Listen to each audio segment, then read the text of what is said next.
This is Audible. Recorded Books and One Click Digital present Four Friends by Robin Carr. Narrated by Therese Plummer. Chapter 9. Jerry took an afternoon off to pick up Sonia at Glendale Psychiatric because Sonia didn't want to see George at all.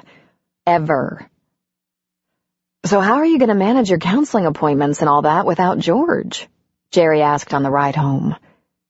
"I'm cleared to drive, and Dr. Calais suggested we try someone else for counseling, someone who might notice if I'm unwashed and half bald. But just once a week. Then there's a group I'm going to. Honestly, I hate the thought of that. I hated those group sessions. Some of those people are seriously fucked up." Jerry laughed in spite of herself. "This new vocabulary of yours is blowing my mind. I might have picked up some bad habits at the nut house." "Any more I should be aware of?" Jerry asked. "Let's just wait and see. You might catch me picking at invisible things floating in the air. I've completely stopped chewing my nails or pulling my hair out. That's an improvement, huh? I never took pharmaceuticals seriously enough."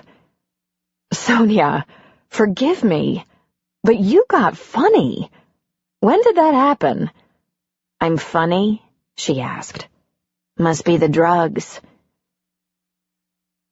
"So, you're going to see a new counselor and go to group?" "Yuck. That was the price of release. They probably have G-men following me around to be sure I keep the appointments. At least I don't have one of those house arrest ankle bracelets." "How do you handle that? I mean, if you find everyone in the group to be seriously messed up." "Dr. Calais said if you can't be helped, then help. I'm sure I'm not qualified, but then they're not qualified to help me either, so we're even." Jerry pulled into Sonia's drive. "How about having dinner at my place tonight?" "Would you be terribly hurt if I declined? Because I'm so sick of eating with people. Sick of hearing everyone's toilet flush, shower run. And then there were those people who cried at night. It's a wonder anyone comes out of that place better than when they went in.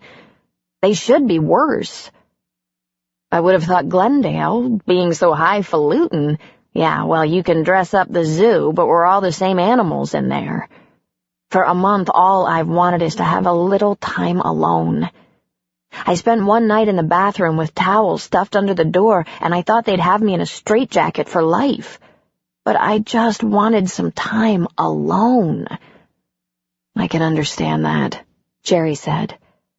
"Why don't I get you some takeout, or run you to the grocery store real quick? Because I never thought to stock your refrigerator." "Nah, don't worry about it," she said, opening her car door. "It's what, a mile away? I think I can handle the store. I'll just unpack and go grab a couple of things." "Let me drive you," Jerry said. "No," Sonia said. "I'm fine to drive. I'm not groggy, not dizzy or disoriented, and I don't have any problems being around people. And I haven't forgotten how to use the bank card, so it's all just routine." "What if you run into women from your old yoga and meditation classes? Won't they want to know where you've been?"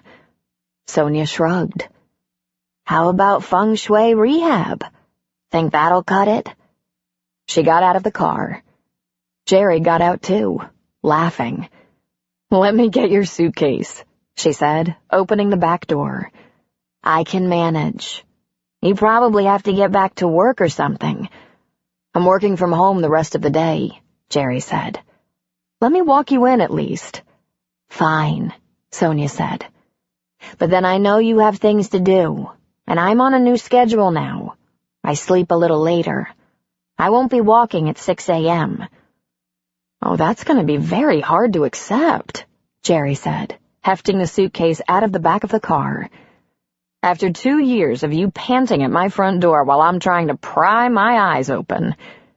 Sonia stopped walking and turned toward Jerry. "I'm sorry about that. I shouldn't have pushed my agenda on you like that." "Oh, get over it. You kept me in shape for 2 years. We're still walking, but we've pushed it back to 6:30. Besides, I enjoyed giving you crap about being early every morning." Jerry reached around Sonia and unlocked the front door, then dangled the keys out to Sonia. Jerry walked in behind her. "I think there's been some housekeeping here while I was in the loony bin. We wanted to make sure it was clean for you. We weren't sure how long you'd be gone." "I stayed voluntarily," she said. "I figured, why worry about George spending money, huh?" "I hope that wasn't the only reason." "No. The real reason was I was coming back into focus, starting to feel like a human being again. Slowly. So goddamn slowly my joints actually ached." Jerry stroked her upper arm, softly, fondly. Underneath that priggish Sonia all along was this precious wise-ass. She wanted to crush her in her arms and cry. "Do you remember when I took you?" "Not much. Most of it was a blur. Dr. Kale said I was out of reality for a couple of weeks, but it felt like a couple of days at most. I remember leaving here with you, but barely. They shot me up pretty good. But at least I escaped electric shock. People were pretty whacked after that." Yeah, that's a rough treatment. Screws up memory real good. "Can I help you unpack or something?" "Just let me be, huh? I promise I'm okay. Really. I would have stayed on, awful as it was, if it wasn't safe for me to come home. I want to see what it's like, getting rational and everything." "Want me to help you unpack your woo-woo stuff in the garage?" Jerry asked. Sonia's gaze dropped, and it was the first time Jerry saw any sign of sadness or grief. "I think the best place for that stuff is in boxes," she said. "I'm still trying to cope with the fact that it was all a bunch of shit." "You sure about that?" Jerry asked. "I mean, it seemed to make you happy." "I'm sure I don't want that crutch right now. I want to take this straight. No ice, no mixer." "What will you do with yourself?" Jerry asked. "I mean, if you don't work, what will you do? I don't want to worry about you being lonely, sitting in front of the TV." "To tell the truth, I want to be a little lonely for a couple of days. I was thinking of reading a bunch of trashy novels late into the night in a quiet house, eating some bad things to see if my digestive tract is completely fucked up by too much healthy food, and maybe digging up the backyard and planting flowers. Not mushrooms and herbs, but big, audacious flowers. After the grocery store, I'm going to Costco to buy a few DVDs. I got hooked on movies at the Booby Hatch. Of course, they were very carefully selected movies. We wouldn't want to get any nut jobs worked up. Maybe I'll order some new television channels. And I don't know what after that. But that could keep me busy a while." She smiled. "Hey," she said. "How's it going with you and Phil? You haven't divorced him or anything yet, have you?" Jerry forced a smile. "It's going pretty well. We're still sleeping in different places, but I see him almost every day, and we're getting along very well. Who knows? We might work this out. It's a rocky transition, but Phil and I have a lot of positive history." "Good," Sonia said. "I like Phil. I think maybe he's the real deal." Jerry's next smile was genuine and had more to do with Sonia than with Phil. "You think?" "I've learned that some people are actually okay despite a brief mental departure. His departure might have been insulting and pissed you off, but it couldn't have been worse than mine." Jerry just shook her head. "Holy shit. You're better than ever." "I doubt that, but shucks. It's about time for us to have our evening out and start planning the end-of-summer block party. I thought this time we'd include BJ." "BJ," she said, frowning, shaking her head. "Why do I think I like her?" "Maybe because she saved your life?" Twice? Remember any of that? No. BJ? Why would she care about me?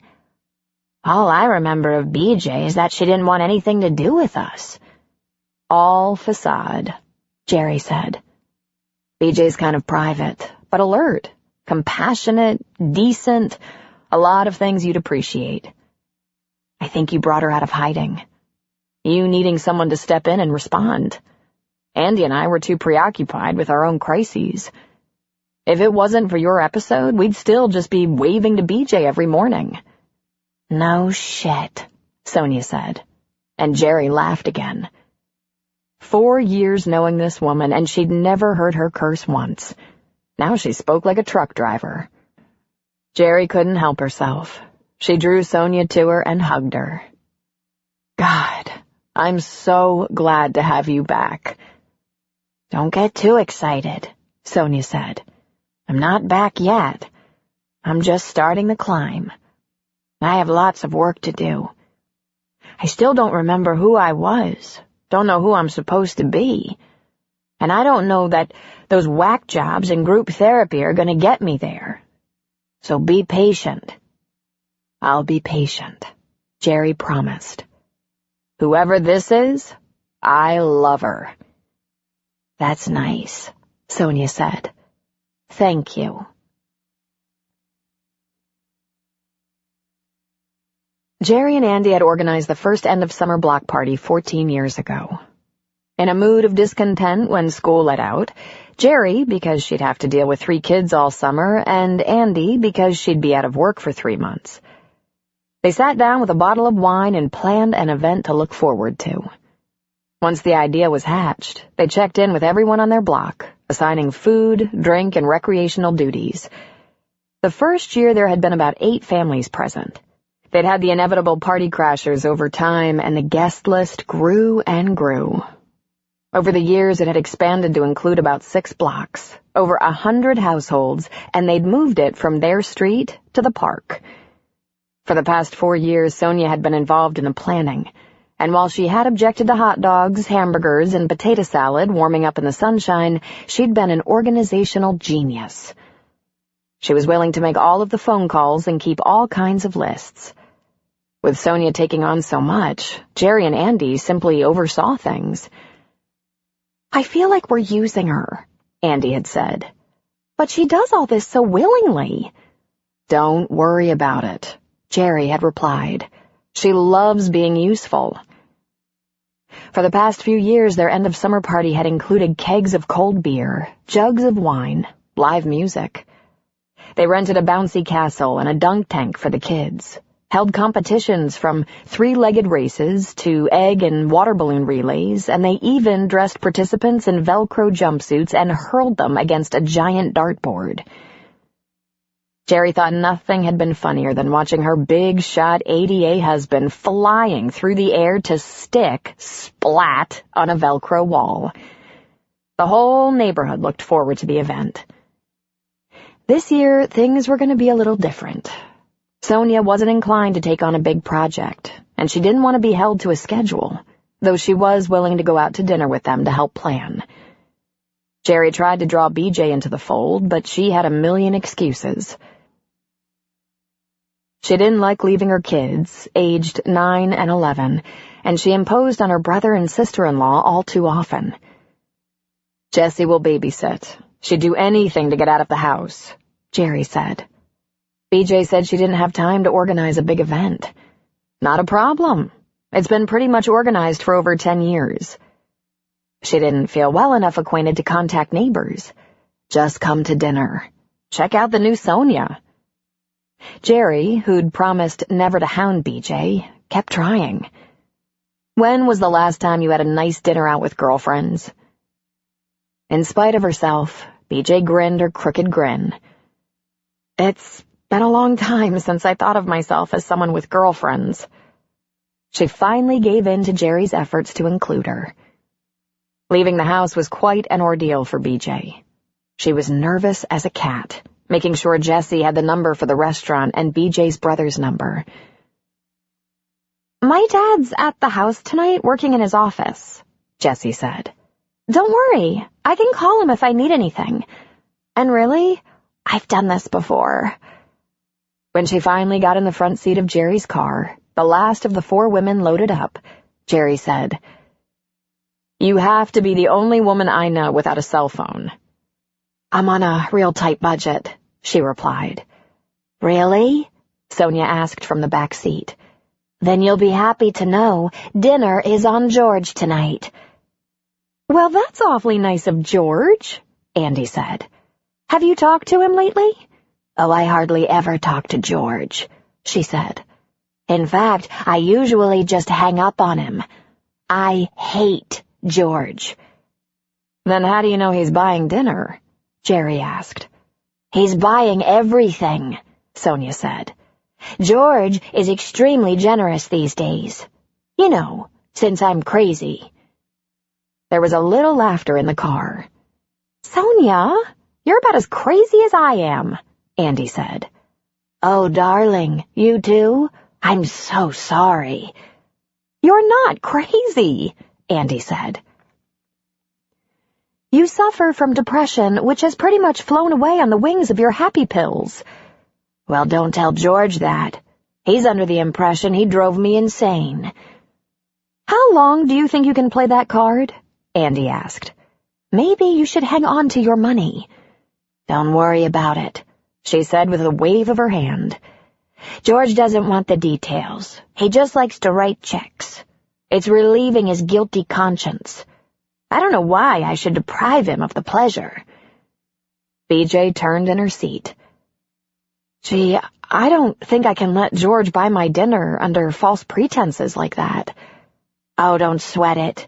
George has more money than he knows what to do with. The cocksucker.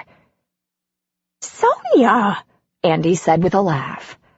I don't know that it's right to take advantage of George like that. I'm not taking advantage of him.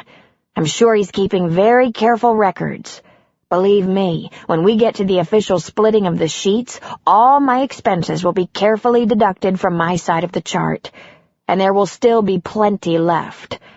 She grinned. California law. No fault. Community property. No prenup, huh? Andy said. Of course there was a prenup, Sonia said. George is very careful, and he was already 40 when we got married. It was 25% for under 10 years, then an even split. We're due to celebrate our 10th anniversary the end of June. I don't think we're going to get to that final dissolution in time. She laughed.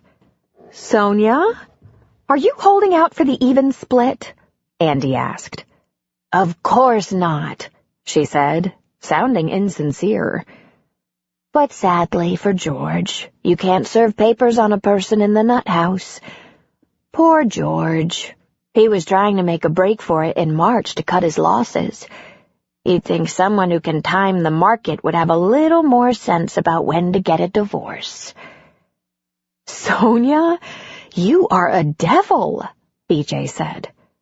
And just when I'd been thinking I'd never learned how to handle money. Jerry was strangely quiet, though no one noticed. The others yammered on about whether Sonia was being unfair in judging George. Was there any possibility they might reconcile down the road? Maybe compromise, etc.? Jerry tuned them out, thinking, we're a car full of women who feel completely powerless against these men unless we figure out how to get even. She wasn't sure about BJ, but there was something amiss there. Most widows talked about their departed spouse, and BJ never did. She wondered if there was something strange underneath the surface. But Andy had thrown Bryce out on the street, closed him out financially, and immediately taken up with a replacement who was very unlikely for her. Jerry had moved Phil out of the house, and although she wanted him back, she felt it was too soon. Even he wasn't ready for that. And now Sonia was preparing to get her half of the pie. It wasn't that she thought any of these actions were wholly inappropriate. Bryce had to go. Phil had to be out of her bed. Sonia was entitled. What bothered Jerry was that they all came at this because they were forced. They felt powerless. They had too few choices and wielded the only bludgeon available. When she pulled into the restaurant parking lot, she said, "We'll split the check. No arguments." It was becoming a tradition. Dinner at La Mange, a small, cozy, dark, inexpensive French bistro close to their neighborhood. It was also a mere formality.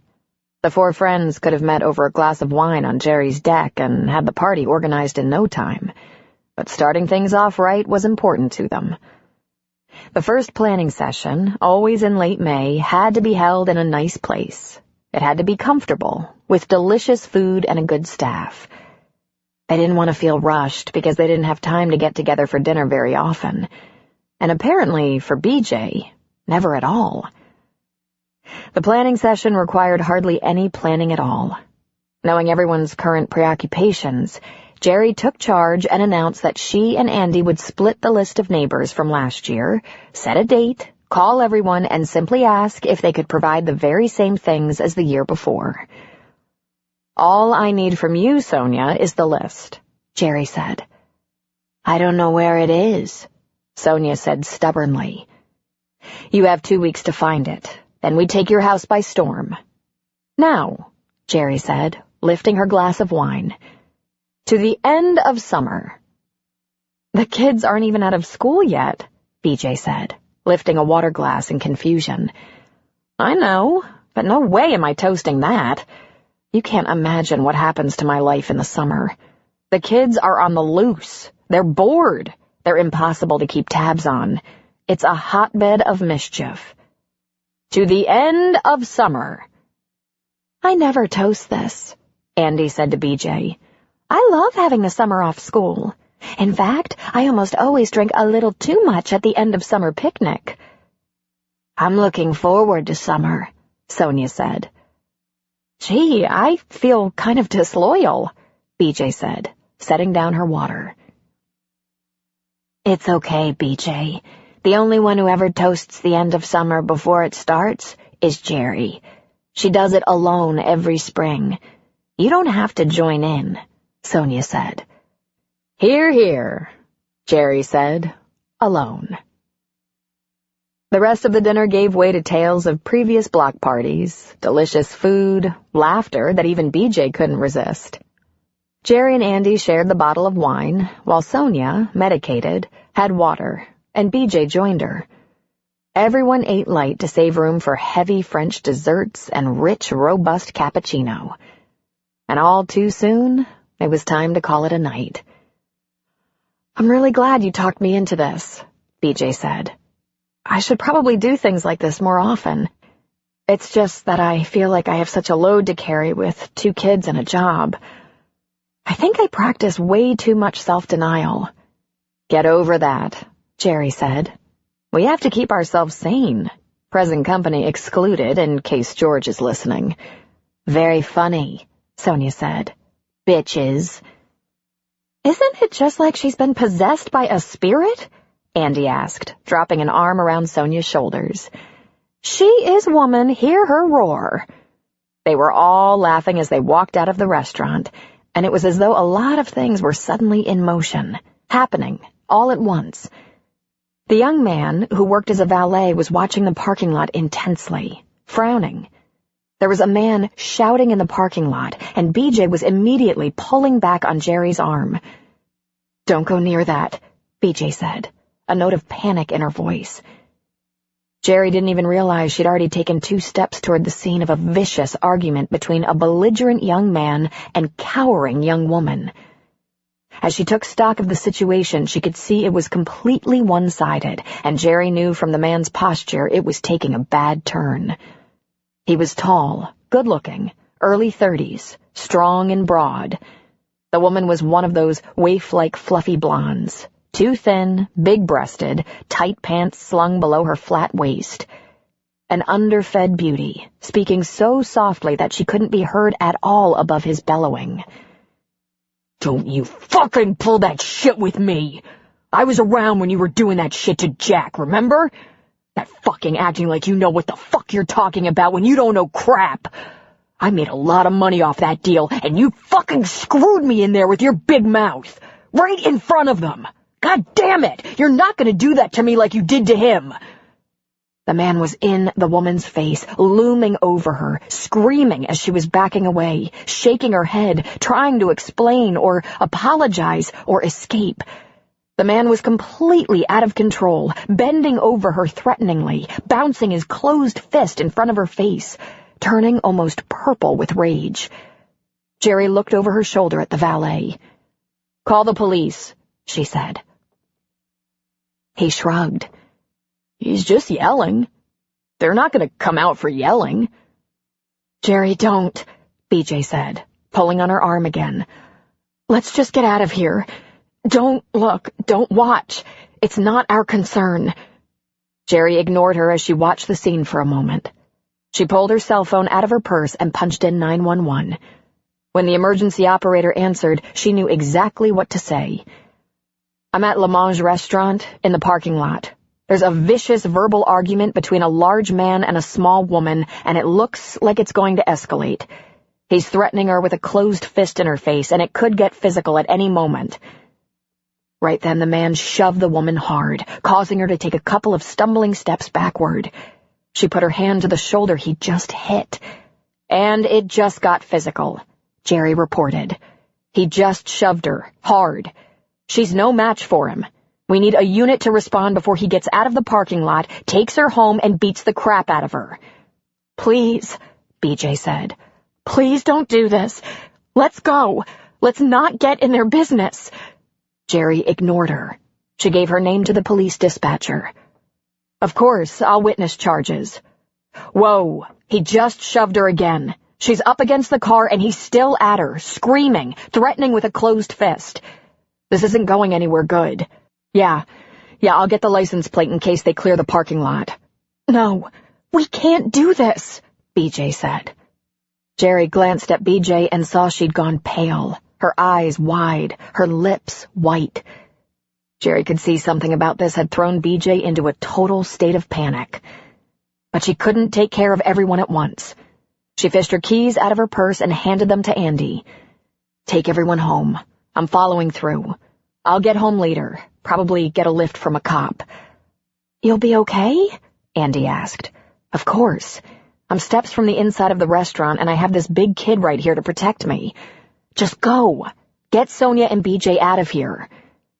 Andy took the keys. "Come on," she said to the others. It wasn't as though this sort of thing happened with Jerry on a regular basis, but given her job, Andy knew she was on a first-name basis with a lot of the local cops. And she was determined, committed. She handled cases of abuse almost daily. This didn't frighten her in the least, and even though she was off the clock, she couldn't turn her back on something like this even if she wanted to. Jerry was barely aware of Andy leading Sonia and BJ away as she watched the man grab the woman's upper arm, pull her back, shake her, and drag her toward the car door. She still had the dispatcher on the line. "He's shaking her and forcing her into the car. You might want to put a rush on this." And then she watched, stricken, as the woman banged her head on the roof of the car while getting in. The man took that opportunity to grab her by the hair and give her head another cruel bounce off the car roof. "Oh, God," Jerry said. The young valet started into the parking lot, now pushed too far, but Jerry grabbed him, pulling him to her side. "No," she said to the kid. "No, don't get into it. He's got you way outsized. Go inside. Get help." Jerry turned back to her phone. "He's banging her head against the roof of the car," she said. "Where are the cops?" Jerry took a couple of brazen steps into the lit parking lot, cell phone against her ear. The man slammed his passenger's door closed, shouting furiously at her through the closed window. But he was caught. He'd beat her in front of a witness, and even if he got out of the parking lot, the police could be in pursuit as long as they had the description and plate number. As he rounded the front of the car, he caught sight of Jerry. "What are you looking at, bitch?" She took another step, very conscious that she could quickly retreat to safety if necessary. "You," she said. "I'm watching you. I have the police on the line." He stopped where he was and snarled at her, baring his teeth, but then he whirled and got into the driver's seat. Jerry described the car and rattled off the license plate to the dispatcher, using the phonetic code on the letters. "Ma'am, are you PD?" the dispatcher asked. "CPS," she said. And then she watched the man scream at his companion, likely blaming her for making a scene, right before he pulled back a fist and let it fly into her face. He was so out of control, he continued to assault even through the threat of police. "He just punched her in the face," Jerry reported. "He started the car." Jerry heard sirens in the near distance. "I think your cops are going to make it," she said into the phone. And then she glanced in the direction of her departing vehicle, saw Andy driving, Sonia sitting in the front seat with eyes very wide, and BJ in the back, her hands pressed over her face. They cleared the parking lot seconds before the police vehicle came flashing around the corner. The abusive man was too busy screaming and hitting the woman to get out of there. His rage had slowed him down. The valet came out with a couple of waiters, and Jerry pointed at them. "Stay back," she said. "The police are here and won't know who's who. Stay back."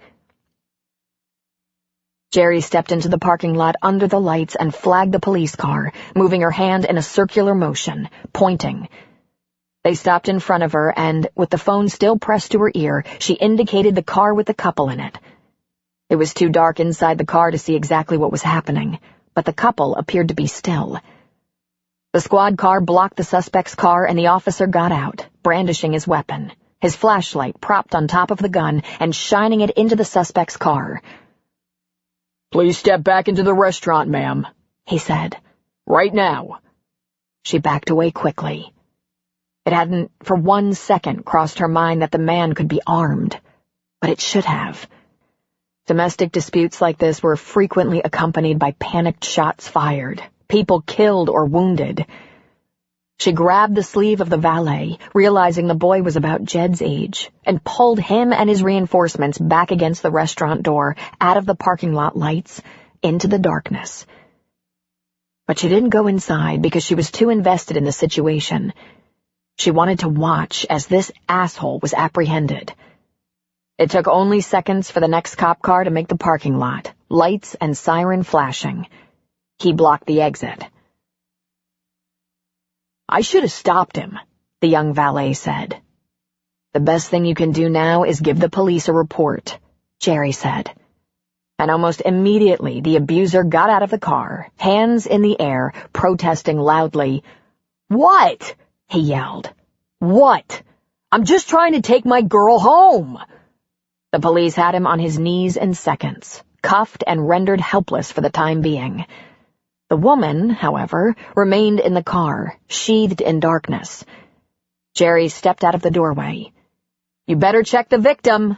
He beat her," she called out. "She hit me," the cuffed man shouted back. "She didn't," Jerry said calmly, clearly. The police officer took charge. "Ma'am, I want you to stay back." And like a good girl, she skittered back to the restaurant. Ah, yes, she thought. She knew very well the police had procedures and wouldn't take risks. They brought the victim out of the car at gunpoint as well, and when she exited the vehicle, Jerry could see her nose was bleeding. At least they didn't cuff her, though they did pat her down. It wasn't unheard of for a battered woman to pull a gun on police and rescue her abuser. It was a complex and often irrational syndrome. But the young woman came out, hands up, crying, bleeding, and the second officer took her to the back of his vehicle. 2 more squad cars appeared, though the officers let the original 2 handle their suspects, standing by if needed. Jerry listened in fascination while the young man argued in a whimpering tone about never having hit, never having raised his voice. They were just having a discussion when she struck him and he merely defended himself.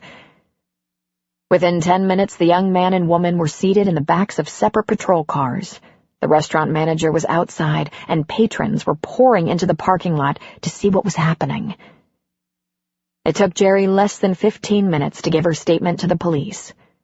Because there was an injury, Paramedics were called, but the victim was released to drive herself home, or to the hospital, because she refused medical treatment. "Can you please give her this?" Jerry said, passing a business card to a patrol officer. It had the number on it for victims of domestic abuse. She had no confidence whatsoever that the young woman would seek help, but at the very least her abuser was going to spend a night in jail. Jerry knew it was highly likely he would be picked up by his victim at daylight. Such was the typical scenario. "Any chance you have time to give a witness a lift home?" she asked one of the superfluous cops. "If not, I can get myself a cab. I sent the party I was with home in my car while I stayed to give a statement." In just an hour from start to finish, Jerry was being dropped off in front of her house.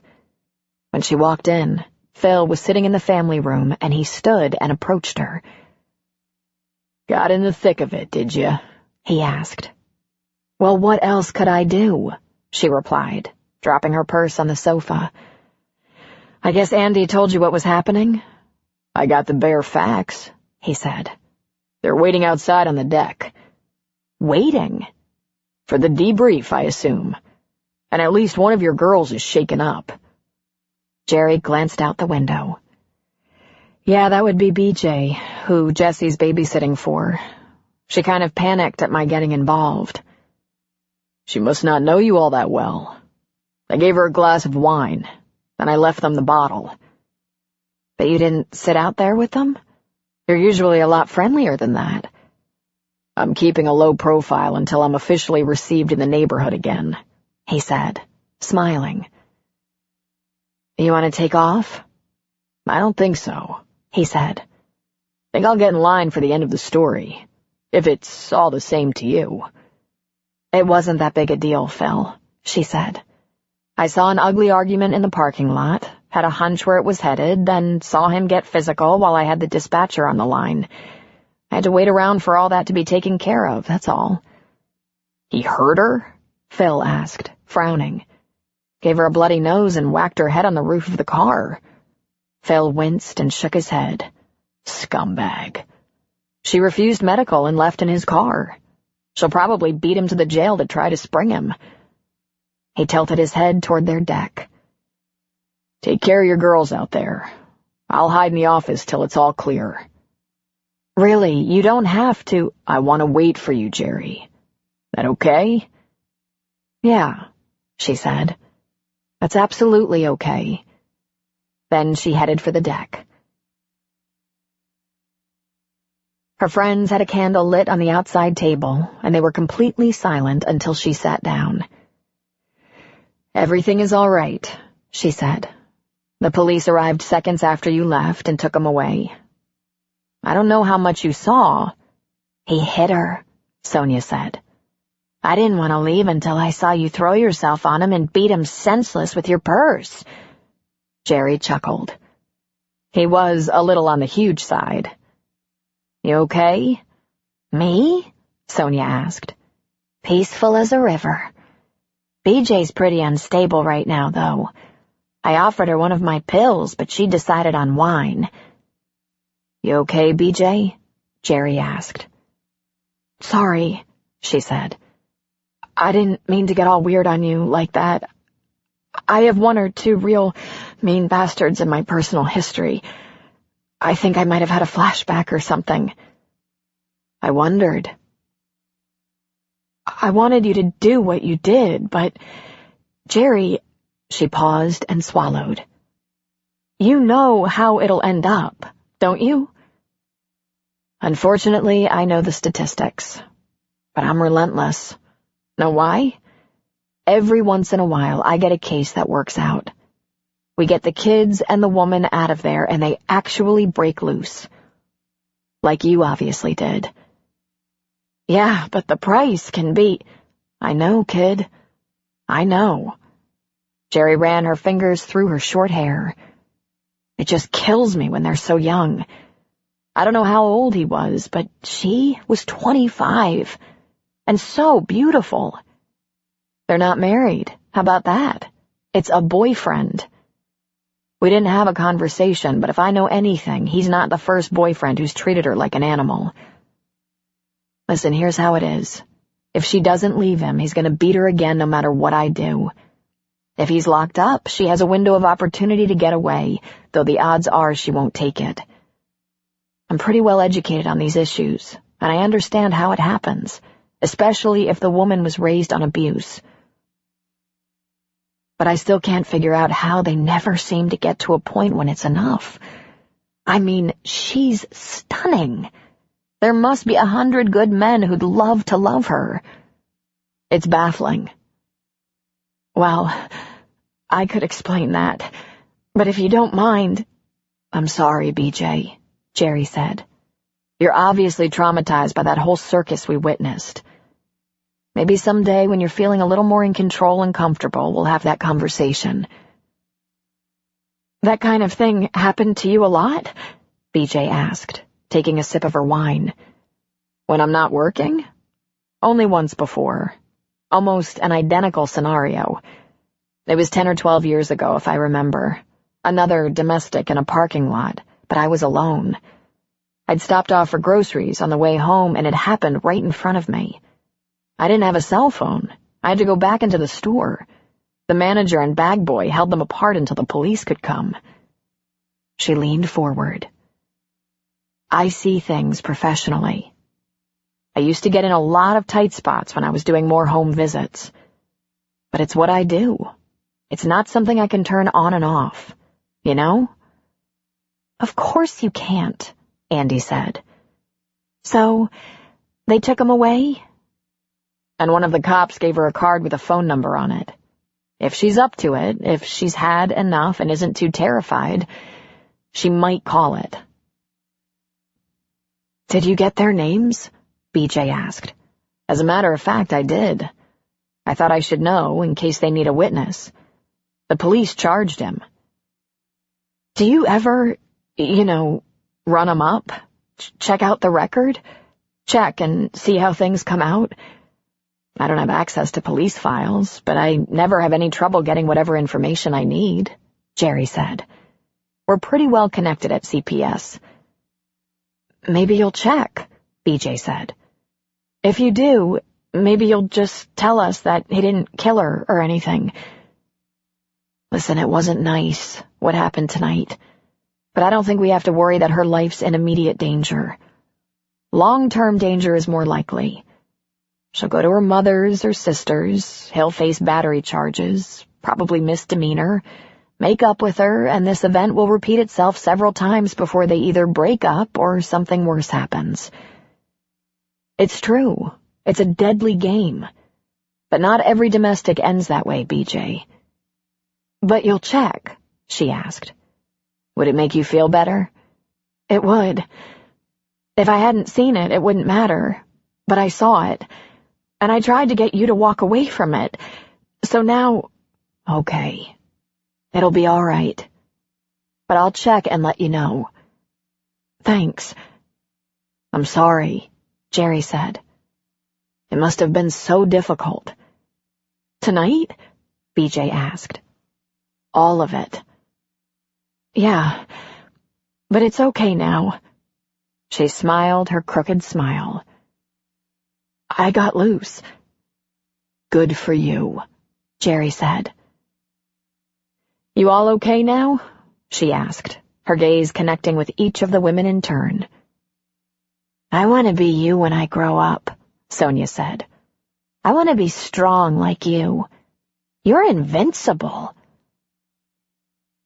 Jerry laughed. Remarkable. She'd been feeling so powerless about her personal situation, having completely forgotten that she'd been programmed to react in crises like the one she'd encountered. It was the crisis at home she wasn't trained to manage. Maybe I've just turned into a crusty old broad, she said. You? Andy said. Anything but. Andy pushed back her chair. You're just amazingly efficient. And Sonia's right. You are very strong. We're all stronger than we realize. You girls ready to give it up? I'm shot. Chairs scuffled back. Women stood. BJ touched her arm. Listen, your husband, I tried like hell to hate him tonight, but it was hard. He seems like a pretty decent guy, first glance. He was real concerned about me. He could tell I was upset, and he tried to be nice, you know? Got me a drink, told me to relax, reassured me that you knew exactly what you were doing. He's a very decent guy, Jerry said. That puts a strain on me. Well, thanks for what you did, she said. Before that happened, it was one of the nicest nights I've had in a long time. Maybe ever. Hey, we'll do it again real soon. I mean, what are the odds of trouble again, huh? Just send Jessie home, will ya? And watch her out the front door till she gets here? When the door was closed on the women, Jerry went to the office she'd been sharing with Phil for 15 years. He was focused on the computer screen. She walked up behind him, put her hands on his shoulders. I need some information right away. I need you to get it for me. I could go through channels, but I don't want to wait, and it's important, she said. Tonight's event? He asked. Sort of. I want you to find out if Barbara Jean Smith of Fresno is in the system. He swiveled his chair around to face her. Your new friend? She overreacted tonight. It's obvious she's been the victim of abuse.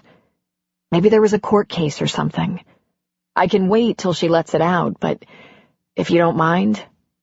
Sure, he said, turning back to the computer. Age? About 35. Give it a 3-year span. All he had to do was log into the prosecutor's office database. It would take quite a bit of searching, but Phil was accomplished at multitasking. While he got underway, she went to the chair at her end of the desk. You okay with what happened tonight? He asked. It was kind of routine, sad to say. The only things that got to me in a big way were BJ's and Sonia's reactions. Sonia do okay? Too okay, she said. She's had a complete personality change. It makes me wonder what's happening to her in private. When no one's around to see her react to this shift her life has taken. By the way, BJ confessed to me that she's having trouble hating you. He must have been very nice to her. He turned in his chair. Does everyone in the world know what I did? I think so, she said. I told my girlfriends.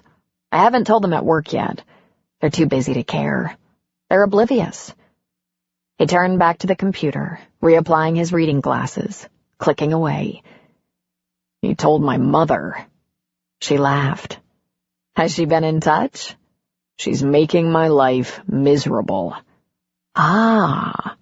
There was a definite sound of satisfaction. She's threatening to visit. That would be nice, Jerry said, smiling to herself. We haven't had a common enemy in years. It would finish me off. You said you'd do anything, she reminded him. I did, he said, scrolling through documents. I was thinking public evisceration, castration, mutilation. Not my mother. She adores you. Not lately, he said. He turned back to her, plucking off his specs.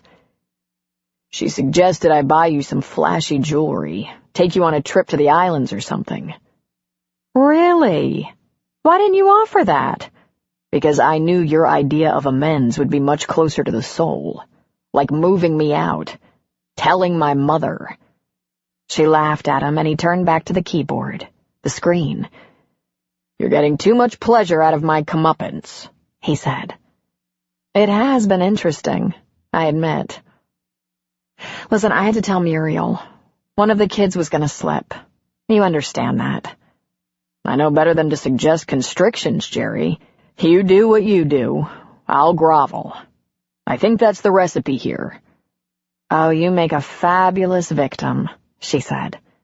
I'm sick of laughing about this. I'm still pissed off. Yeah, I know. He stopped talking and studied the computer screen. 209 arrests of women named Barbara Jean something between the ages of 33 and 36. Note to self, our kids can't name any of our grandkids Barbara Jean. He scrolled through arrest documents slowly, reading the screen. Then he turned his chair away from the computer and pulled off his glasses. I don't think you're ready for this.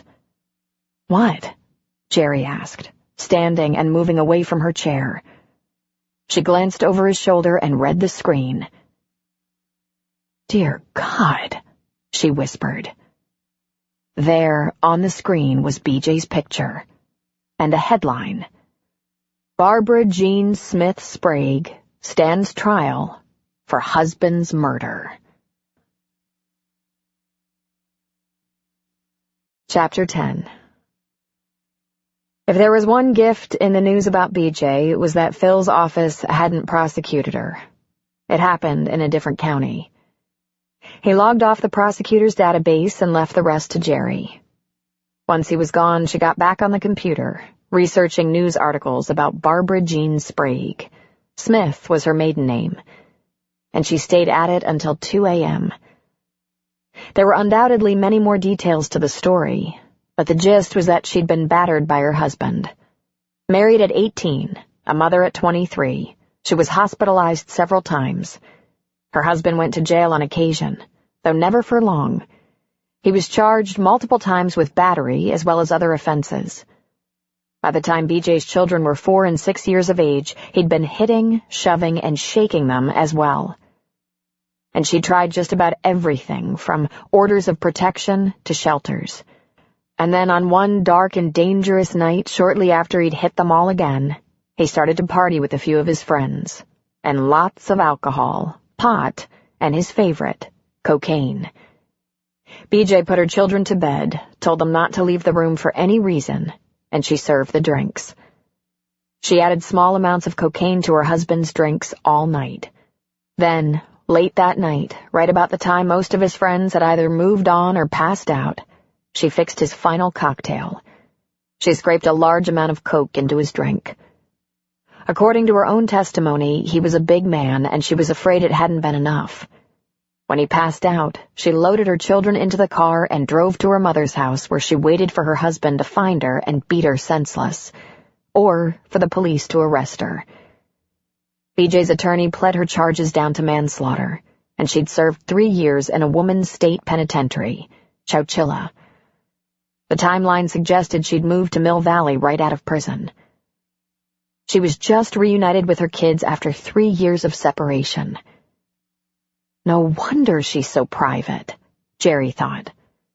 She was skittish around people, no doubt afraid they'd find out. Jerry couldn't imagine what that might be like, constantly worrying the kids would pay again and again as neighbors, people around school, looked at them as the offspring of a murderer. And children could be so unbelievably cruel. If the news got out, it could be horrible. BJ had undoubtedly prepared herself to do a lot of moving around. In over 25 years with CPS, this was only the second time Jerry had been faced with a situation this dramatic. Phil had been involved prosecuting similar cases a number of times. Jerry had supported him when it tore him up, prosecuting a woman for a crime she had to commit to stay alive, to keep her kids alive. To his credit, when moral, if not legal innocence was implicit, he did whatever he could to keep the sentencing reasonable. But the law is the law. Killing isn't justified unless you're in immediate danger. They'd had their share of arguments about that, naturally. Jerry was convinced the perspective of the law and the prosecutor's office were based in testosterone. Of course, men didn't kill sleeping men. They'd have a gun or a knife handy for that next attack, and the self-defense would be indisputable. The thought of that couple in the parking lot came to her mind. What was a 5'3", 100-pound woman supposed to do to defend herself against a 6'3", 220-pound man? Unless she had some kind of special training, he'd take her weapon away from her and use it on her before she could even aim. Special training, ha! Jerry knew abused women couldn't sign up for marksman training or karate. In most cases, they were barely allowed to use the phone. And yet it was the thing women and men alike always said they'd do if they couldn't escape the abuse. Kill the son of a bitch. Jerry had always said she would. She wouldn't live under that kind of oppression. She'd go to prison to keep her children safe. Phil said if his daughter was in such a situation and couldn't get out, was hopelessly locked in and ruthlessly battered, he'd kill the son of a bitch. Talk, talk, talk. When truly faced with it, how many people actually could? If Jerry was a betting woman, she'd lay odds that BJ had known exactly what was going to happen to her. She knew she'd be tried and convicted of something, if not murder one. She knew she'd go to prison. And yet it must have seemed the only option left to her. Better mommy in prison than everyone in the ground. Jerry knew there would come a time when she would ask her about that. She wouldn't tell even Andy what she'd learned, but she would eventually level with BJ. Jerry wanted to know how she could have been sure her children would be safe while she was locked up. How did she know she'd get them back? Who was on her side? Obviously, she had her brother's support. But what had happened to the husband's family? The abuser's kin were notorious for denial, for going after the killer until the end of time. And that house. Whose house was it really? Jerry could barely remember the original owners and didn't know if it had sold privately, without signs or open houses. Then Jerry realized the last renter had been a single mom who also kept to herself. A recovery house? Owned by some philanthropist? Too stirred up to sleep, she took a rather large brandy to bed. She turned on the TV, but it didn't drown out her thoughts, all jumbled up in a mess that included BJ then and now, the couple in the parking lot, her job.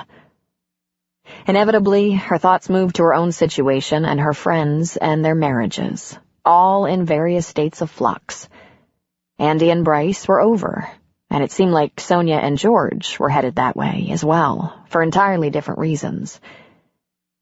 She thought maybe she and Phil might salvage something, but she had a secret and desperate fear that they'd get back together, sleep in the same bed, talk about the stock market while naked in the bathroom, attend the kids' college graduations and weddings as proud parents, and then, after they'd done all the work, done all they could, they'd give up in exhaustion, because getting it back wasn't possible, and starting over was just a romantic idea that couldn't be achieved.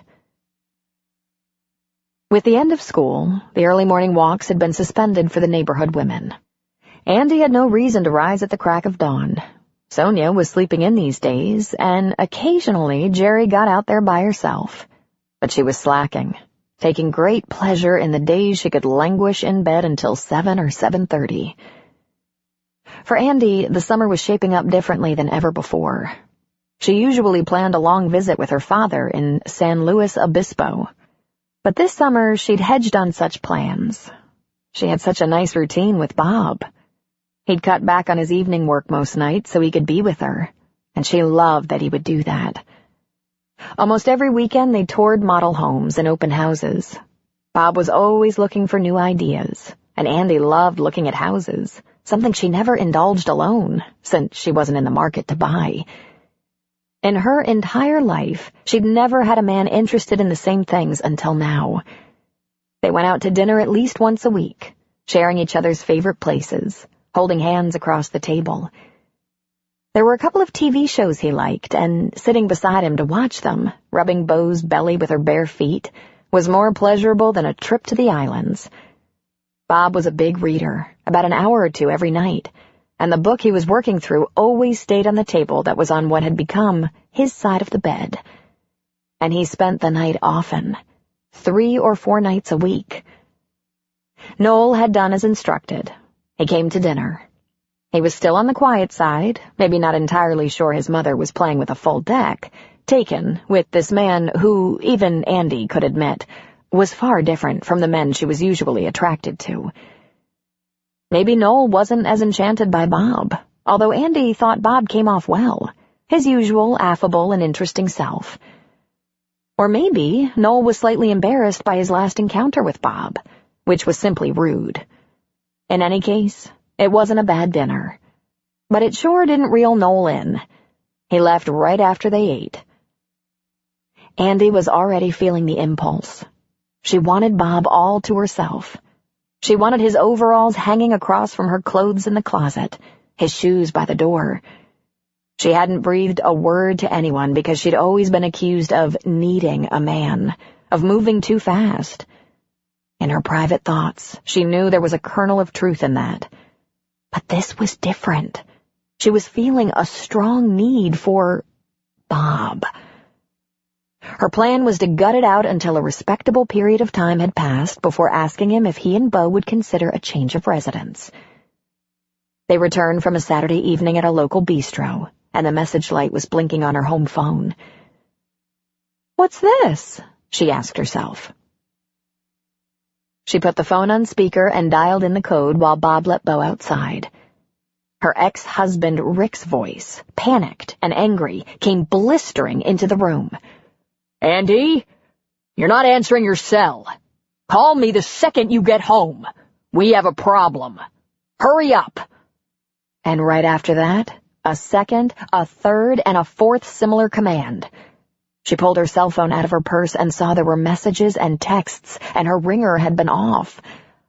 "Oh, God," she muttered. "Noel, Noel." It was simply the only thing she and Rick had in common. Bob looked at her from the back door. He had a look of concern on his face, a very rare expression for him. "Call," he said. Feeling afraid, feeling vulnerable, she left the phone on speaker when she called Rick. He came on the line all worked up. "Do you have any idea what's going on with your son?" he demanded loudly, sounding enraged. "I talked to him twice today," she said. "I see him at least twice a week, if not more." "What? He's gay, that's what. Your son is gay." "What?" she said. "What did you say?" "He's gay, I said." "Did he tell you he was gay?" she asked, in a state of shock. "Of course not. I went to that apartment where he likes to hang out, and it's full of faggots, fairies, and your son is right at home there." "Rick? He works a lot in theater arts. He has a lot of gay friends." "I confronted him," he blustered. "He admits it. Said he was afraid to tell me." He laughed meanly. "Smart kid. He should have been afraid." "Wait," she said. "Wait a minute. You went there? Why?" "I wanted to see what he was up to, what he was hiding. I'm not paying child support and college tuition if he's using drugs, and that's what I thought was going on. He sure wasn't coming around here much. I wish it had been drugs, but it's not. He's a fag." He coughed in disgust. "Obviously you had no idea where he was." "Of course I knew where he was. I checked it out. Saw that it was in a good complex. Asked the apartment manager if she'd had any troubles there because my son liked to hang around there with friends. She said those boys were good boys. But Jesus, I didn't barge in. I wouldn't do that." "I blame this on you," he stormed. "You and your weird boyfriends." "Wait a minute," she replied angrily. "If it's true, it has nothing to do with my boyfriends. They were all incredibly straight." "Yeah, right. I always thought that Bryce guy was a little light in his loafers." "Oh, bite me, Rick. How about you? Leaving him with a mother and no father for at least a couple of years while you ran off with the school nurse." She put her hand up to her mouth. "Oh, God, what am I saying? If Noel is gay, it doesn't have anything to do with either of us. You can't make a person gay." "Yeah? Well, he sure didn't get it from me." "How do you know?" she asked. "If he is gay, he was born gay." "Not possible. No way." "Yeah, that would be a tough pill to swallow, wouldn't it? Because all I have are all these big, hetero Greeks in my ancestry." "Yeah, Greeks.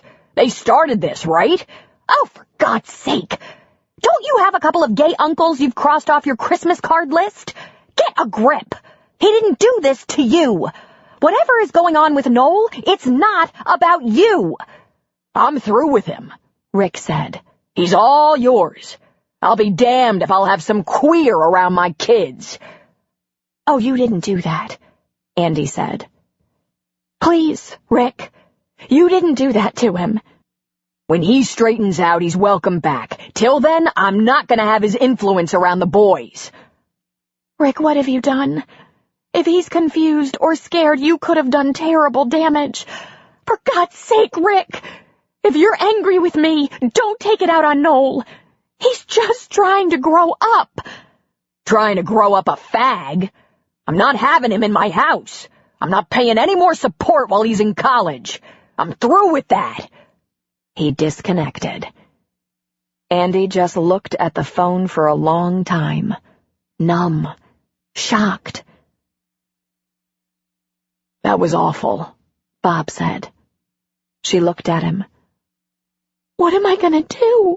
She asked. You should call Noel. Tell him you heard from his father, and you're sorry his father's so angry and worked up. And he should come talk to you, because you're not gonna act crazy like that. But you'd like to know what's going on with him, and you want to know he's all right. She stepped toward him.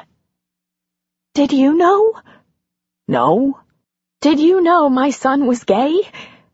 Did you get that vibe from him? No, he said, shaking his head. Why would I? Because my wife was a lesbian? He seemed like just your average, regular kid to me. Listen, there aren't always a lot of signals. I'm proof of that, right? I wasn't missing anything, was I? Andy, what were you gonna do if you were? Deprogram him? Come on. You know we don't control this part of life. I mean, mothers are incredibly influential, but really, you don't have that kind of power. Do you have any gay kids in your family? She asked. I don't know. I might have a gay nephew back in Connecticut, but if he is, he hasn't come out. Why? What does that have to do with anything? Are you comfortable around gay men? He shrugged. Gee, they're so good with color. This isn't funny. It's also not a catastrophe, Andy. You don't really think your son got to thinking, gee, let's see what I can do to make my life more difficult, more challenging. It's not an easy life, even around here. I mean, look what the boy just went through with his dad. Noel had to know that wasn't going to be easy. Cut the kid a break. We're all pretty much stuck with who we are. She shook her head. Why aren't you a father? She asked softly. I got to the real thing too late in life, he said with a smile. Call him. Tell him it's okay to come home. Tell him you're not upset. He'll be glad to get that message.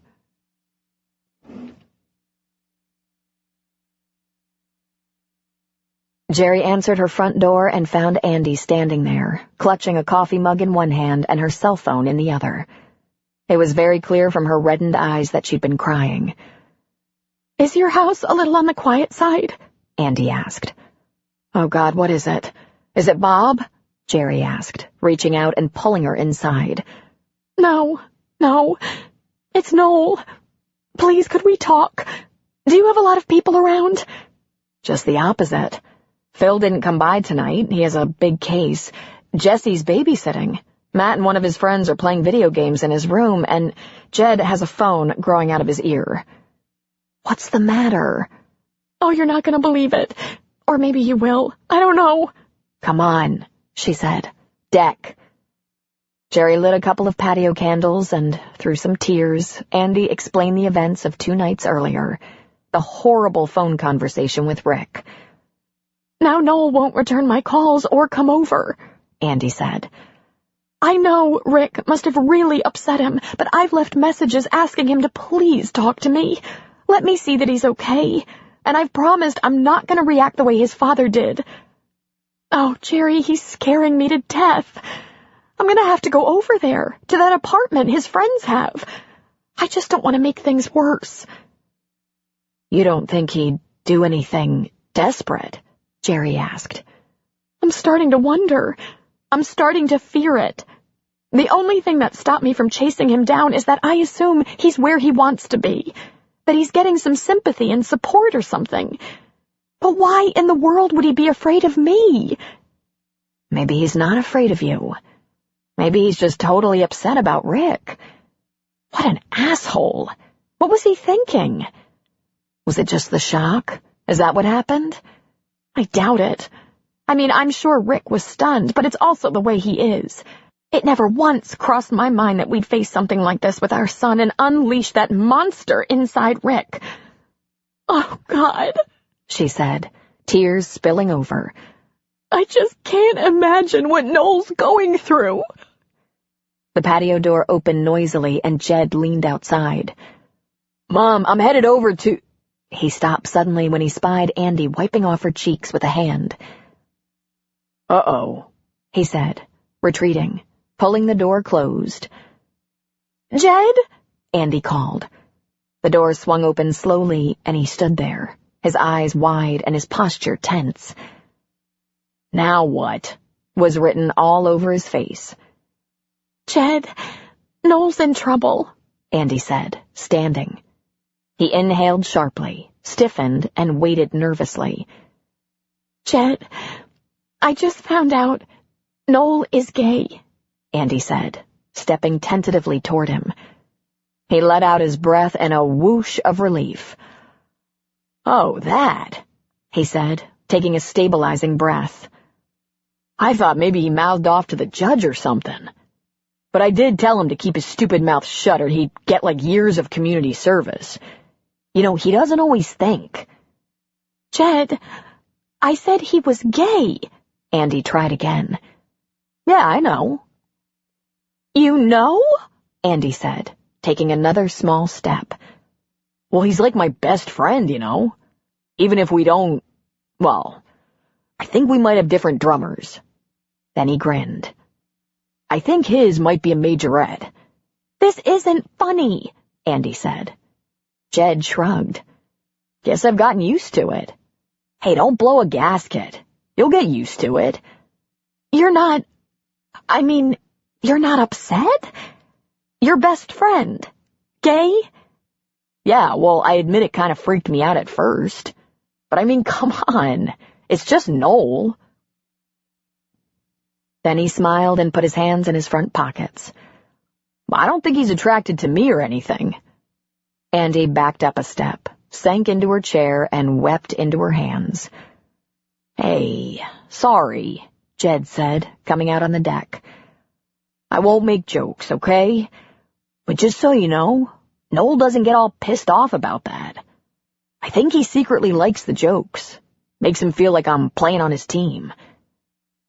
Then he put up his hands, palms toward the women. But hey, I'm not playing on that team, all right? I mean, I'm totally straight, okay? So don't... Jerry was having trouble keeping a straight face. Good old Jed, she thought. So down to earth sometimes. If Andy hadn't been bawling her eyes out, she might have cracked a smile. But what she said was serious. Jed, Noel's dad found out. After he humiliated him with every gay slur on the books, he told him never to show his face around him or his family again. At least not until he's straight. Man, Jed said, making a fist and striking the air with it. He was afraid of that. Hey, no offense, Andy, but Rick thinks he's so fucking cool, and man, he's just retro. A real ass clown. Totally out of the loop. I don't know what his deal is. Andy looked up from her hands. No offense taken, she sniffed. Those are the kindest things you could say about that jackass. Then the tears came again. Poor Noel. Don't worry too much. He totally expected it, Jed said. Andy picked up her phone, displaying it to Jed. He won't talk to me. Won't return my calls.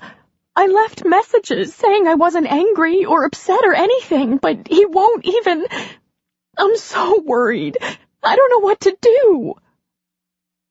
He's probably just stoned, Jed said with a shrug.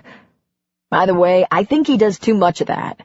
I don't care. I just want to hear his voice. It's been 2 days. Jed shook his head and rolled his eyes. He pulled his phone out of his pocket and punched in a few numbers, backing away from the women a couple of steps. Then he said, "Hey, dickwad, you stoned again? Well, call your mother. She's over at my house crying because you won't call her. You got 10 minutes, then I come over there and haul your scrawny ass home, you copy?" He listened for a moment. "Yeah, so? You're bummed. You're not surprised, right? And you got it over with. So call your mother. You have 9 minutes. Geez, what are you thinking? You can't drop a bomb like that and then disappear. These women, they think you hung yourself in the shower or something. Call her." Then he clicked off without saying goodbye. "He'll call," Jed said. "Or I'll go get him. Stupid shit. He should know better than to freak everyone out." "Oh, Jed," Andy said, overwhelmed with gratitude. "Yeah, no big deal. You don't need to tell him what I said about the weed. It's not like I haven't done a little of that." He glanced warily at his mother and said, "But I swore off it. I mean, things are goofy enough around here, you know?" "Sure," Andy said, sniffing back tears. "I'm going to Tracy's, Mom. If Noel doesn't call in," he glanced at his watch, "7 minutes, call me. I'll go get him. But he'd better call. I have plans with Tracy." Andy just nodded and sniffed, so Jed left the deck. As he was about to make his getaway, Jerry stopped him. "What?" he asked. "I just wanted to say that was a nice thing you did. I told you, no big deal. You were fantastic." "Well, there's something I don't hear every day." "You're not fantastic every day," she said with a grin. "That's the Geraldine I know and love," Jed said. "It was a big deal," Jerry said. "And not getting all worked up about it, too. I think that helps more than you realize." "Well, get this. I'm not worked up about it. I mean, whatever blows his skirt up, you know?" Then he grinned his best bad boy grin. "Jed," she laughed. "I did like it better when you women were in charge, though," he said. "Ciao." Sonia hated group therapy. She thought of the people in her group as total nutjobs or victims, or they were so depressed they could barely lift their heads. Then there were a couple who fancied themselves cured and felt that gave them the right to be confrontational. She hated confrontation, and not just when directed at her, when aimed at anyone in her presence. Their moderator rarely stepped in to direct the dialogue. It was like he got great satisfaction out of watching them disturb each other. And he took copious notes, which also bothered her. Whenever she prepared to attend, she felt her anxiety rise. Her palms would get sweaty on the way to group, and she'd be so exhausted coming home she'd struggle to stay awake behind the wheel. And she had to do it every Tuesday and Thursday evening for 2 whole hours. Sonia made it a point to arrive a little early. She never wanted to be the last one to arrive. She hated walking into that room with 8 chairs positioned in a circle, all filled but one. Hers. This evening, she was the first to get there. The second to arrive was Martin, their barely post-pubescent zit-faced leader. He was a brand-new college graduate, but from looking at him, it appeared he'd started college at 12. "Well, Sonia, hello," Martin said brightly. "Hello," she said quietly. "How's your week going?" "Fine," she answered. It wasn't required that she be friendly, merely that she be present. Soon everyone else filed in. Janelle, 60, an unhappy housewife, very overweight and domineering. Carl, 40s, skinny and nervous. Blythe, 20, a tattooed biker chick coming down off cocaine and a little on the pissed-off side. Terrence, 30s, a bit chubby with a sallow complexion and dull eyes. Medication just wasn't working for him, and he missed a lot of sessions. Susan, who didn't seem to belong. She was cheerful and attractive and appeared balanced. and Paul. 50s. Businesslike, efficient, direct, and impatient. Sonia wanted to knock Paul's block off. They all said hello to each other as though they liked one another, a phenomenon that surprised Sonia completely because they weren't easy on each other. They took to their chairs. She was happy to have Blythe beside her, unhappy to have Paul directly across from her. The person beside you didn't seem to direct too many questions at you. The person across usually fired away. "Who wants to begin?" Martin asked as always. Carl was having trouble at work. He was a shipping clerk for a large department store. He couldn't focus, dreaded work, made too many mistakes, hated the truck drivers who made him feel stupid and small and inadequate. Terrence still wasn't working, but his mother was okay with that and was carrying him financially. People were on him at once. Had he been to the employment office at all? Did it make him feel right to live off his mother? Was he exercising or altering his diet to combat depression? Had he changed any of his patterns? "Jesus, I wish you'd cut him some slack," Sonia said in a sudden outburst. "He's doing this without any slick drugs like the rest of us have." "Well," Janelle said, smirking, "look who came to the party. Make you uncomfortable when Terrence gets asked questions like that?" "You bet your big ass it does," Sonia shot back. "I didn't stand a chance without drugs. I was so far gone, I didn't know what planet I was on. I can't imagine what it must feel like to be Terrence." Then she gave Terrence a weak half-smile. "Sorry, Terrence. Didn't mean to get in your business." "I'd like to hear more about that," Martin said. "If you're ready, of course." "Well, I'm not," she said stubbornly. "Come on, Sonia," Paul said. "Everyone else spills their guts. It's not going anywhere. We have a pact. It's not like we're going to call George." She drew her hair up in a ponytail and let it fall. "Shit. I never should have mentioned his name." The idea is to talk," Blythe reminded her, gently, not in her usual caustic, biting tone. "Look, I'm not trying to be uncooperative," Sonia said with the far-fetched hope that maybe their teenage leader would report to Dr. Kale that she was responding as instructed. "I can't remember much of it, honestly.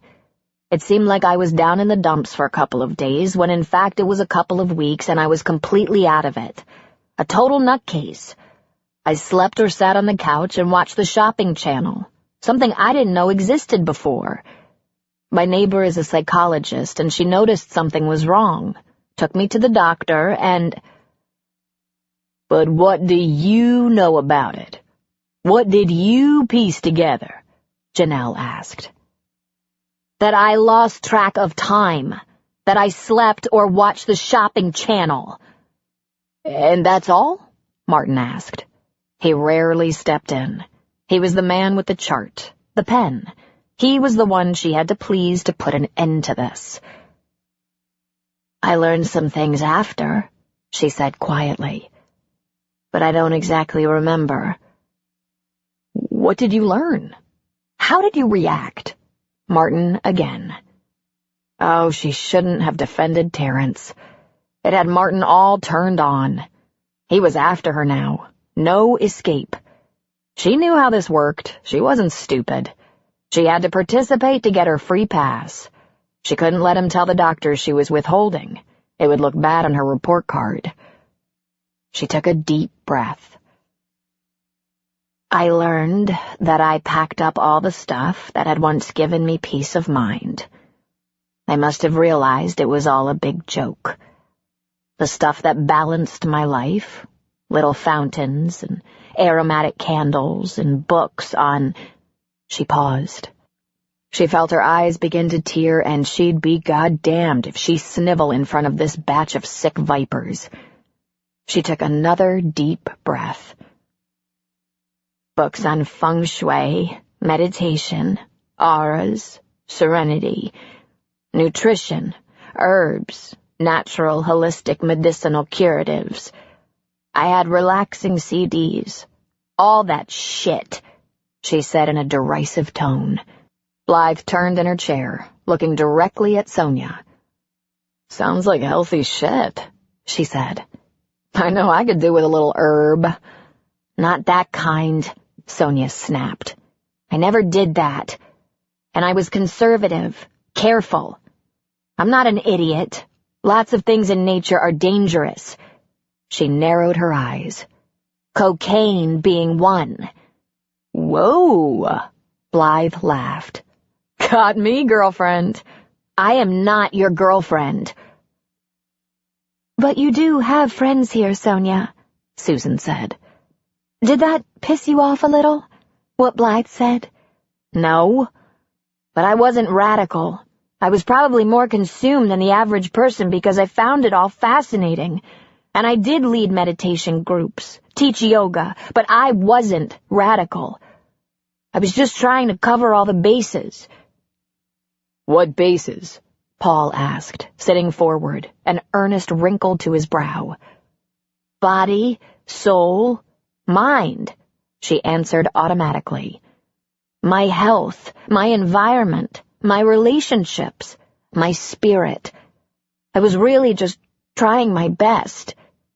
Someone started to say something, and she lifted a small hand. I know. I already got this in the booby hatch. I was seeking control. So I didn't get it. I understand that now. Still, it seems like you were trying to do it with healthy stuff, Carl said gently. Non-toxic, non-invasive, healthy stuff. What went wrong? How'd that turn out bad for you? I don't get it. I was trying to do all the right things, she said, sniffing suddenly. Nothing to hurt the body or the mind or the spirit. What can be harmful about the soothing sound of trickling water, or a healthy meal, or regular exercise and a pleasant aroma in the home? I was so careful. Moderation. I wasn't opposed to George having a chicken breast or the occasional scotch, but his cholesterol was up. His blood pressure was climbing. His job is so high stress.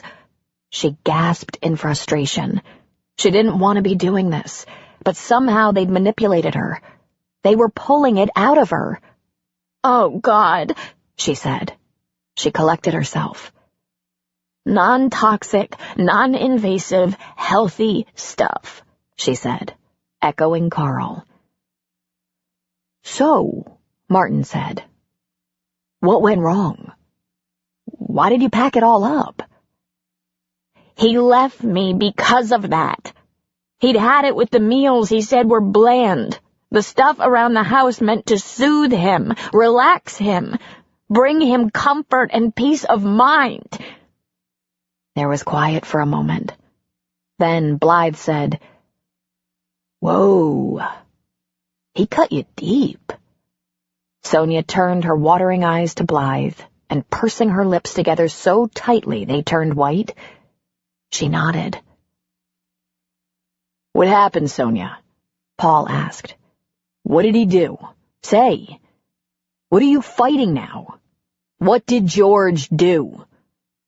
She wanted to say, please, could you not confront me like that? It's not your business.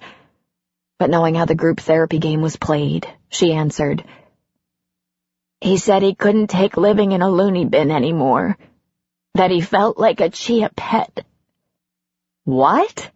3 people said at once. We couldn't hear you, Sonia, Martin said. Your voice was too soft. He said he felt like a fucking chia pet, that he didn't want me in charge of his fucking cholesterol. He takes pills for that he didn't want me watching his sleep patterns or his blood pressure, that he'd like to come home, turn on football, eat bloody red meat, spill on his clothes, drink too much scotch sometimes, fall asleep on the couch, and wake up hungover once in a while, and... She crumbled. She rested her elbows on her knees, covered her face with her hands, and sobbed in loud, angry cries. Certainly they could hear her now. Whoa, Blythe said. Breakthrough. Big time, someone else said. Sonia sobbed for a moment, and they let her. They watched her. When she couldn't stand their silence any longer, she lifted her head. Tears ran down her face, and she had snot running into her mouth. "I hate you," she said breathlessly, gasping. "I hate you so much. Why would you do that to a person?" She choked out. There was quiet for a moment. Terence couldn't answer. Carl looked afraid to answer. Blythe had said enough. "Well, we care about you, in spite of the fact that you're very private and untrusting," Paul said. "And we do that to get it out where you can look at it, because that's how you get well. It actually works." One at a time she heard their voices saying, "We care." She cried harder. She didn't want their caring, the assholes. Someone pressed a box of tissues on her. She mopped up the mess on her face, but it was minutes before she came under any semblance of control. When she finally lifted her head, they were all watching her, but their faces were a blur. "What happened, Sonia?" Martin asked. "I told you. He left. He made total fun of me, like I was crazy, and took his suitcase to the car and left." After that, Martin pushed. "When you kind of lost touch with reality, what happened to you?" It took a couple of moments. She knew where this was going. She was tired of hearing about the episode from her doctor, and hearing it from her own lips only made it harder. Worse. But everyone in the group just waited, not giving up. Probably so happy it was her falling apart and not them. She blinked, looked at each one of them individually, and spoke. "At first, I slept. I couldn't get food down. Couldn't swallow. I pulled out my hair in big clumps or bit my nails until they bled. Then I couldn't sleep because I saw monsters. I wanted to kill myself, but I couldn't figure out how.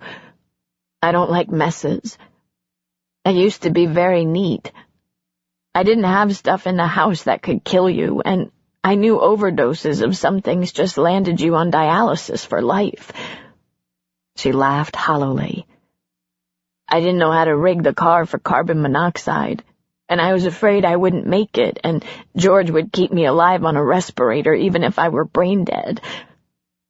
So I struggled. It was horrible, but it didn't feel like as long as it was. Or maybe it felt longer than it was. I don't know. It was like suspended animation." There was a moment of silence. Then Terence, the sickest one in the group, spoke up. "Wait a minute.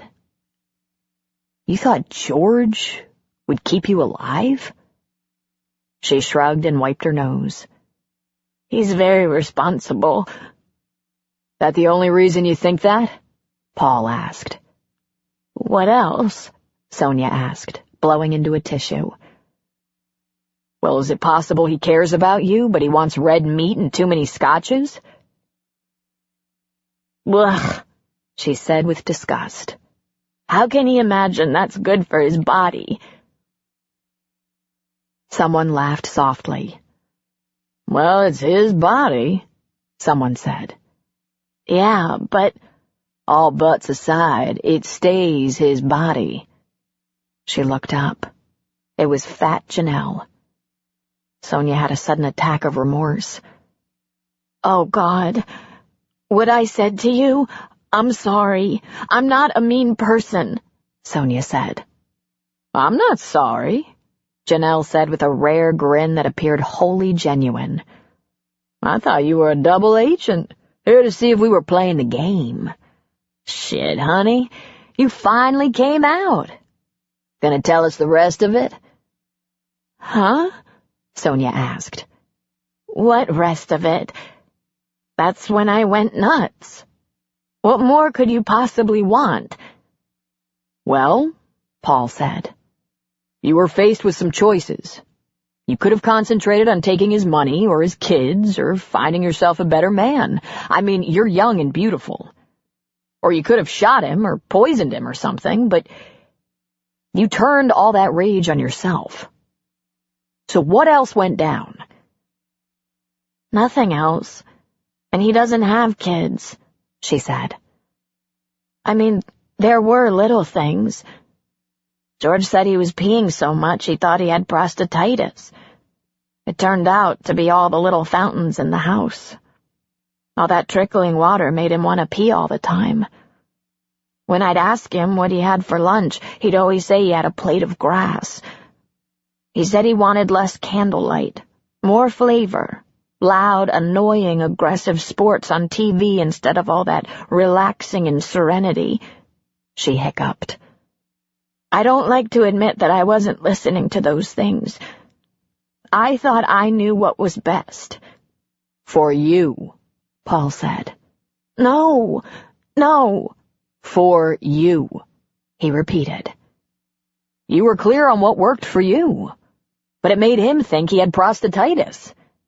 Did you ever think he might be okay eating and drinking what he wants to? But everyone knows that's unhealthy. Sonia turned to Blythe pleadingly.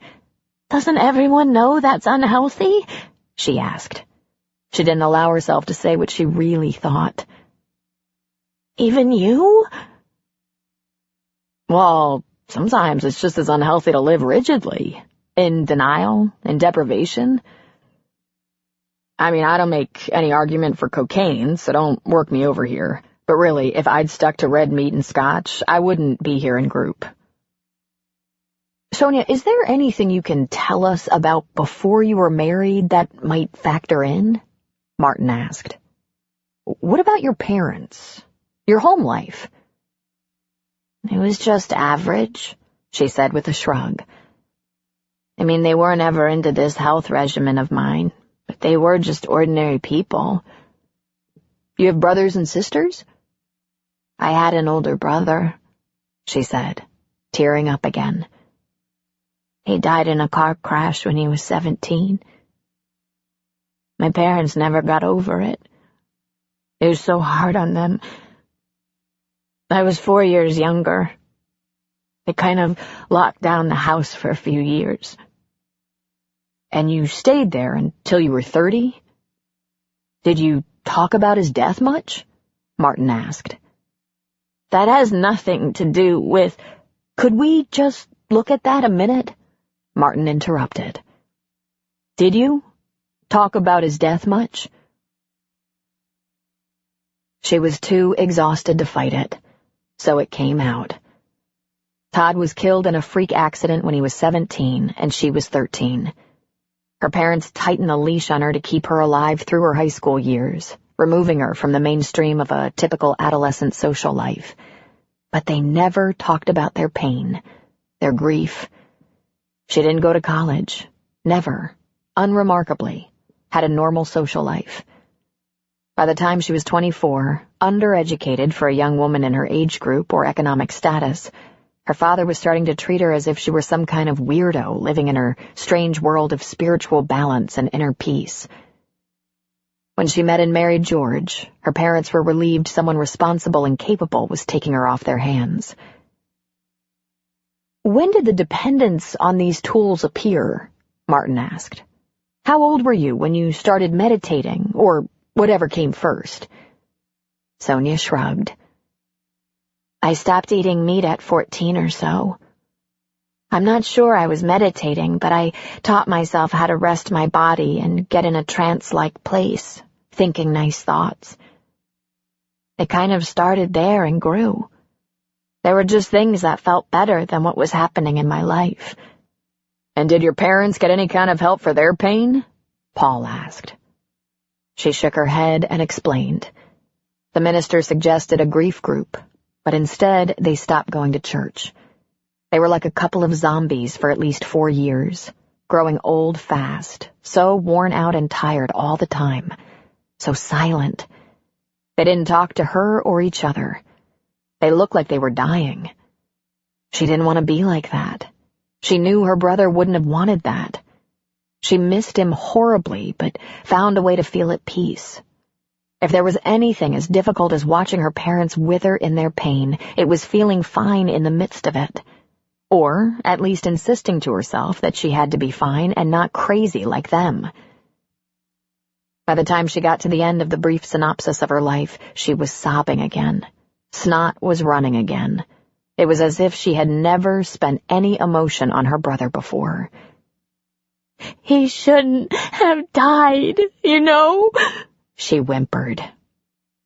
"Sonia," Susan said, "if your parents hadn't fallen apart like that, would it have given you permission to be less stoic? Less strong in the face of the greatest loss of your young life? You were only 13. All Sonia could do was nod wearily. She didn't even look up. "Whoa," Blythe said. "More breakthrough." "Kind of sounds like the conflict for you goes back further than a couple of months ago with George," someone said. "Maybe," Sonia said. She felt weak, worn down to a nub. "But back then, way back then, I never hurt myself. I wasn't crazy. I didn't tear my hair out or bite my nails." "Or want to kill yourself?" Paul asked. She shook her head. "Sonia," someone said. "Sonia, way back then, were you hanging on for dear life? Holding back the pain?" "Maybe," she said in a voice so soft she could hardly be heard. "But if I was, I never knew it." "Right below the surface," Paul said in a voice that was uncharacteristically gentle for him. "All those years, right below the surface." It was quiet for a moment. Sonia could barely lift her head. Then Martin spoke. "Well, folks, this has been an emotional session. I think we'll call it a night. We can't do all our work in one session. How about an early out?" Several people voiced their agreement. Blythe put her hand over Sonia's. "You okay, girlfriend?" "Okay," Sonia said weakly. She felt as if she should lie down right away and sleep for a year or so. Everyone rose to file out, but several of them brushed by her to give her a pat on the shoulder or a word of encouragement or praise before leaving. Paul paused while she was collecting herself. "Let me give you a lift home," he said. "No, I'm fine." "Actually, I think you might be emotionally exhausted. You worked very hard tonight. I'd be happy to drive you." "No," she said again, rising. But then she wavered on her feet and he caught her elbow. "Listen, if you're worried about leaving your car here, I could pick you up in the morning to ferry it home again. Unless you can arrange that easily, but it's no trouble for me. I don't go to work all that early. By morning you'll feel rested." He cracked a smile. "You're going to sleep pretty well tonight."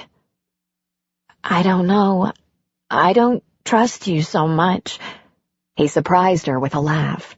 "I know. It's perfectly safe, though. They check us nut jobs out pretty thoroughly before letting us in a group like this. Even Blythe. Besides, we'll let Martin know I'm driving you tonight." "I really am kind of worn out." "Yeah, of course. I went through a similar thing in this group. I thought I'd been filleted. It was like there were no bones left in my body, like my brain had been sucked out through my ear." "Really? When was that? What was that about?" "Sorry," he said, smiling kindly. "No inside stuff outside of group. You want to ask me about that, it happens when everyone is around. Right now it's just a ride, that's all. No ulterior motives." Sonia was a little shocked. "That's very nice of you." "We usually look out for each other when we can," he said with a shrug. "Helping gets you helped sometimes." "You weren't all that helpful." she said with a scowl.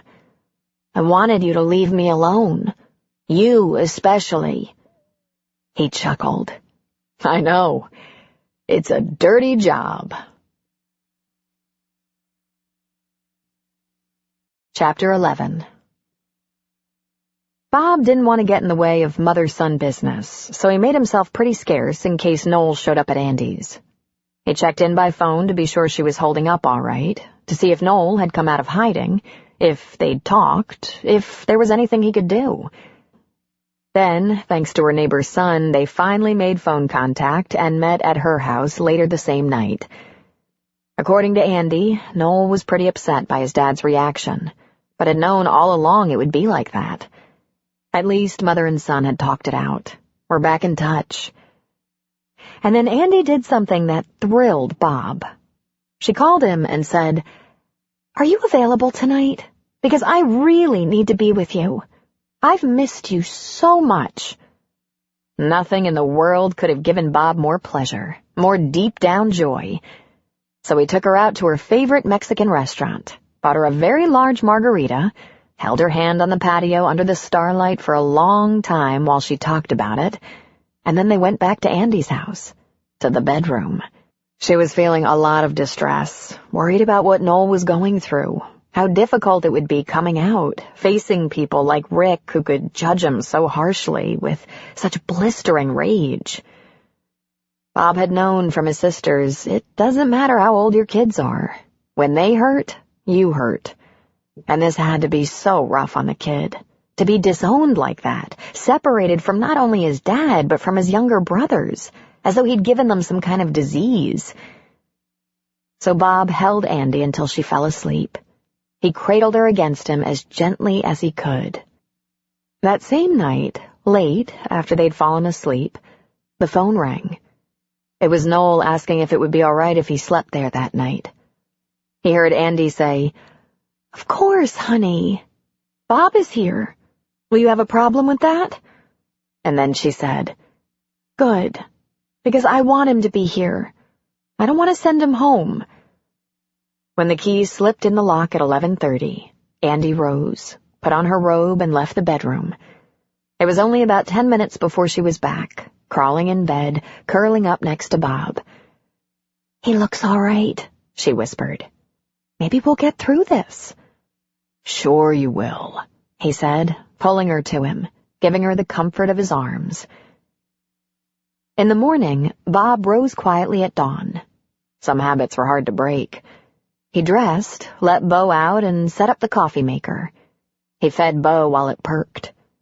Andy had purchased a couple of bowls and a bag of dog food for Bo, something that made Bob feel so welcome in her home. He took Bo and a cup of coffee onto the patio and watched the sun rising. He wondered if Andy fully appreciated the value of her lifestyle, the solid, pretty little house in a nice neighborhood, so quiet all the time. His sister and brother-in-law lived in a much grander house with a guard at the gate in their neighborhood. But he preferred this. He'd been out there about 15 minutes when Noel appeared at the back door. He looked scruffy, his curly black hair all crazy. He was wearing last night's clothes, hadn't showered or shaved. The kid had a rugged beard, all that black Greek hair from Andy's side. Morning, he said. I'm going to shove off.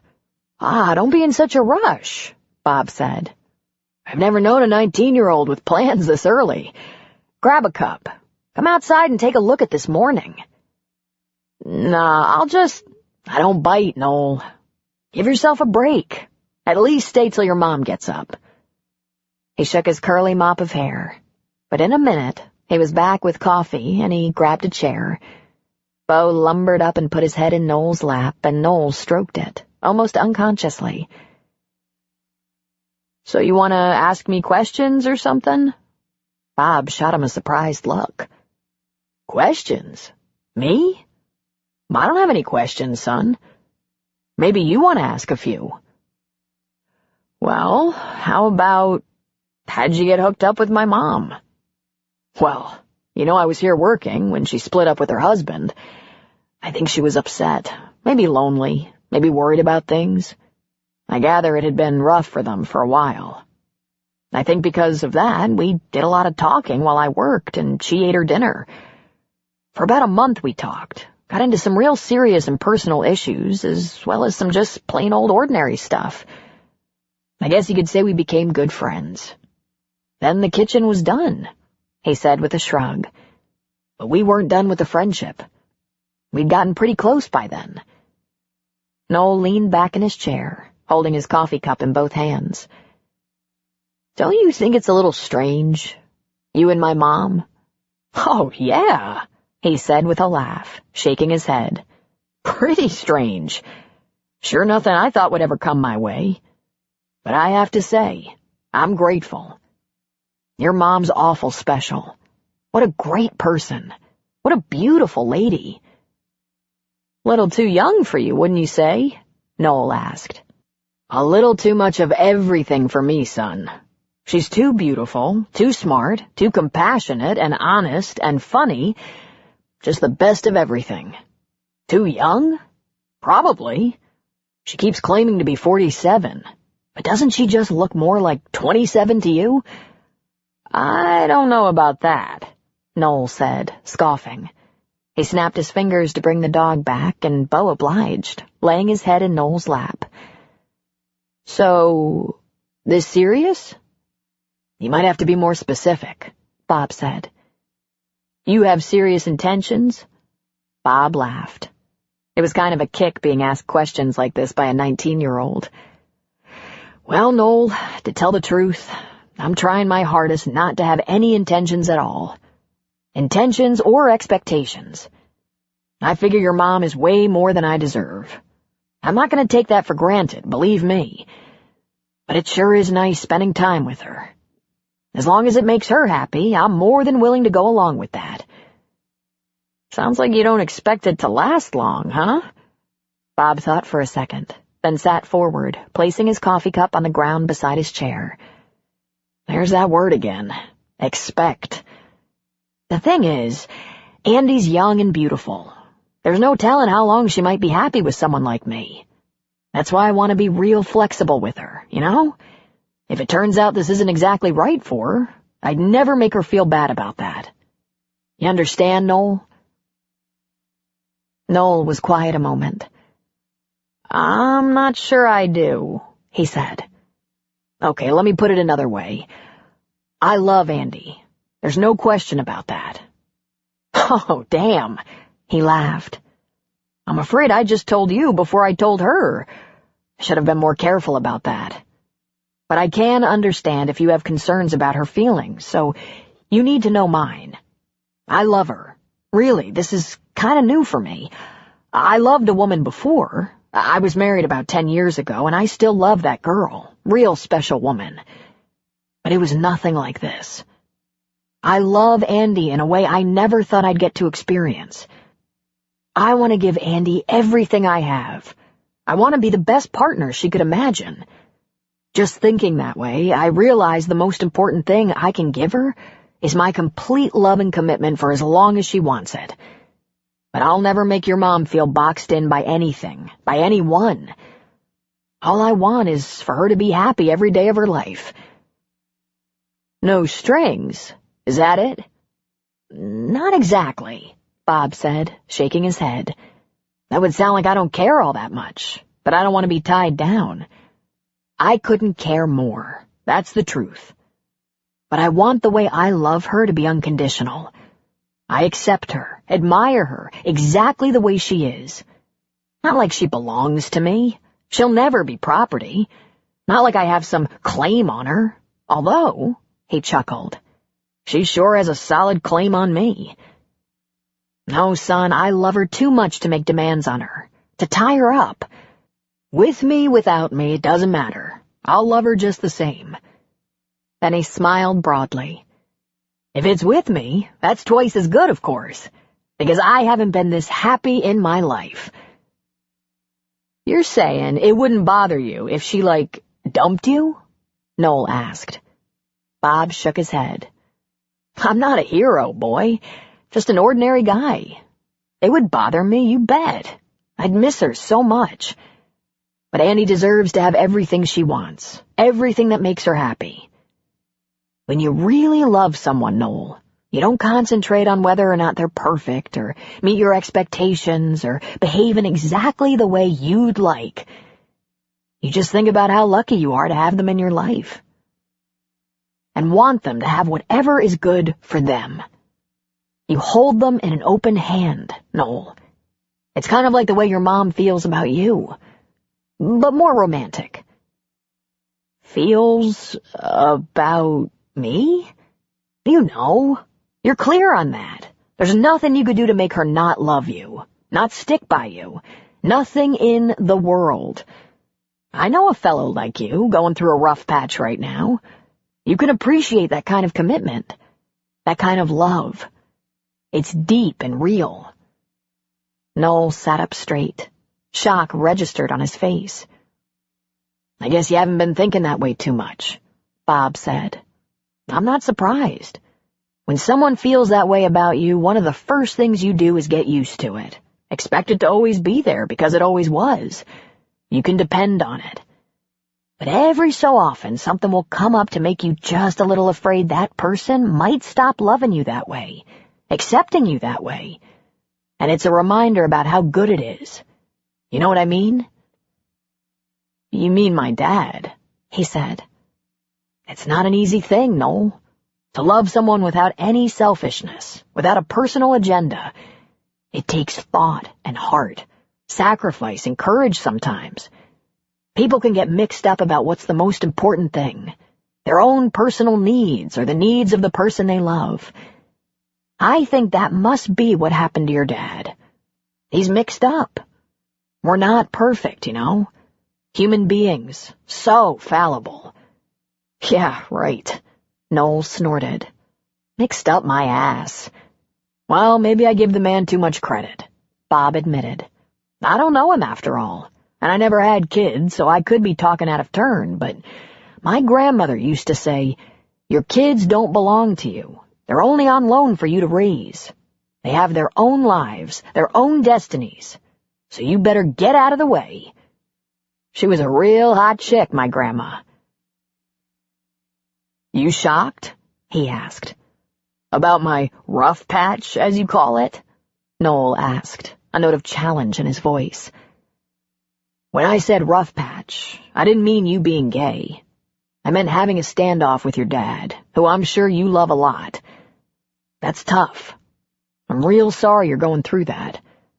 And I can't think what you can do about it. You can't change him any more than he can change you.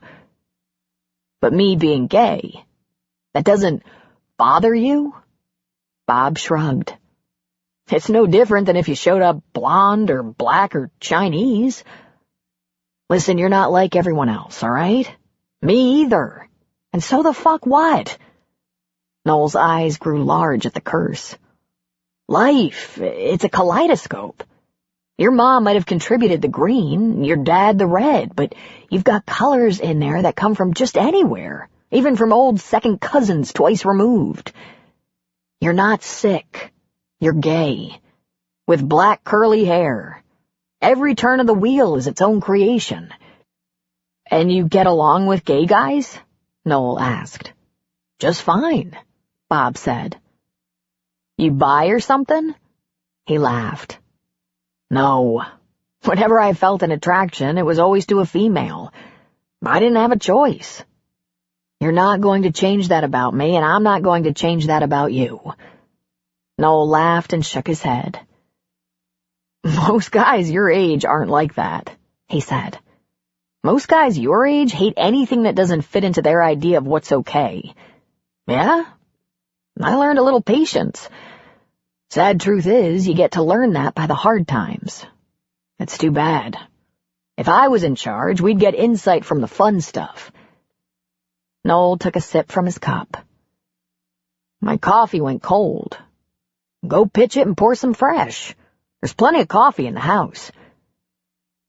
So, you learned a little patience. Got any advice? I might, Bob said.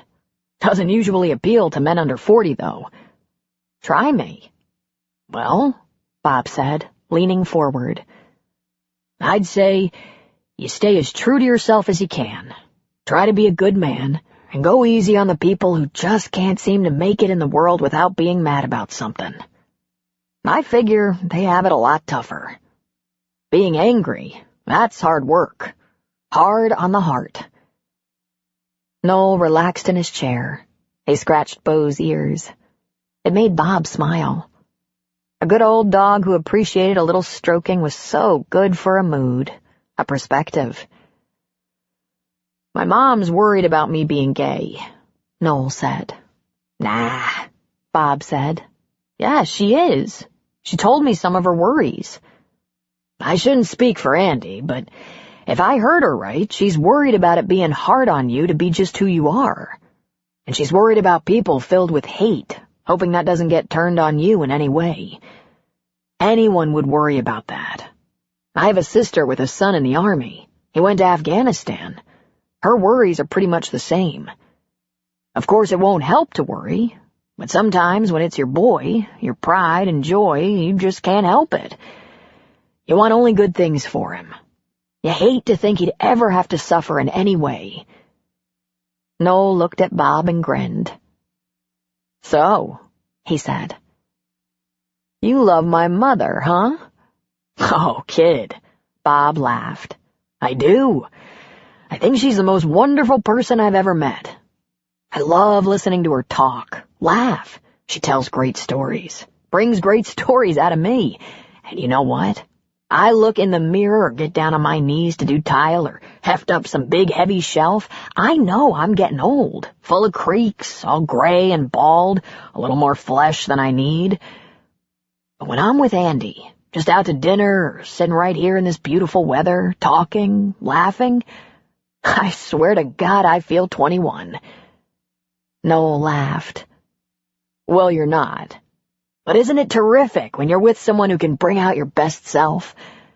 I think that's the sign of a true friend, when they make you feel better when you're with them than you ever had a chance of feeling without them.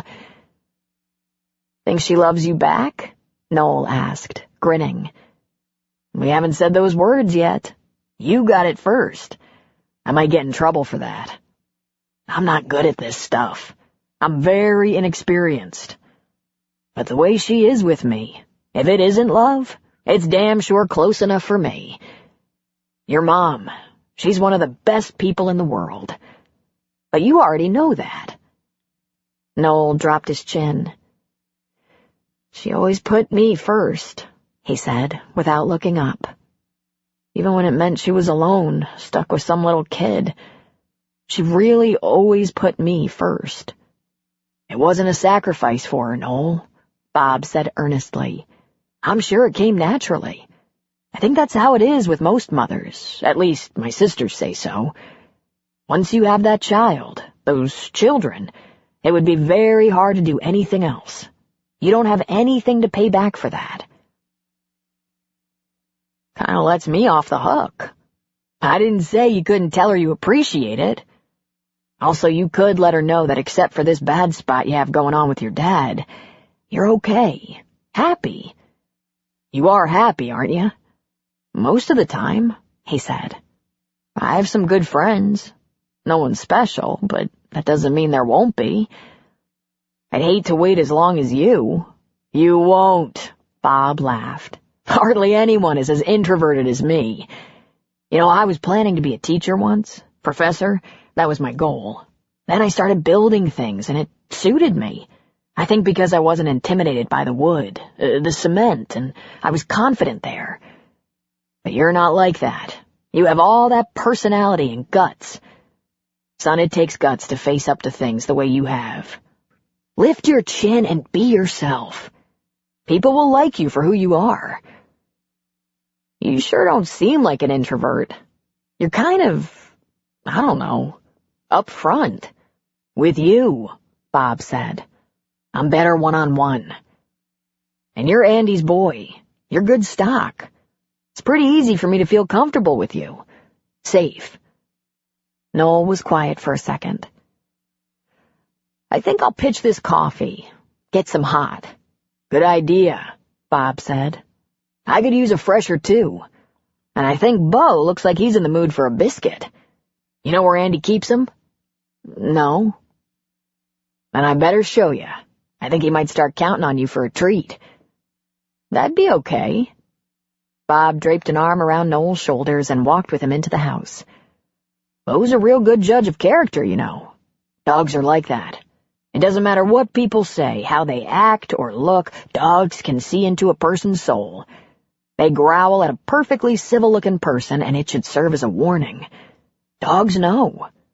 But Bo, he took to you immediately. I guess that stands for something. You're full of so much shit, Bob, Noel said. Bob laughed. But don't I talk a good game? I just hope you're telling the truth about how you feel about my mom, because I can't stand to think of her with some loser. One thing about me, I have a hard time making up lies. You'll get that after you know me a while. I've always been like that. I just spit it out, the truth about anything. I got arrested that way once, when I was about your age in college. A cop asked me, "Is that marijuana you got there, boy?" And I answered, "Yes, sir. I'm sure sorry, sir." No shit. You? Unfortunately, that's no shit. He laughed. But I really believe that stuff about dogs. Don't you? Noel laughed and headed for the coffee pot. Whatever you say, Bob. There was one nice thing about summer. Jerry didn't have to race around, getting kids out of bed, prodding them into the car for school, breaking up fights, trying to block snipes and arguments in the car. She enjoyed having the house quiet first thing in the morning. And that was where the nice thing about summer ended as far as she was concerned. Jerry had the kids programmed to check in before leaving the house, reporting their activities and locations. And they had additional reasons to talk to their mother. Questions like how much detergent goes in the washer, why isn't there any lunch meat, where are the extra rolls of toilet paper, can you stop on the way home and get any number of unnecessary items? Her phone rang all day long or bleeped at incoming texts. It was all she could do to keep from losing her temper and demand they stop calling. But when they stopped, it signaled worse trouble. She left them lists of chores every morning. With kids around the house all day, the place was crumbling in no time. Jed had a summer job at a local restaurant, working evenings, so he slept late and did little or nothing all day long, then ate almost everything in sight before heading off to work. The phone rang and she glanced at her watch, hoping it was some charity or political tape she could hang up on. When she answered, she heard her mother-in-law's chipper voice. "Darling, I caught you before work." "Minutes before, but for you, I'd even be late. How are you, Muriel?" "Torn, that's how I am. We're all packed up in San Miguel, heading for 2 months in Maui, but I just don't feel right about it. I think I should come there, help out for the summer." Jerry laughed. "That's very tempting. A live-in drill master sounds like just the thing. But settled. I'll send Stan to Maui and get on the next flight." "You can't, Muriel," Jerry said. "It wouldn't work. Please don't take this personally. If my own mother was still alive, I wouldn't let her come now either. Really, Phil and I need the time. We're just starting to really talk about things. I have to know where it's going." She took a breath. "Although I admit it would be fun to watch you glare at him for a couple of months." "I don't have to harangue him, darling. I could manage to be civil, at least when the children are present." "If I didn't know better, I'd think you were enjoying this." "Jerry, dearest, are you and my wayward son making any progress?" "What has Phil told you?" She laughed. "You're kidding. He won't give me a thing. The last time I asked him why he wouldn't talk about it, he said he didn't want me to screw up his lame attempts to get his wife back." "As if I would." Jerry laughed. The idea of Phil's mother torturing him with her disapproval was not hurting her mood. "Did you and Stan ever have marital problems?" she asked. "Of course not." Then she cackled at her own joke. "Geraldine, everyone has marital problems, of one stripe or another." Did either of you ever have—" She couldn't go on. "An affair?" Muriel asked. "Jerry, we never went through a situation like yours. Interpret that any way you like. We limped along like every married couple. Some of our troubles seemed insurmountable, some stupid and piddling. But I think in the end, I'd have to call it a very satisfactory marriage. Jerry, is there hope? It will be difficult to put him up for adoption at his age." "There is," she said. "But until I know what kind, Phil's staying right where he is, and I'm staying right here. And we're not having any friends or relatives in this mix. I hope you understand." Muriel sighed. "My other daughters-in-law don't take as firm a hand with me, you know. Though that doesn't mean I actually like them better, but that's irrelevant. Jerry, if you needed my help, would you call?" "Of course. Muriel, I can't stop thinking about something my mother always used to say. If the rope gets cut, you can tie it back together, but there will always be a knot in it." Muriel didn't respond immediately. After a long pause, she finally spoke. "Darling, when I look at the rope that belongs to Stan and me, so imperfect, so often broken and reconnected, I just assumed all those knots were there to give us something to hang on to." The June sun shone brightly, burning off the morning fog that tended to roll in from the coast and settle in the valley. Sonia had been digging in her yard for hours. The June sun on the fertile California land was like magic. Stick something in the ground and it would grow and grow and grow. The air was moist and warm, nurturing the flowers. She'd already lined the border of her backyard with colorful blooms.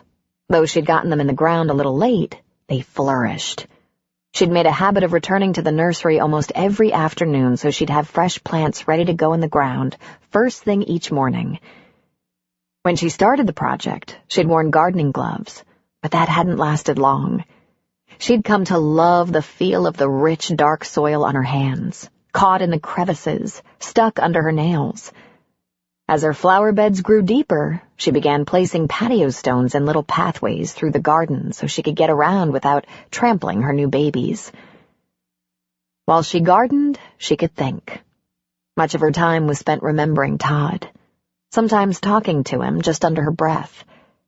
It would have been so sweet to grow into adulthood with her brother, see where their lives intertwined, merged. She would likely be Aunt Sonia now if he'd lived. After the group session that everyone referred to as her breakthrough, Sonia cried for almost 2 full days. Panicked that she was retreating into madness again, she'd called Dr. Calais, who asked if anything new or significant had happened right before the crying began. Sonia told her about the upsetting group session. "Ah, more grieving. Long overdue, it would seem. Will you be all right, or do you need some extra help getting through this?" Dr. Calais asked. "Will I be all right? Tear my hair out of my head?" "Is anything like that happening, Sonia?" she asked gently. "No, I'm digging in the garden, planting, crying on the flowers." The psychiatrist laughed softly, tenderly. "I can't think of a better place for your tears to fall. Please, call me in 2 days and tell me how you're feeling." 2 days later, there was less crying. 2 more days, she was much better. After another 2 group sessions, she could talk about her family, her brother's death, and her failed marriage without succumbing to wrenching sobs. The tears still popped into her eyes sometimes, unexpectedly, when a particularly sentimental memory came to mind. Good tears, the people in group called them. The kind of tears that got you well. She left the back patio doors open while she worked, and it was just before noon when she heard the doorbell. Since school was out, Andy sometimes popped over in the middle of the day, just for something to do. Sonia sat back on her heels, then got to her feet, brushing the dirt off her knees. She kicked off her shoes by the back door.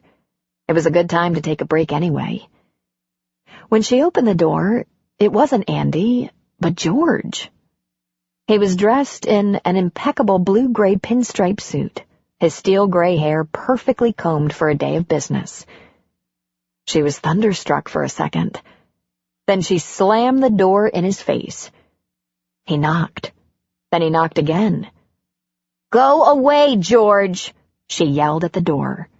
And then she turned her back on the door and under her breath muttered, "Asshole." She hadn't even made it out of the foyer when she heard a key in the lock. She whirled to face the door as it opened. "What are you doing?" she demanded, aghast. "Letting myself into my house," he said. "I am still part owner, you know." "What the hell do you want?" "I want to see you, to ask how you are," he said simply. "You won't talk to me or return my calls. I hear from your doctor that you're making great progress and are feeling much better. I'd like to hear from you how much better you're feeling." "She shouldn't be telling you anything," Sonia said angrily. "Doctor-patient privilege." She crossed her arms over her chest. "She has to respond to me, Sonia. I'm the insurer and the one who's paying the bills. Now why don't we just make things simple? Can you tell me how you're doing without all the profanity?" She ground her teeth for a moment. "I'm crazy. Now you can go." "You're not crazy," he said. "But you are muddy. What's going on?" She took a deep breath.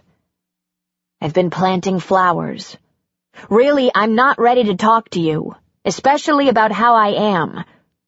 "It doesn't have to be a long conversation," he said, walking past her into the kitchen. He sat down at the nook table and waited patiently. She followed him. "Aren't you just a little afraid you'll put me right back over the edge?" He shook his head. "I checked with the doctor. She assures me you've become very resilient. You look a lot better than you did the last time I saw you," he said. "Duh," she said. She yanked out the chair opposite George and plopped down. "I was on another planet the last time you saw me. Now I only visit. Much too nuts for you to have to deal with." He smiled at her. "You know what today is?" he asked. "Friday," she said in a snotty tone. "It's our 10th anniversary," he said. "It's okay, I didn't expect you to remember it." For a second, the shock registered on her face. She really hadn't spent a lot of mental energy on George and the marriage or its destruction in the past couple of weeks. She'd gone a lot further back in time. She realized her mouth was open and closed it. Then she pursed her lips. "I can't remember things like that. I'm nuts." He laughed at her. "You don't have to play the nuts game with me, Sonia. I thought I'd stop by, force my presence on you to see how you're doing, invite you out to lunch." "Lunch?" she shrieked, insulted to her core. "You want me to go to lunch?" "I guess that's a no," he said pleasantly. "You're damn right it's a no. You've got some nerve, you know that?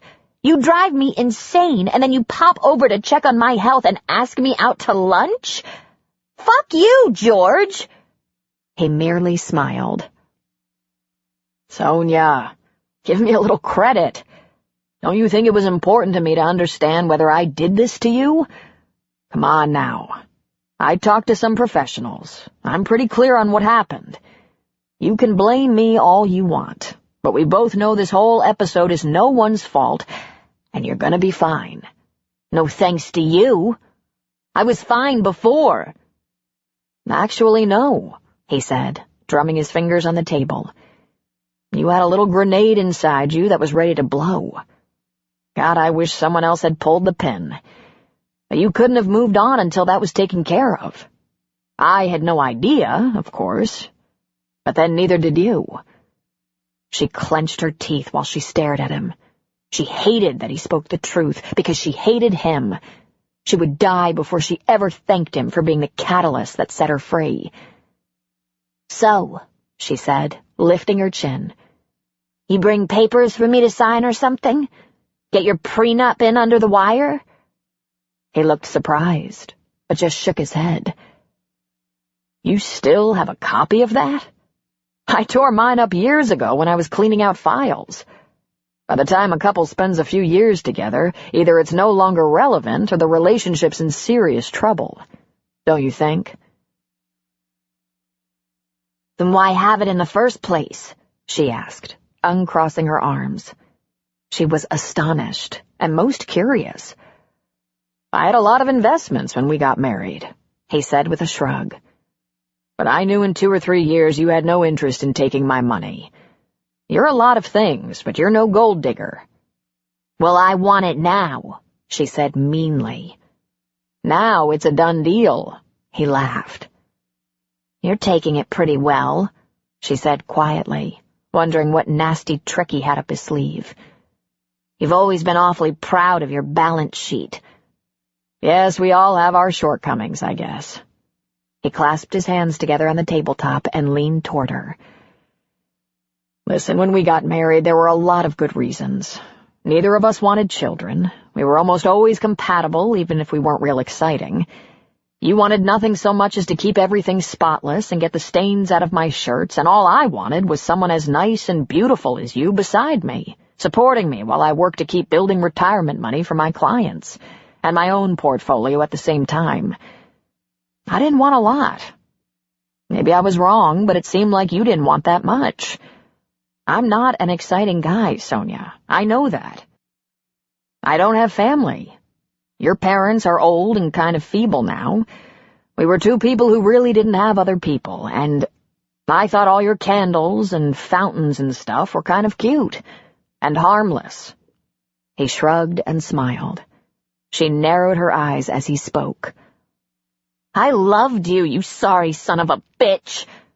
Oh, Sonia, he said sadly. I loved you too. I love you. Still. It's just that the kind of love you get from a guy like me doesn't have much sparkle to it. I'm dull and serious. They make jokes around the office about how I actually have a personality when I come out of my shell a little at those company functions. And I'm sorry. I never knew the whole health spa atmosphere would get to me like it did. I kind of went over the edge, too. She braced her hands on the seat of her chair and looked at him suspiciously. You don't have some secret plan or something, do you? Some fancy lawyer behind the scenes ready to cream me the second I let down my guard? No, nothing like that. I haven't even talked to anyone about divorce. It seemed pretty inappropriate while you were trying to recover. This whole business just scared the crap out of me. Jesus, if something really horrible had happened. If we can both get through this with our sanity, I won't ask for more than that. You want a divorce as soon as possible? I don't care about that. It really doesn't matter, he said, shaking his head. If you do. But you're paying the bills, and they've been huge considering Glendale.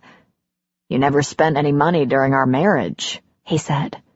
Growing herbs doesn't cost anything. You never put actual meat in my food.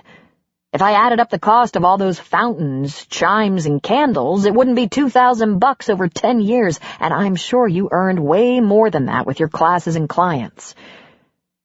Sonia, he laughed. Honey, you're a real cheap date. She couldn't remember the last time he'd called her honey. She wasn't sure what to think about the cheap date comment. Always so fiduciarily responsible, she said, crossing her arms over her chest again. Well, now you've traded all that for the nursery, it seems. Want to show me what you've been doing? No, she said stubbornly. Okay, he said, pushing his chair back. He walked to the patio doors while she remained seated. He looked out into the backyard. Wow, he said. She chewed her lip. It's possible I have a little OCD, obsessive-compulsive disorder, she said. Kind of goes along with all the other stuff. When I get into something, I go all the way. George looked over his shoulder at her. Really? He asked. You might not want to cure that until you finish the yard. It's stunning. Amazing. You really like it? It's beautiful. I wouldn't want to eat and sleep in a house that looked like a funeral parlor, but what you've done so far looks fantastic. You really do have a lot of talents. Seems like you just need to learn when to stop. Except I'm no good at making money, she muttered. Don't sweat it, Sonia.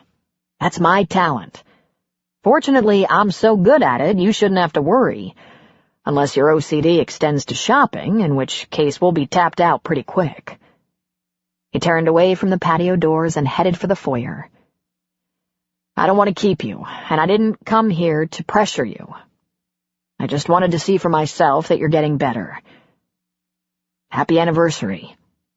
Sorry it wasn't a good one for you. 10 should be something special, though I have no idea what kind of special. It was kind of special, she found herself thinking. It was actually the first time she felt George had accepted her as she was. Exactly as she was. And she had to be crazy for that to happen. "George," she said when he got to the door. He turned. Yes? "If you call, I'll talk to you. For 5 minutes. And not too often." He grinned at her. Okay, Sonia. Glad you're feeling better. And then he was gone. Chapter 12. Jerry did a little further local research on BJ and found a guy with the last name of Smith who had a small but lucrative electronics repair firm in Mill Valley. On her lunch hour, she dropped by. BJ was behind a counter, staring at a computer screen when Jerry walked in. When BJ looked up, she looked stunned. "Hey," Jerry said. "I was in the area. I thought maybe I could take you to lunch." "How did you find me?" BJ asked, standing from behind her desk. "It wasn't hard," Jerry said with a shrug. "I looked it up on the computer. So can you take lunch? If not, we can do it some other time." It was almost as if BJ knew. She said she'd find someone from the shop to cover her desk, but she was tense, on guard, as she did so. When they were walking out of the office, she said, "I only have a little time. Half hour, 45 minutes tops." "I'm sure you know some places nearby," Jerry replied. "I usually bring something," she said. "When I don't, we hit Taco Bell or Wendy's for a salad." "Either of those works for me. Or I saw this sushi place down the road. You eat sushi?" "I haven't," BJ said. "We could get some non-fish rolls, break you in slowly," Jerry said with a smile. "Okay," BJ said cautiously. "Come on, you're not leaving the kids alone or anything. Relax. Try to enjoy a little break." "Yeah," she said, clearly not enjoying it a bit. "By the way, where are the kids over summer?" Jerry asked. "At my brother's house. They've been really great about helping me out while I'm working." "They must like it there. With their aunt?" "Yeah," she said. "Her kids are grown, but she's good to my kids. My brother's done pretty well here. The business is doing okay. I lucked out." "Nah, you didn't luck out. You must have a good family, BJ. That's how we get through the hard times." "Yeah," she said, glum. She got in Jerry's car. Jerry made a little small talk, telling her about Matt's obsession with baseball and video games, Andy's ongoing thing with Bob, Sonia's new hobby of planting up the entire yard. When they were settled in a very sparsely populated restaurant and each had an iced tea, Jerry explained why she was there. "Let's not drag this out. You're clearly on to me. I just want you to know I know." "I guessed," BJ said. "How?" Jerry asked. "You said you could find things out, and I freaked out that night with the thing in the parking lot. I wish you wouldn't freak out now. I'm on your side." "How can you be?" "I read the newspapers, got my hands on a couple of reports. Jerry said. Look, I'm not going to say anything to anyone, not even Andy. The only other person who knows is Phil, who looked it up for me. And by the way, that's not really allowed. But right now, Phil would kill Caesar for me, you know? We don't make a habit of doing background checks on neighbors. She sipped her tea. Besides, hardly anyone has more shit going on than us. I do, BJ said solemnly. Yeah, you do win the prize, my girl. I have a million questions, but I'm not going to overwhelm you. Right now, all I want is to be straight with you. I want you to know I know, and that I'm not going to run scared or gossip about you or judge you. Your husband prosecutes people like me, BJ said. I look things up too. I don't have a computer, but I can get on the internet at my brother's shop. Jerry smiled. He does, she admitted. He doesn't like it. He sees the flaws. He goes with the patriarchal laws. We fight about it. He tries to plead down the sentence when he understands the defendant was helpless. And when he's prosecuting a case like yours, he suffers. Plus, I kick him every time I turn over in bed, every night. She reached across the table and squeezed BJ's hand. Really, he hates it. And he understands. He won't fight the system, but he gets it. You were right about him. He's decent. BJ looked down. You could have played it a lot closer to your chest, she said. I sure wouldn't have pressed you. Jerry shook her head.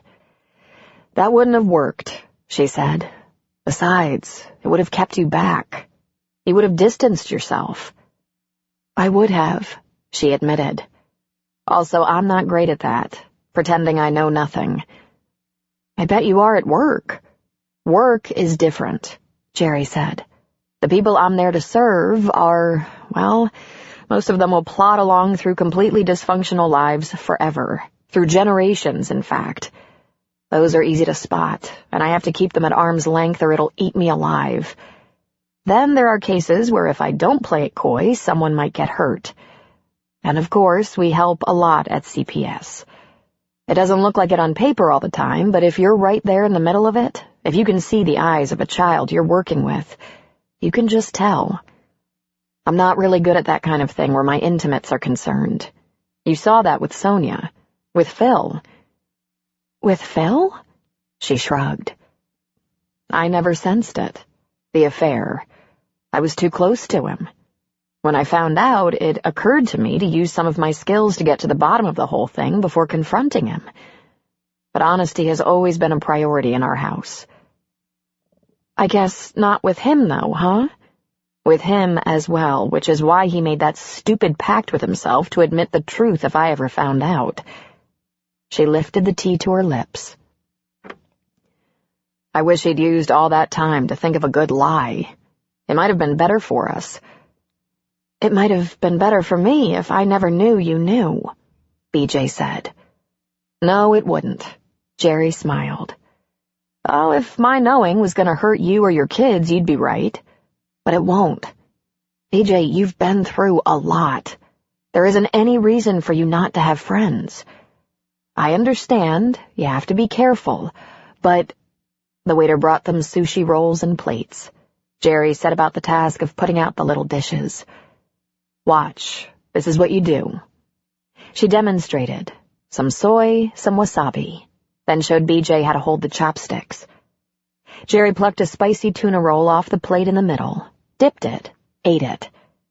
Spicy tuna, shrimp and crab, she said, pointing.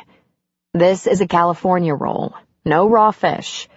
But take a chance. Try the tuna roll. It's delicious.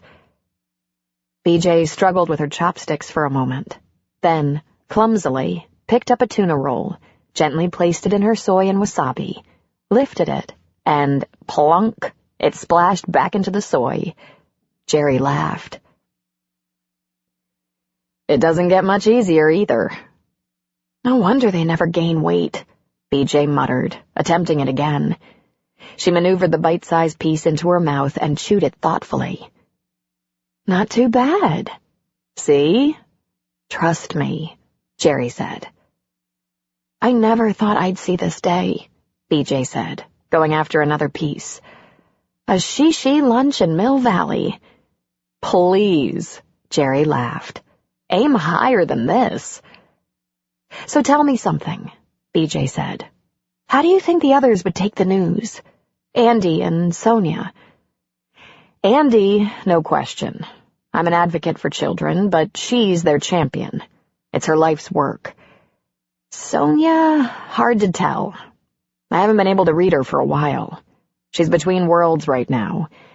The old Sonia might have freaked out. But this new person is almost the opposite.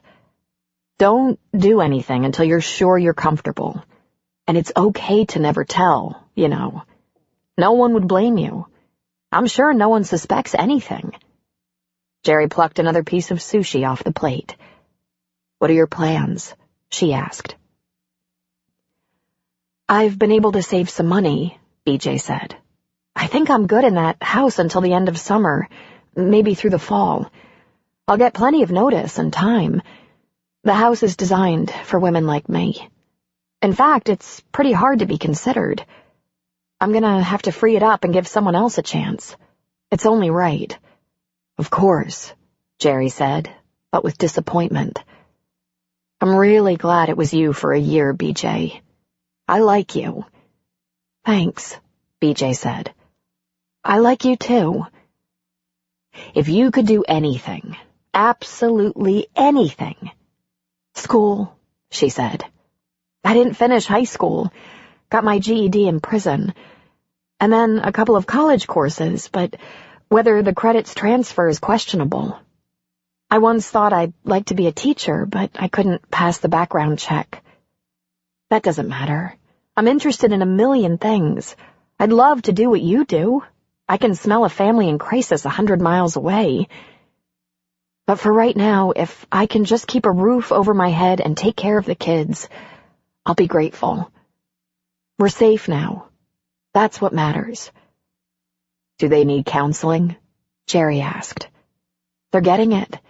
There's a very strong network for battered women, even the ones who cross the line like me.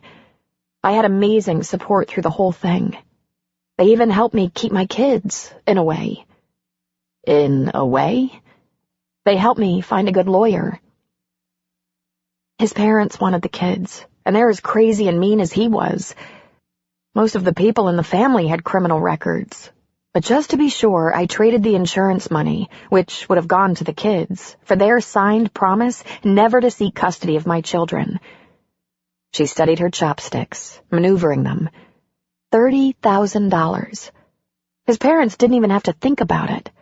They wanted the money more than they wanted their grandchildren. And the kids were with your brother? No, she said, shaking her head. My mom and dad. But I can't go back to Fresno to live. Not ever. He had a big family, a lot of buddies as nasty as he was. A quick visit, in and out, that's all I dare, and I don't dare often. They're all big and mean, but they're not that smart. They won't try to find me, but if any of them stumbles into my path, they might want revenge. But they don't want the kids. Jeez, you've really been through it.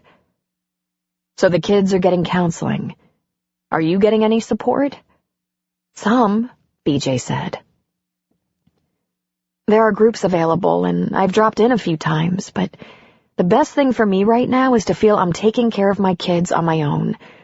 That really works for me. I got a lot of support in prison. In fact, I was kind of an orange jumpsuit celebrity. There are a lot of women in there who fantasized about doing what I did, whether they were justified or not. She smiled contritely. I'm sorry, Jerry said. I wasn't going to ask a lot of questions. We have so much time to talk about both our lives, because no matter where you go next, I'm not giving you up. It's not going to be Mill Valley, Jerry. This place is too expensive. I'm thinking of leaving the state, going someplace with a lower cost of living, but I want to be close to family if I can. I haven't figured anything out yet, but I should. If you have any suggestions, I'm open. I'll work on that. Selfishly, I'd like you to stay close. I'll use my connections, look into options. BJ tilted her head and her eyes glistened. One more, she said, her voice a little raspy. One more question. Then we eat this sushi and I have to go back to work.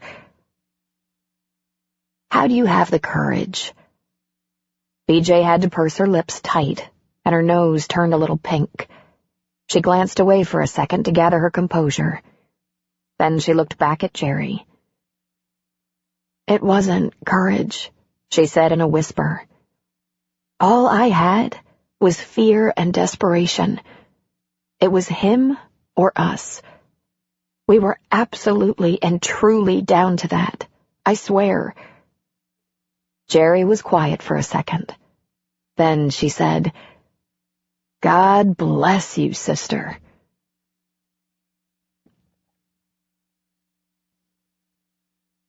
BJ knocked on Sonia's door that same afternoon after work. Hi, she said when Sonia answered. Still digging? Can't stop myself, she said, but she smiled when she said it. Want to see? I'd love to. She stepped inside. BJ didn't drop in on the women in her neighborhood. She mainly saw them in passing, outside. She rarely saw Sonia at all these days. How about a glass of wine? Sonia offered. Gee, you can't drink wine, can you? She asked. I mean, with all you have going on? You mean medication, lunacy, depression, and marital disharmony? She asked with a laugh. I'm not exactly cleared for alcohol yet, and besides, being the health nut of the neighborhood, I've always been a spare sipper. But I keep a bottle of chilled white in the fridge for Andy and Jerry, and I admit, I'm really looking forward to when I can join them. I might chug it. When do you suppose that's going to happen? BJ asked, watching somewhat distractedly while Sonia breezed into her cheerful kitchen and poured a small glass of wine. I'm thinking about a year, she said. Dr. Kale says the antidepressant and anti-anxiety drugs are probably temporary for me. We'll see. I like having a full head of hair, so I'm not going to argue about it. She handed BJ the glass. Thanks. I hadn't had a drop of alcohol in years, till I met you girls. I wonder if you're all a bad influence. I figure if Jesus could turn water into wine at a wedding, it's probably not the worst thing. Come out back, Sonia invited, leading the way. BJ stepped out onto the patio and felt almost assaulted by the depth and color that surrounded the yard. On all four sides, against the house and 3 surrounding fences, were beautiful plants and flowers. She saw plants 6 feet deep, roses, lilies, gladiolas, daisies, bougainvillea, ferns, snapdragons, and a multitude of unidentifiable blooms and stalks in every color. Good God, BJ said, shocked. Sonia laughed and went to sit down in a patio chair. She had a couple of chairs turned toward the yard, a small redwood table separating them. BJ noticed there was a water glass there. Sonia had been enjoying the view of her hard work in the early evening sun. BJ sat down next to her. You did this all by yourself? She asked. When I get going, I can't seem to stop, Sonia said. It's probably going to require another pill of some kind. Sonia, landscaping companies can't pull this off in a couple of months, BJ said.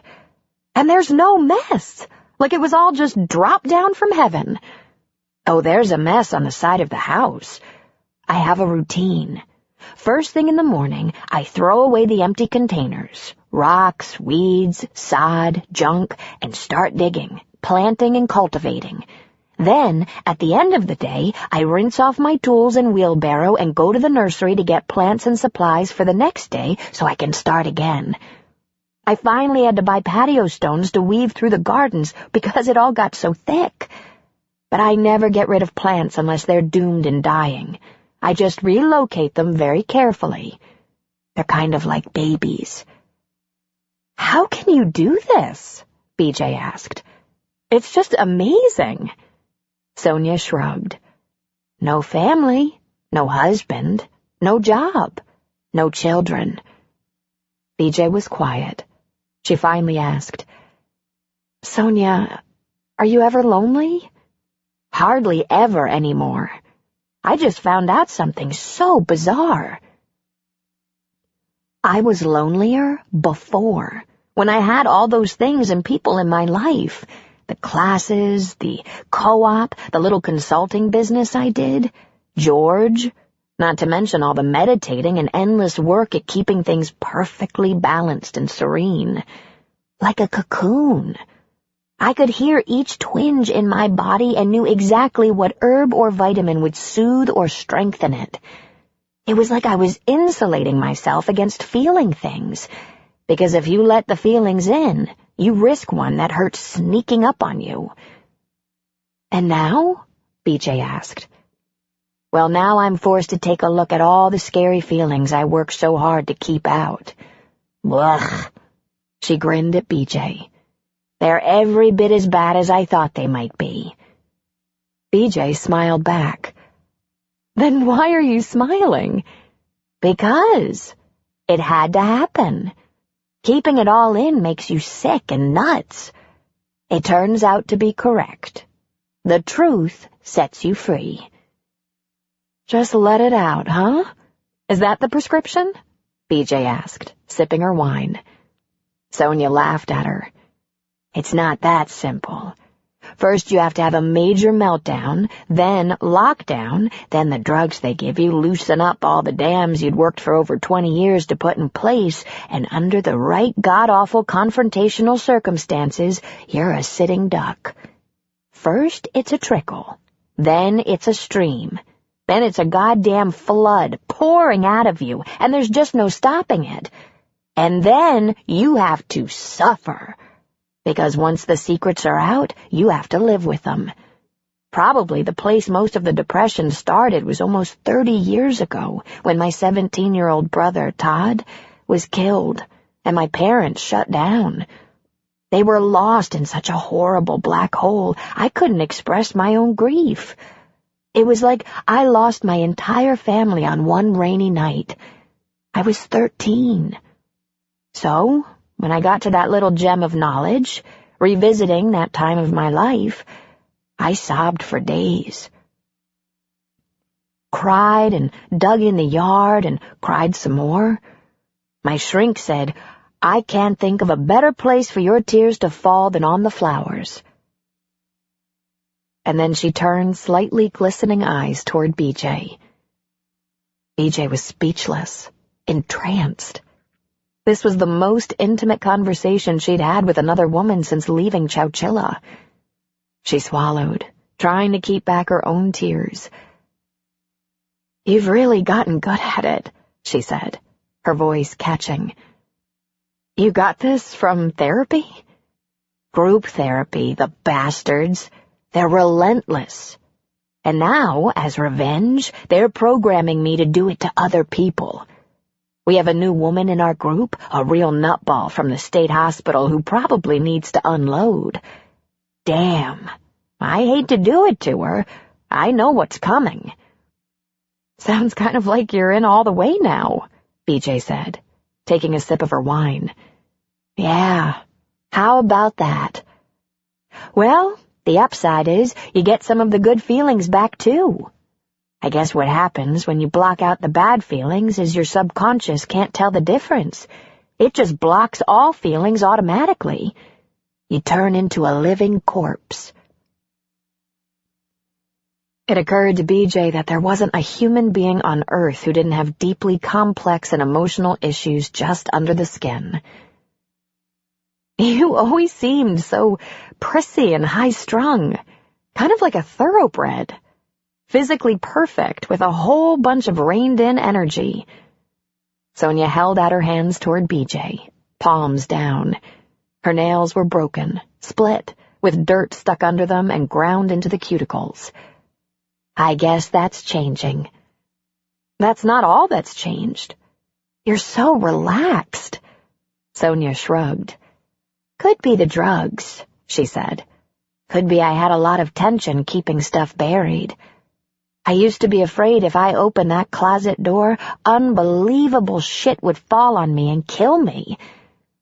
I never realized how much energy it took to keep the door closed. And out of it comes this, BJ said, sweeping her hand in the direction of the flowers.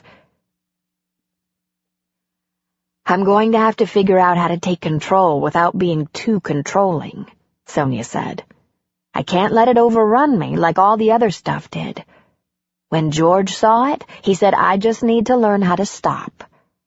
I hate to admit it, but it kind of put me on notice. He was right. That's what I did with the fountains, candles, chimes, music, bland food. Shit. He didn't stand a chance. George saw the garden? Uh-huh. He stopped by a few days ago. He wanted to wish me happy anniversary. Number 10. You're kidding me. You saw George. I've talked to him a couple of times, too. Sonia? You're talking to George? Uh-huh. Amazing, huh? We're not getting back together or anything. We're not getting divorced right now either. At least not until all this other stuff is taken care of. It's pointless, he says. We might stay friends, though. We always liked each other a lot, but we got married for reasons that seemed to make sense at the time, but were probably all wrong. A couple of lonely people with no attachments who could be alone together and feel a little bit less alone. It was supposed to be a simple marriage that didn't require too much and could meet a few mutual needs. But then I tried to take care of George so I'd never have to lose another person. And I lost him. What about the prenup? BJ asked. He said he got rid of it years ago. He knew I didn't really care about his money. George is good at what he does. If you ever need a financial planner, I'll keep him in mind, BJ said with good humor. Sonia, I have to say, you took me completely by surprise. I didn't expect this from you. All this honesty, all these flowers. You're so different from the person I thought you were. And I'm really flattered that you trusted me enough to talk about all that personal stuff. Why wouldn't I trust you, BJ? Sonia asked. You saved my life. No one else could tell anything was wrong. And you, the one who knows me least, saw the most. Nah, it wasn't like that, she said. Just dumb luck, that's all. Not the way Jerry tells it. It was you who insisted on breaking into the house and taking me to the hospital. And you who noticed the house was starting to smell bad. It's like we were sisters of the heart before we knew anything about each other. I owe you, BJ. I'll never be able to repay you, but I know I owe you. You don't owe me, she said, smiling, shaking her head. But I did come over for a reason. You don't seem to be walking anymore in the mornings. I've been slacking on that, Sonia admitted. What are you doing for exercise? BJ asked. Besides gardening 8 hours a day? She laughed. Are you stiff? Sore? If I stay on my knees too long, I can stiffen up. Not too bad. But I know it's exercise. I use every muscle in my body. I'll bet. How'd you like to try something different? Like what? Run with me, BJ said. I don't run, Sonia said, shaking her head. I'd never keep up with you, for one thing. BJ turned in her chair to face Sonia. I'll go easy on you while you give it a chance. See if you can do it. A few years ago, I was in a spot where I really needed some exercise bad, or I was going to go all limp. But I had no real resources and very little time, so I started running. I got hooked. It changed my mood and helped me think more clearly. You can't imagine. Now I have to run, just to keep my thoughts and emotions from going berserk. I think it's the endorphins. And if you're worried about the flowers taking over, you could try a couple of other things along with the gardening. Not everything about balance is cursed. Wouldn't that be like going back to the candles and fountains? Sonia asked. Not while you're still in your group, I don't think, she said, shaking her head. Try it. I get tired of running alone all the time. It might work for you like it worked for me. She shrugged. If it doesn't, it doesn't. But what do you have to lose? When? Sonia asked warily. Tomorrow morning, 6. Oh, I don't know. I haven't been getting up that early lately. I'm drugged, BJ grinned. You're not that drugged. In fact, I think the drugs make you kind of even, if you get my drift. Besides, you owe me. Sonia made a face. Pretty smart of me to give you a weapon to use on me. Come on, BJ said, standing. I have to get back to the kids. They're supposed to be cleaning up their rooms. I'll see you at 6 a.m. She handed Sonia her wine glass. Thanks. That was great. Try to keep me from getting in the habit, will ya? 6, Sonia said weakly, furrowing her brows. With a smile on your face, BJ said. At 6 the next morning, BJ had to knock on Sonia's door. She wondered if she was going to do it, get up and run. When the door opened, BJ had to keep from laughing out loud. Sonia stood in the frame holding a steaming cup, her hair all ratty from bed, mud stains on the knees of her sweats, narrowed eyes, and a scowl on her face. Sonia, is that coffee? Tea, she grumbled. Man, you look a lot like Jerry used to look when you rousted her out to walk, BJ said, laughing. I'm going to buy her something nice, Sonia muttered. I should make amends for that. Come on, BJ coaxed. Let's stretch. Sonia put her cup down on the foyer table and pulled the door closed behind her. Let's get this over with, she said, not realizing how much she sounded like Jerry as well. They stretched out legs, joints, backs, arms, loosening everything up. Then BJ suggested they start with a brisk walk. After a block, Sonia was moving along pretty well. How do you feel about a nice, gentle trot? BJ asked. I'm not sure, Sonia said. I'll let you know. Come on, BJ said, setting an easy pace. Once they were moving along, BJ started explaining how things would work. I've plotted my entire course 100 times. I know all the exact measurements and distances. If you can jog a half mile, we'll walk again and see how you feel. I might not make a half mile, Sonia said, panting. You're doing great. How's it feel? Like I need a hip replacement. Anything hurt? Everything hurts.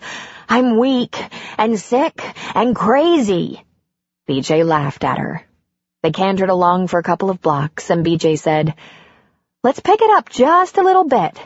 How you doing? Really sorry I made friends with you. Here we go, Sonia. Nice and easy. Even out your breathing. Don't come down too hard. Just roll off your feet, heel to toe. Swing your arms gently to give yourself a little help. You're doing great. They ran a few blocks, then BJ said, Okay, we're going to pick it up just a little more. Not too fast. Nice and easy. That's a girl? Hey, you're in very good shape. Sonia said. Tell me when you run out of steam, but try to push yourself a little bit. It's always hard work at first, but then the endorphins kick in and it feels like you could go forever.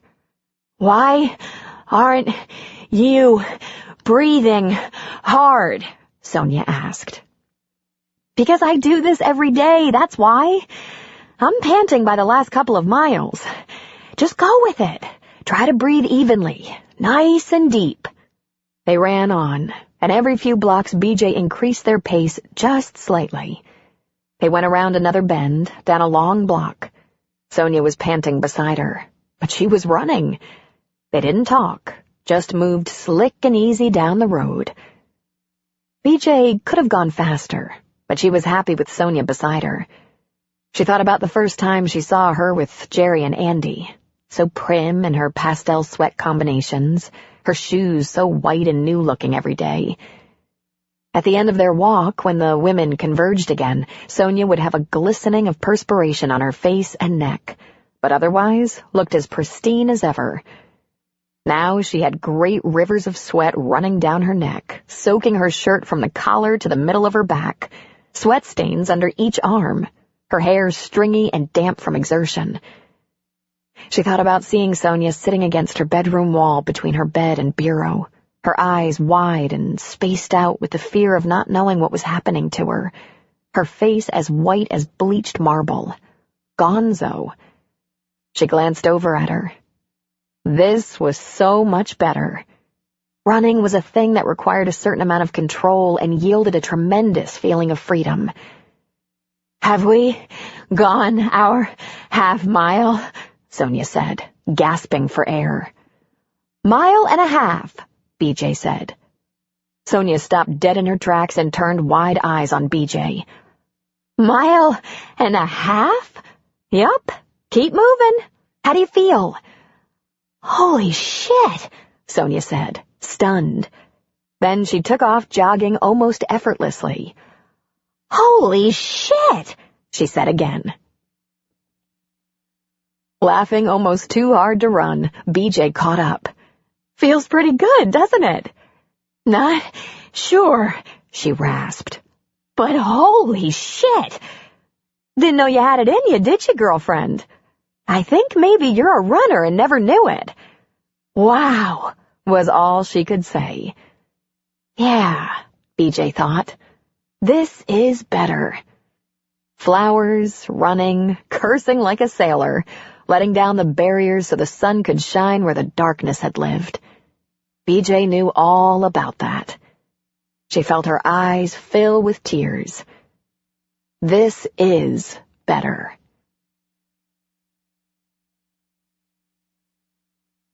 Andy was very much looking forward to meeting Bob's family. He confessed to her that Connie and Frank were so excited to meet Bob's new girlfriend they wanted all 4 grown children, their spouses, and 9 grandkids to come over for a big family gathering. But Bob slammed the lid on that. At his insistence, it would be a cozy little backyard barbecue that would give the 2 couples a chance to get to know each other. There was plenty of time to bring in the entire supporting cast. He explained that Frank and Connie were rich, and their house was probably more of a small mansion. He didn't want Andy to think that had anything to do with him. He was just a poor relative. "Bob, I figured if it had a guest house, it was pretty substantial, and that Connie and Frank weren't simple folks if they had all that," she said. "But they are," he said earnestly. "Maybe I just kid myself about that, but they seem just ordinary to me. My other sisters and their families live in regular little houses, always worked hard and had to worry about things like paying for college and weddings. I know Connie and Frank are kind of different in that way, though they're hard workers too. I can't explain it." "Well," Andy said, "maybe you just did. You're saying Connie and Frank are very wealthy but down to earth." "Frank started with nothing, just like anyone else.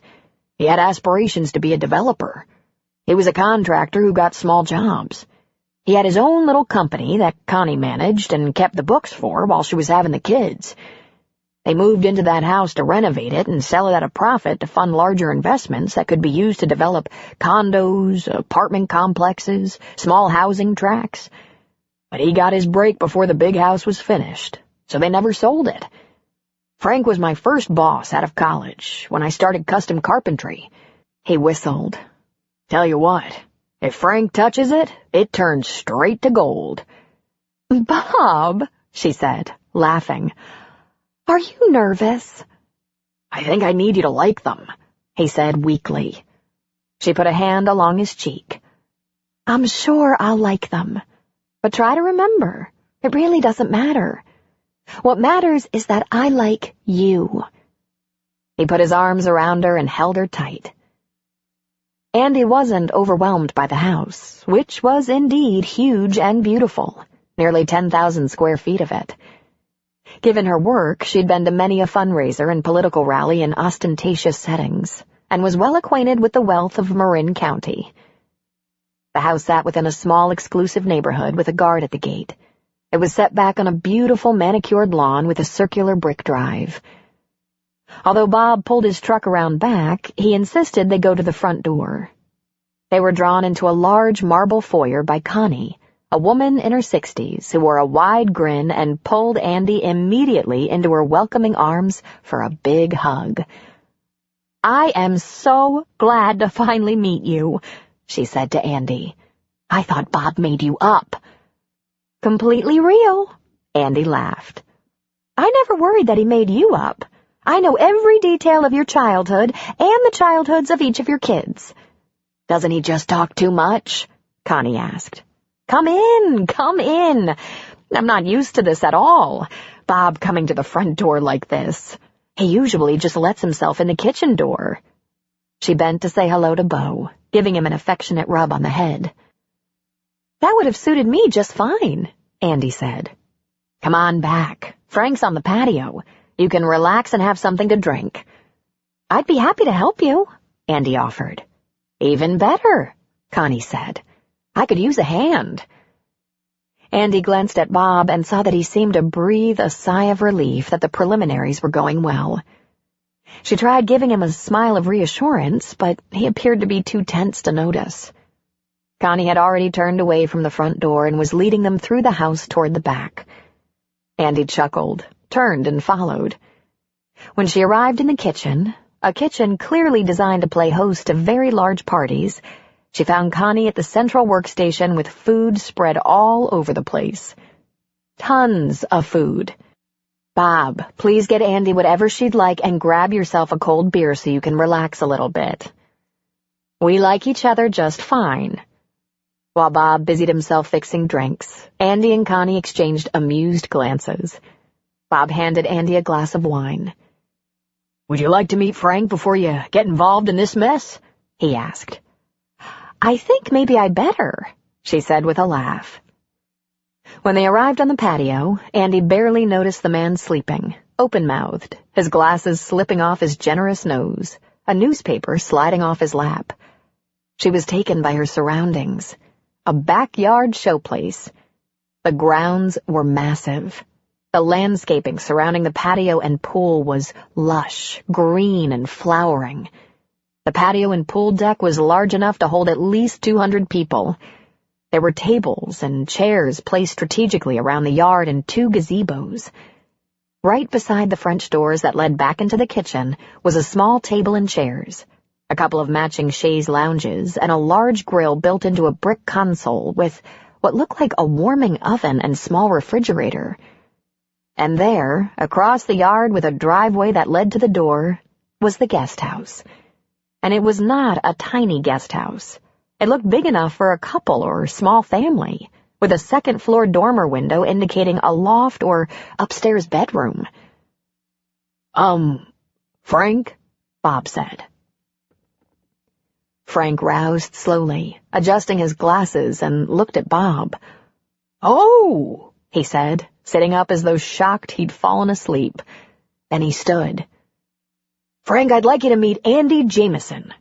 Andy, meet my brother-in-law, Frank Seppelman." "Well, it's about time," Frank chortled. "I wondered if he was ever going to share you." He took one of her hands in both of his. "I'm so happy you came today, so happy. Good to meet you, Andy. Short for Andrea?" "Anastasia," Bob said. "She'll rise again. That's what it means." "Nice to meet you too, Frank," Andy said. "If it's okay with you, I'll just let you men catch up while I help Connie in the kitchen. Then we can all visit together." "Super," Frank said. "She probably needs some help. Did you see how much food she's got spread around?" "I did," Andy laughed. "So, you're having the 49ers to dinner tonight?" Frank grinned. "If there's anything you're allergic to, any special dietary quirks, like you're a vegetarian or whatever, Connie's got you covered." "I eat absolutely everything, and lots more of it since I've been seeing Bob, who likes food as much as I do. Well, that's a relief. Don't worry, we don't force people to clean their plates. I'm glad to hear that, she said. Relax, you guys. I'll visit with Connie and see if I can give her a hand. Andy was smiling when she entered the huge kitchen. She stood at the opposite side of the workstation from Connie. I've never seen Bob so nervous, she said. I'm flattered, Connie said. I thought he took me for granted. She pushed ears of corn toward Andy. Shuck these, will you, dear? Into the trash there. Connie, you're going to make me eat corn on the cob at my debut? Bob will probably shear it off the cob for you, Connie said with a laugh. If you act pitiful, he might even feed it to you. Do you imagine there's anything we don't already know about each other? Doubtful, Andy said, tearing the green husks away from the cob. Well, I've heard Bob's version of how you two got together. I'd love to hear yours, Connie said. Very simple, and yet the most amazing experience of my life, Andy said. I was going through my second divorce while Bob was working on remodeling my kitchen. It's pretty embarrassing, going through 2 divorces in less than 10 years. You start to feel like the biggest dope on earth. But Bob was there almost every day, and we'd talk for at least an hour, sometimes longer. He had this way of making me feel like I hadn't made 2 giant mistakes. He's just so kind, so supportive. I mean, no reason he should have to prop up my sagging ego in addition to all that hard renovating work. But it seemed to come from him naturally. It didn't take long, Connie. He won me over in no time. He's the most beautiful man I know. When the kitchen was done, I couldn't let him get away. Connie stopped working and looked at Andy with that same precious, somewhat melancholy expression her brother wore so well. In fact, she was a lot like her brother.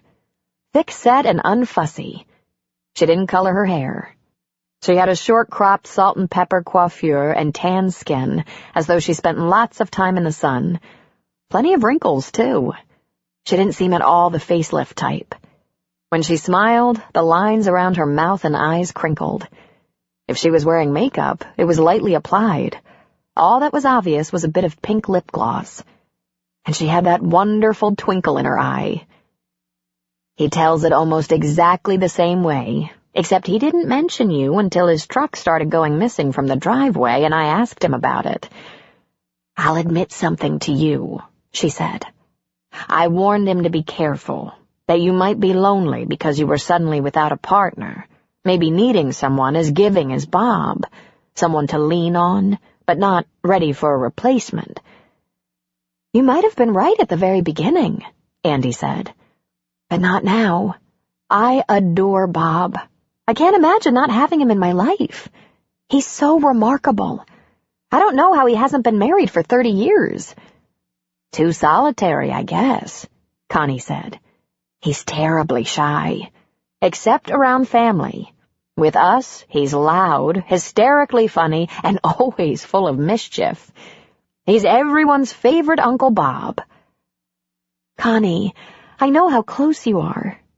He's safe with me. I promise. I've never been so happy, never felt so secure. And you have a son, Bob tells me. From there, the conversation went to Noel, then to Connie's kids, then to other family members.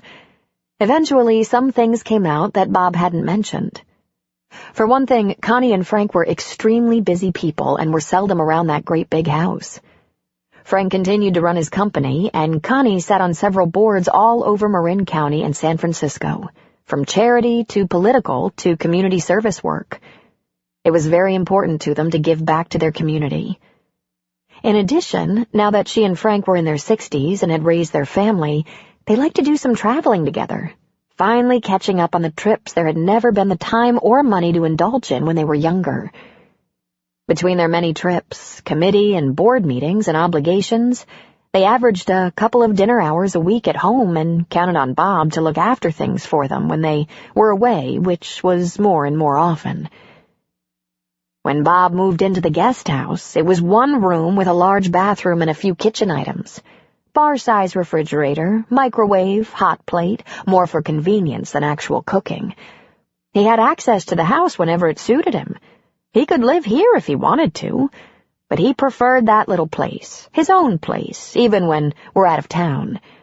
So he enlarged it, added a bedroom, put in a proper living room, dining area, and small but more than adequate kitchen with full-size appliances so he could cook himself a real meal.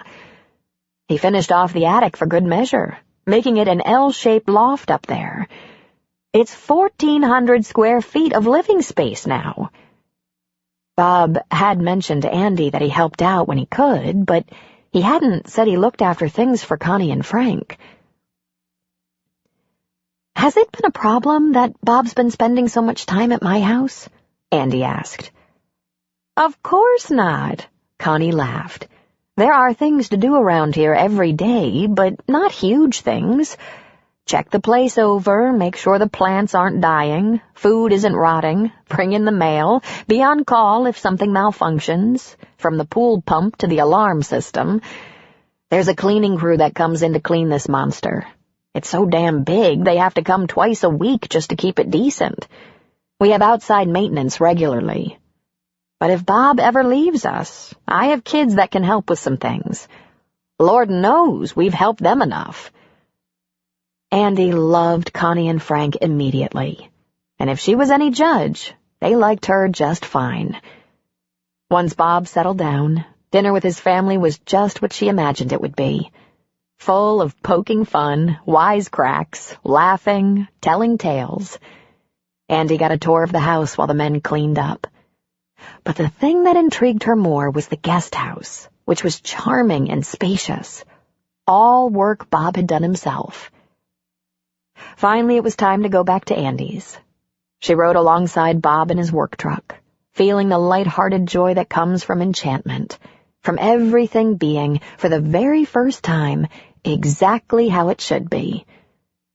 When they got home and she opened the door for them, she turned to Bob. "Are you calmed down now?"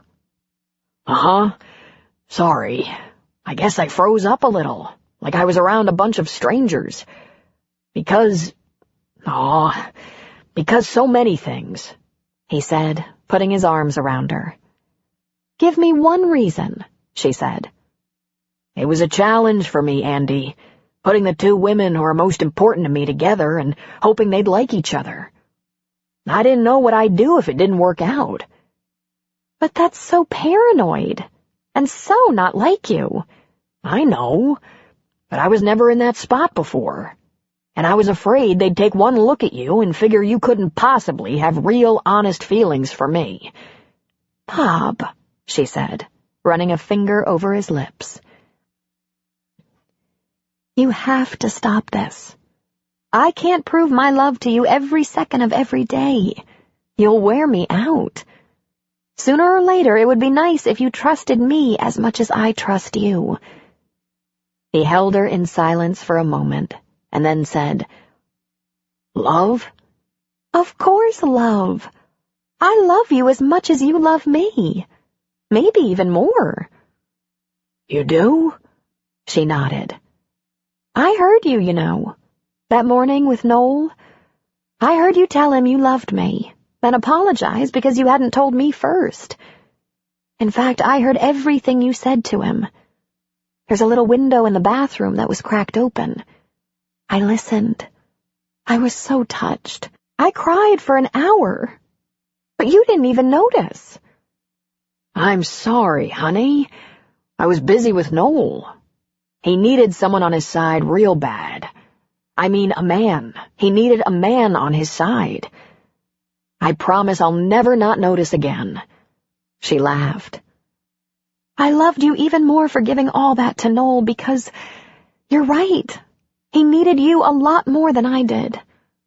But I was so in love with you right then, when you took my troubled son into your great big arms." "I never did." "I meant figuratively." She laughed. "You've had a very rough day. You're usually much quicker than that." "I love you, Andy," he said. I know. You love me in a way you thought you'd never experience. That's right. He smiled. I like that very much. So could we get down to our skivvies now, and maybe do that thing where you concentrate on baseball stats? He laughed at her. That's so much fun, she said.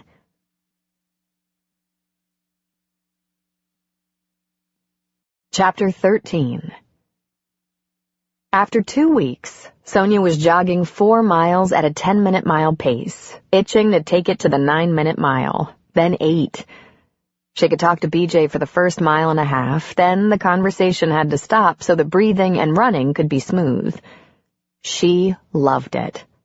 BJ would come for her at 6, and she was raring to go. After 40 minutes on the route BJ had carefully plotted, they'd end up at the park. This might be one of the best things I've ever done, Sonia said a little breathlessly. And it never once occurred to me. Never once. BJ walked around in circles, cooling down from the run, her hands on her hips, her head down. You're still gardening, aren't you? Yep. Just 3 to 4 hours a day, though. This was a great idea. I have to remember, not all things about my need for balance were stupid. I'm not enlarging my gardens anymore. I don't think the whole yard will be used for flowers. However, I am considering putting in a reflecting pool, maybe a little waterfall, and goldfish, right in the northeast corner so it will be warmed by the afternoon sun. There's not a lot of morning sun there because of the fog, but the afternoon sun can be very nice for little fish. BJ smiled. She sat on the ground, raised her knees, and circled them with her arms. That sounds very pretty. George thinks so, too. You're getting more involved with George? BJ asked. No.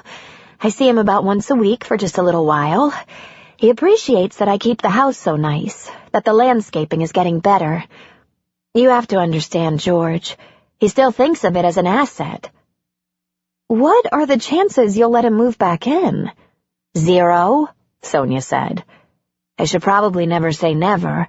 The absolutes have always been my fatal flaw. But I've been encouraging him to buy himself something long-term instead of that apartment he's renting.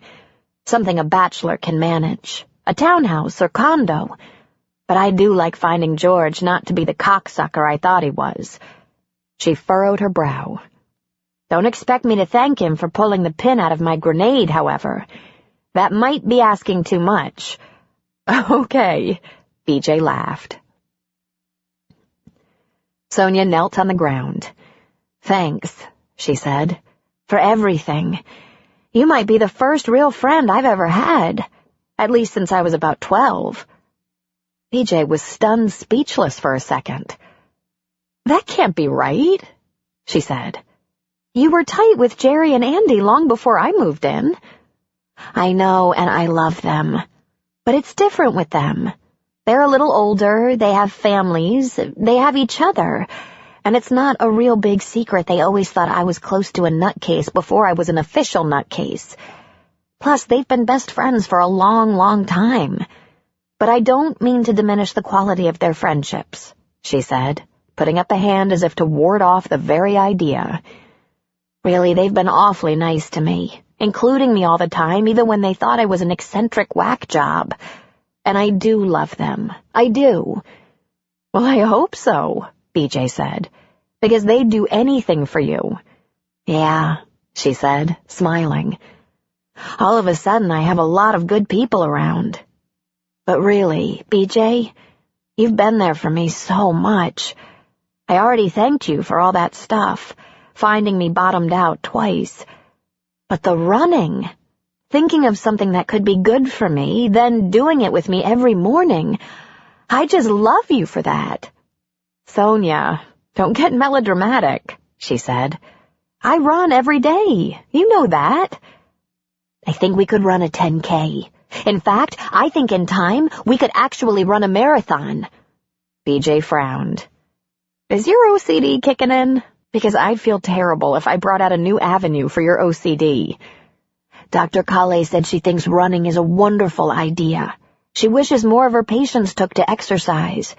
She also said if I find myself running through injuries or weakening and painful joints, I'm not running for exercise anymore, and that's a signal I had to promise to tell her about. Well, that makes sense. So what do you think? In a year or so, could we actually run in some kind of race? I mean, not to win or anything, but to do it? Sonia, I don't think I'll be living in the neighborhood that much longer. I think the owners of my house have other plans for it. I'll probably be moving in the next few months. You won't be moving to New Zealand, will you? Because we both have cars and phones. There are a million places to meet and have a run. But with work and the kids, I know you're on a much tighter schedule and budget than I am. We can work with that. If you do have to move, I hope it's not too far. But I'm very flexible. She shrugged and smiled. I doubt I'll find another running mate with as much patience as you have. BJ was touched, but she didn't smile. Listen, can I ask you something personal and very specific? You can ask me anything. There are only a few things I can't tell you, and believe me, you wouldn't want to know. BJ frowned. What kinds of things? Just out of curiosity. I have a very serious pact with my therapy group, she said. Their business is no one's business, and mine only during group. We don't tell each other stories. We just can't run the risk of having someone who's very vulnerable recognized or identified outside the group. You know, we never say names, we never give descriptions, we never repeat confidences. And you guys don't ever slip up? Not even accidentally? Because there are drugs involved, you know. I mean, face it, Sonia, you've gotten a lot freer. Loose, if you don't mind me saying so. She laughed. I don't mind. I've loosened up a lot, but I haven't lost my ability to be rational or logical. I know what's going on. Uh-huh, BJ said. Well, listen, before you start planning our marathon, I should probably tell you some things about my past. But because I don't ever want my kids hurt by the things I've done, it would have to be confidential. I mean, even if you completely hate me after I tell you, it would still have to be confidential. Like the pact you have with your group. Nothing said. Ever. Are you up to that? Or would you rather just not know? What's the matter? Sonia asked, concerned. Is everything all right? That depends on your point of view. But you have to make a promise, a pact of silence.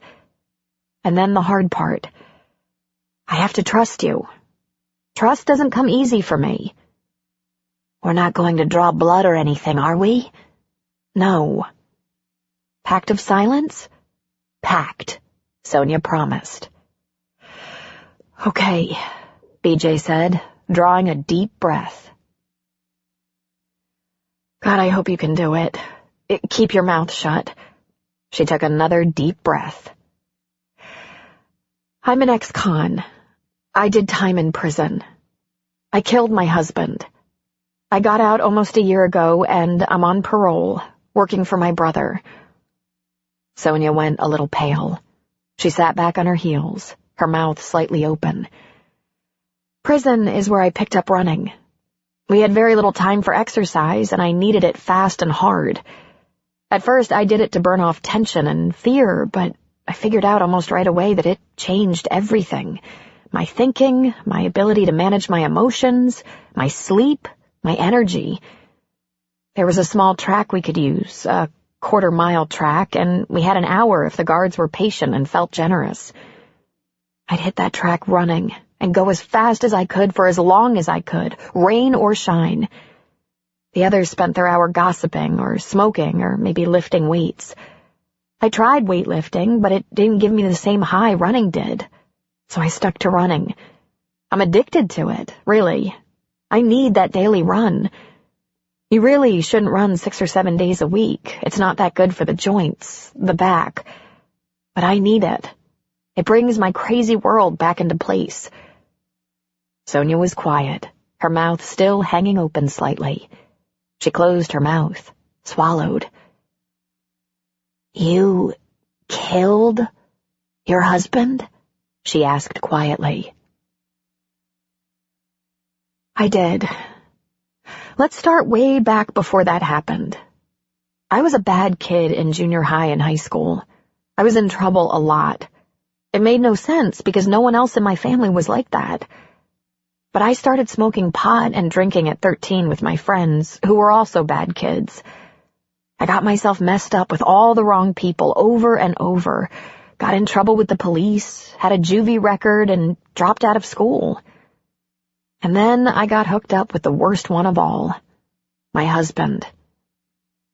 He was a few years older, and I was a wild child. We ran off and got married when I was 18, probably because my parents were constantly on me about working or going to school. In no time at all, he was knocking me around, beating me senseless, even in front of his family and friends, who seemed to enjoy it as much as he did. Oh, Sonia said weakly. BJ swallowed hard. Okay, here's what happened. He got worse. He drank and used more drugs, though he seemed to always manage some kind of job. I know he did crimes, but I never got the details. I know he sold dope when he had the chance. But there were other schemes and cons and burglaries that he and his friends pulled off. A lot of the time we lived with his parents and siblings. On and off we'd have a cheap, nasty place of our own, but the money would dry up or he'd be in jail for a while and we'd be back with his family. And they were all like that. They never questioned him beating his wife because they all beat on each other. My mom and dad were heartbroken, but they couldn't have him in their house, so they couldn't offer the two of us a place. Only me if I'd come home, alone. You wouldn't leave him? Sonia asked. I couldn't. He threatened to kill me, my parents, my brothers, their wives, their kids. I don't know if he ever actually killed anyone, but his threats were real to me. I wasn't going to have kids, but I ran out of pills and got pregnant. Then I got pregnant again. He put me in the hospital 3 times. I was in the emergency room a bunch of times. He actually did time for felony battery twice. His father did time for felony battery. My kids were so little when he started whacking them around, and I knew it was coming to a head. I had these precious little kids. They were 2 and 4 years old, and he'd actually hit them.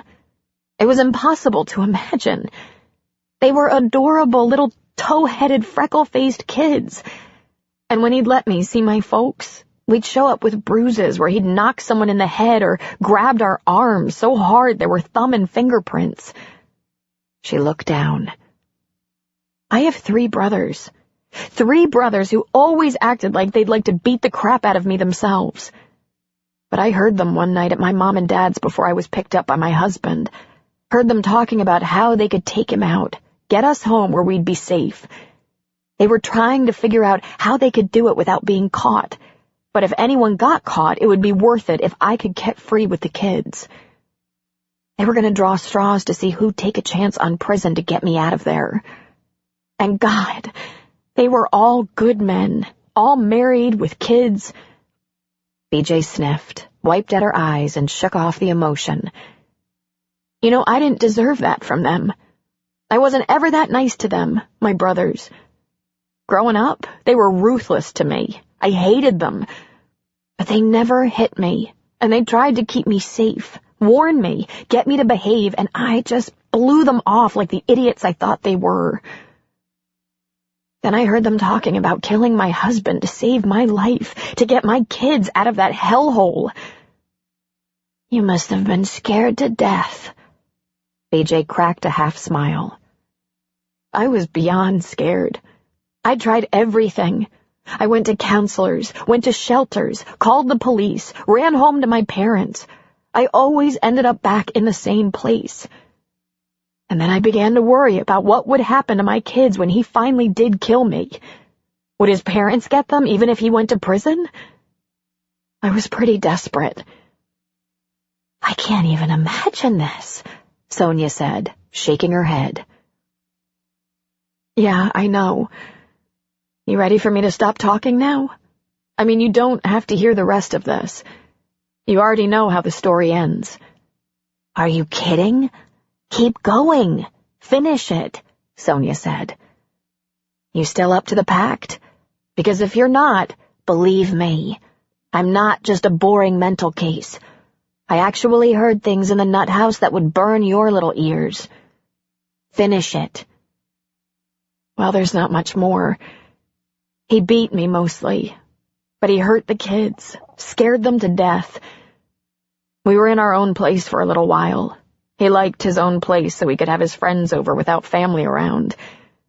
And I decided that I wasn't going to let my family get in trouble for doing something to him, not when he was my problem. I knew what was going to happen. I knew the laws. I'd have to finish him off when he was defenseless, or I wouldn't be able to win against him, and that is not self-defense, not legally. I knew I'd end up going to jail. But that wasn't the most important thing. So one night, when all his friends were over, I helped serve the shots. I kept adding some of his precious cocaine into his. Most of his buddies left. A couple of them passed out. What about your kids? Weren't you afraid of what would happen to the kids? Only a little bit. My family was squeaky clean, and his was full of priors, including prison time for battery domestic. I was betting on the system that had failed to help me. I couldn't imagine the courts giving the kids to his family. And I was careful. I never told anyone in my family I had a plan. That way they weren't a part of it. What happened? Sonia asked. I put the kids to bed and told them to stay there. I added what I thought would be a fatal dose of coke to his last drink. I never did drugs. I even gave up alcohol after seeing firsthand what it had turned him into. I watched him throw back that shot full of cocaine. Tequila. And he crashed. I knew he might survive it even though I'd been poisoning him all night, and I was scared to death. I woke the kids, put them in the car, drove them to my parents' house, and waited. I didn't have the stomach to stab him or anything that awful. That's why he had to be stoned or drunk. That's why I OD'd him. And when the police came to find me and said someone killed him, I was so afraid they might blame the wrong person. I admitted it was me. Wow, Sonia said. I murdered him, BJ said. I didn't know what else to do. Sonia was quiet for a long moment. BJ could see her trying to think it through, process it. Finally, their eyes met. Well, damn. Good for you, Sonia said.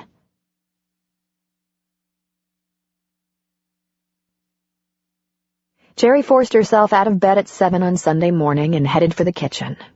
She had to make her own coffee, get her own paper. Not for the first time, she missed her partner and their routine.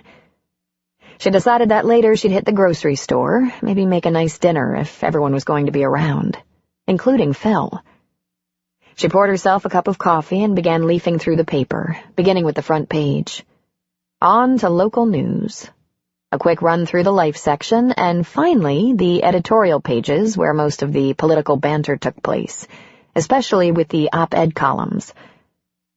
Suddenly, she was looking at the face of her husband beside that of a well-known criminal defense attorney. The headline leaped out at her. Gilbert to run in district attorney race against arch rival. She stopped breathing.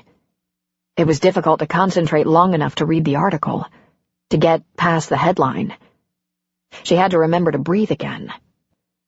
Apparently the chief contenders for the position being vacated by Clay Sturgis were Phil and a criminal defense attorney he'd been up against in court many times, Byron Carter. Carter's campaign would revolve around his ability to put away criminals because of his vast experience in defending them. There was no comment from Phil. He's running? Now? How could he do this to us? Jerry left the kitchen. In her bedroom, she exchanged her robe and nightgown for jeans and a sweatshirt, slipped on some flip-flops.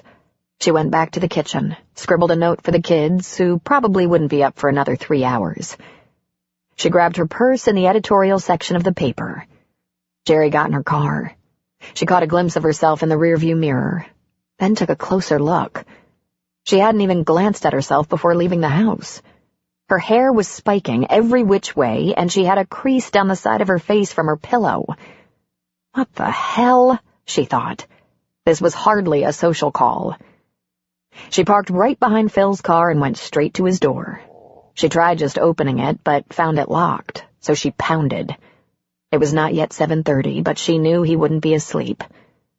When the door opened, she was met with his frown.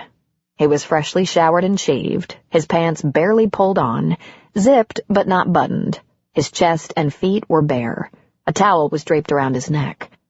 This was not his usual Sunday morning routine or attire, to shower right off and wear decent pants, Jerry thought. In fact, he could usually manage to look like a vagrant till late afternoon. She said nothing, holding the newspaper toward him, her expression dark, her voice unreliable. He didn't take the paper. He stepped aside so she could enter, then pushed the door closed. The coverlet was pulled over the sheets on his lumpy bed, and the newspaper was scattered there. "It's a leak," he said as she came toward him. "I haven't announced anything. I'm as surprised by the editorial as you are. I was on my way over to the house to explain." "Someone thinks you're running," she said angrily, "without even mentioning it, much less talking to me about it. Because I made it clear that until you and I get our issues resolved, I can't make a firm commitment." "So you've been talking to someone," she said hotly. "I was approached, of course. Who else are they going to approach when Sturgis moves on? I didn't think it would be this soon, but I wasn't exactly shocked. He has bigger fish to fry." "Who approached you?" "First it was Sturgis. Then it was his election committee. They're trying to be patient, but if you read the article, you can see they need a candidate right now. A strong one. They can't let that yahoo gather votes while they shop around." "Why in God's name didn't you tell me you'd been approached?" she railed. "I didn't even know Sturgis was leaving." "Because I didn't want it to get in the way of the stuff we're trying to sort out," he said, raising his voice to match hers. "This isn't a reason to work things out. This is a possibility that comes after we've worked things out." "But you want it. Admit it. You want it." "Of course I want it. It's what I've worked toward for more than 25 years. There was a time we both wanted it. I want it almost as bad as I want you, but I'm not going to make that kind of choice. Not now. Not yet." "Have you told them we're separated? That you had an affair?" "What do you think? I had to tell them. You don't let people put in their time and go looking for money if you're hiding things." "And they still want you? With this shit going on in your life?" "A consensual relationship years ago, brief separation and counseling, not even interesting these days. Certainly not front-page news. That bastard Carter is going to go after my prosecutorial record and try to make me look like a wimp who won't be able to put away bad guys. And we're going to make him look like a defender of bad guys for over 20 years and therefore unable to make the transition. That's what the real fight's going to be about. Not about our marriage. Besides, Carter has way more dirty linen than I do. If he draws first blood, he'll be up to his eyeballs in mistresses." "God," Jerry said, tossing her paper on his bed. "You already talk like a candidate. You can't reel this back in, can you?" He stepped toward her. "This isn't how I wanted to do this. I wanted to get us back together, healthy and on track, then make a final official decision together. If this hadn't been something you'd always wanted to do with me, I wouldn't even have listened to the proposal. But you wanted it too. You're doing it again. Keeping secrets. No, it's not a secret. I didn't agree to anything. Aren't you listening? Have you thought about what it will be like if it comes up? The other woman? Humiliating your family publicly? I haven't told anyone but Kelly the reason for our separation," he stormed. "You're not humiliated, goddammit. You're self-righteous." She took another step toward him. "What makes you so sure she isn't going to come out of the woodwork and claim some kind of abuse or harassment, making your situation interesting? Because I may be an idiot, but I'm still an idiot who's a pretty goddamn good judge of character. She won't do that. Did you give them a name? No. I told them if I become a candidate and they have to investigate all the angles, they'll get a name. Then I'll get a name, she shouted. Don't you think you'd look a lot better if you didn't know? Then it's about us, no one else. What's the difference, Jerry? You want to go beat her up? You bastard. You're gonna do this. You're going to run. And I'm gonna look like the bad guy again. He ran a hand through his damp hair. I don't see how the hell this makes you look like anything. What more can I do to show you my family comes first? If this isn't good for us, we don't do it. Period. She took a deep breath and lowered her voice. And give up something you've wanted your entire career? It wasn't easy staying in the prosecutor's office, doing the people's work, when private practice would have gotten you that stupid sailboat you've always wanted. Don't you think that's been clear for decades? Tears gathered in her eyes. I can't ask you to give up the most important career move of your life. The kids would hate me. Your mother would never forgive me. It's not about them, he said. They were nose to nose. He put a hand on her waist. It's about us. You and me. I want us back. Broadsided, she said, a tear spilling over. This was the last thing I expected. Jesus, I've wanted it too. It's been almost as important to me as to you. You deserve to be the DA. You should probably be the governor, but they're not smart enough to run you. She leaned toward him, crying. God damn you! You should have told me, prepared me. You shouldn't have handled it like this, risking shocking me like this. He slipped his hand under her shirt and gently stroked her bare back. Yeah, guilty, he said. He put his lips against her forehead. I couldn't do it. I couldn't tell you, not yet. I was afraid you'd think it was an excuse to get you back. And I don't want you back that way. But it's working out that way anyway, she cried. Because if you don't step up now, whoever they put on the ballot is going to win against Carter and hold that DA spot for another 10 or 12 years. And by then, whatever is best for us, Jerry, he said. If one of your conditions was that I leave the prosecutor's office, I'd do it. Don't you get it? My marriage is more important than anything else. It's so unfair.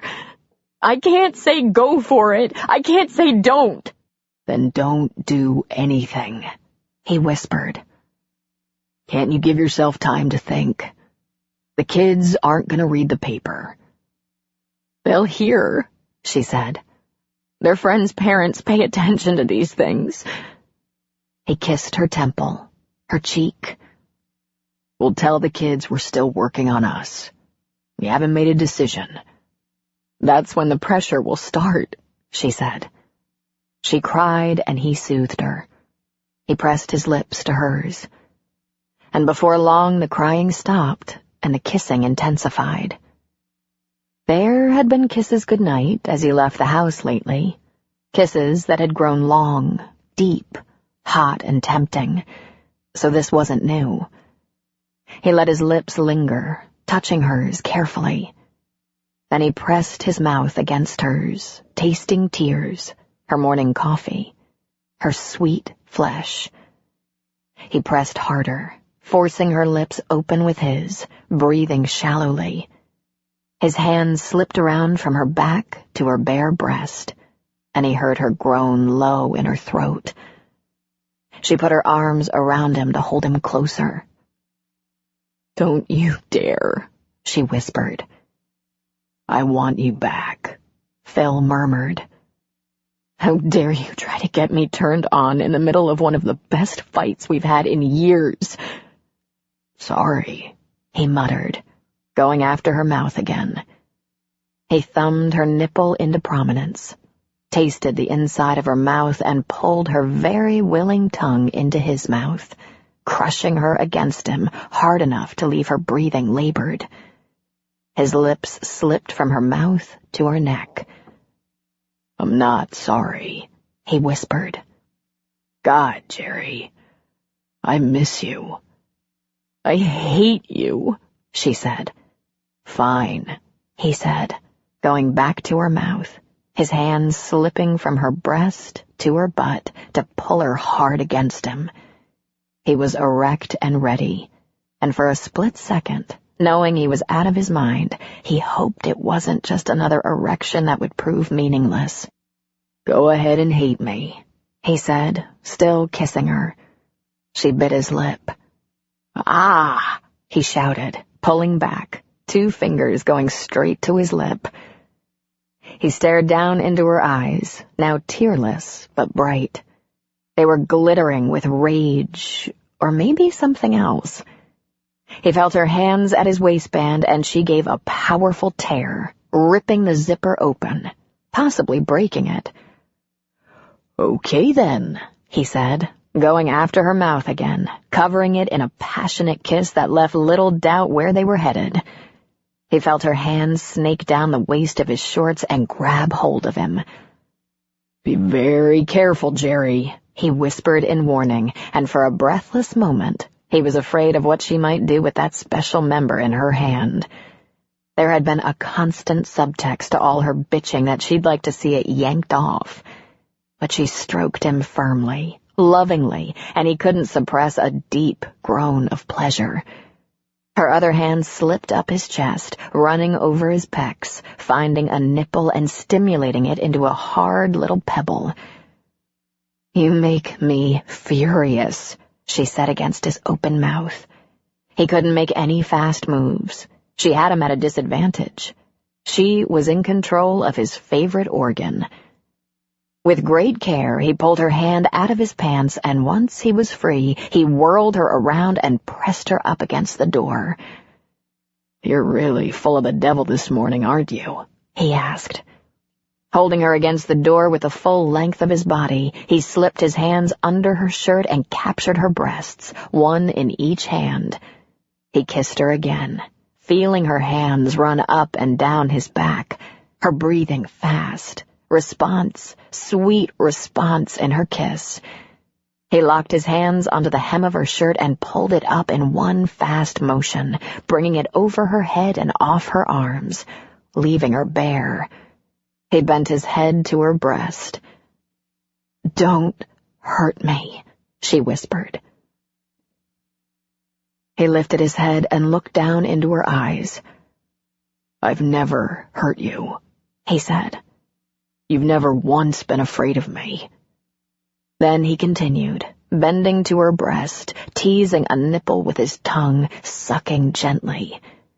He heard the sound of her head dropping back against the guest house door, then the sound of her desire, a low, delicious moan. Her fingers were running through his hair, holding his head against her breast. He found the snap on her jeans with his hands and opened them, quickly but much more gently than her performance on his pants.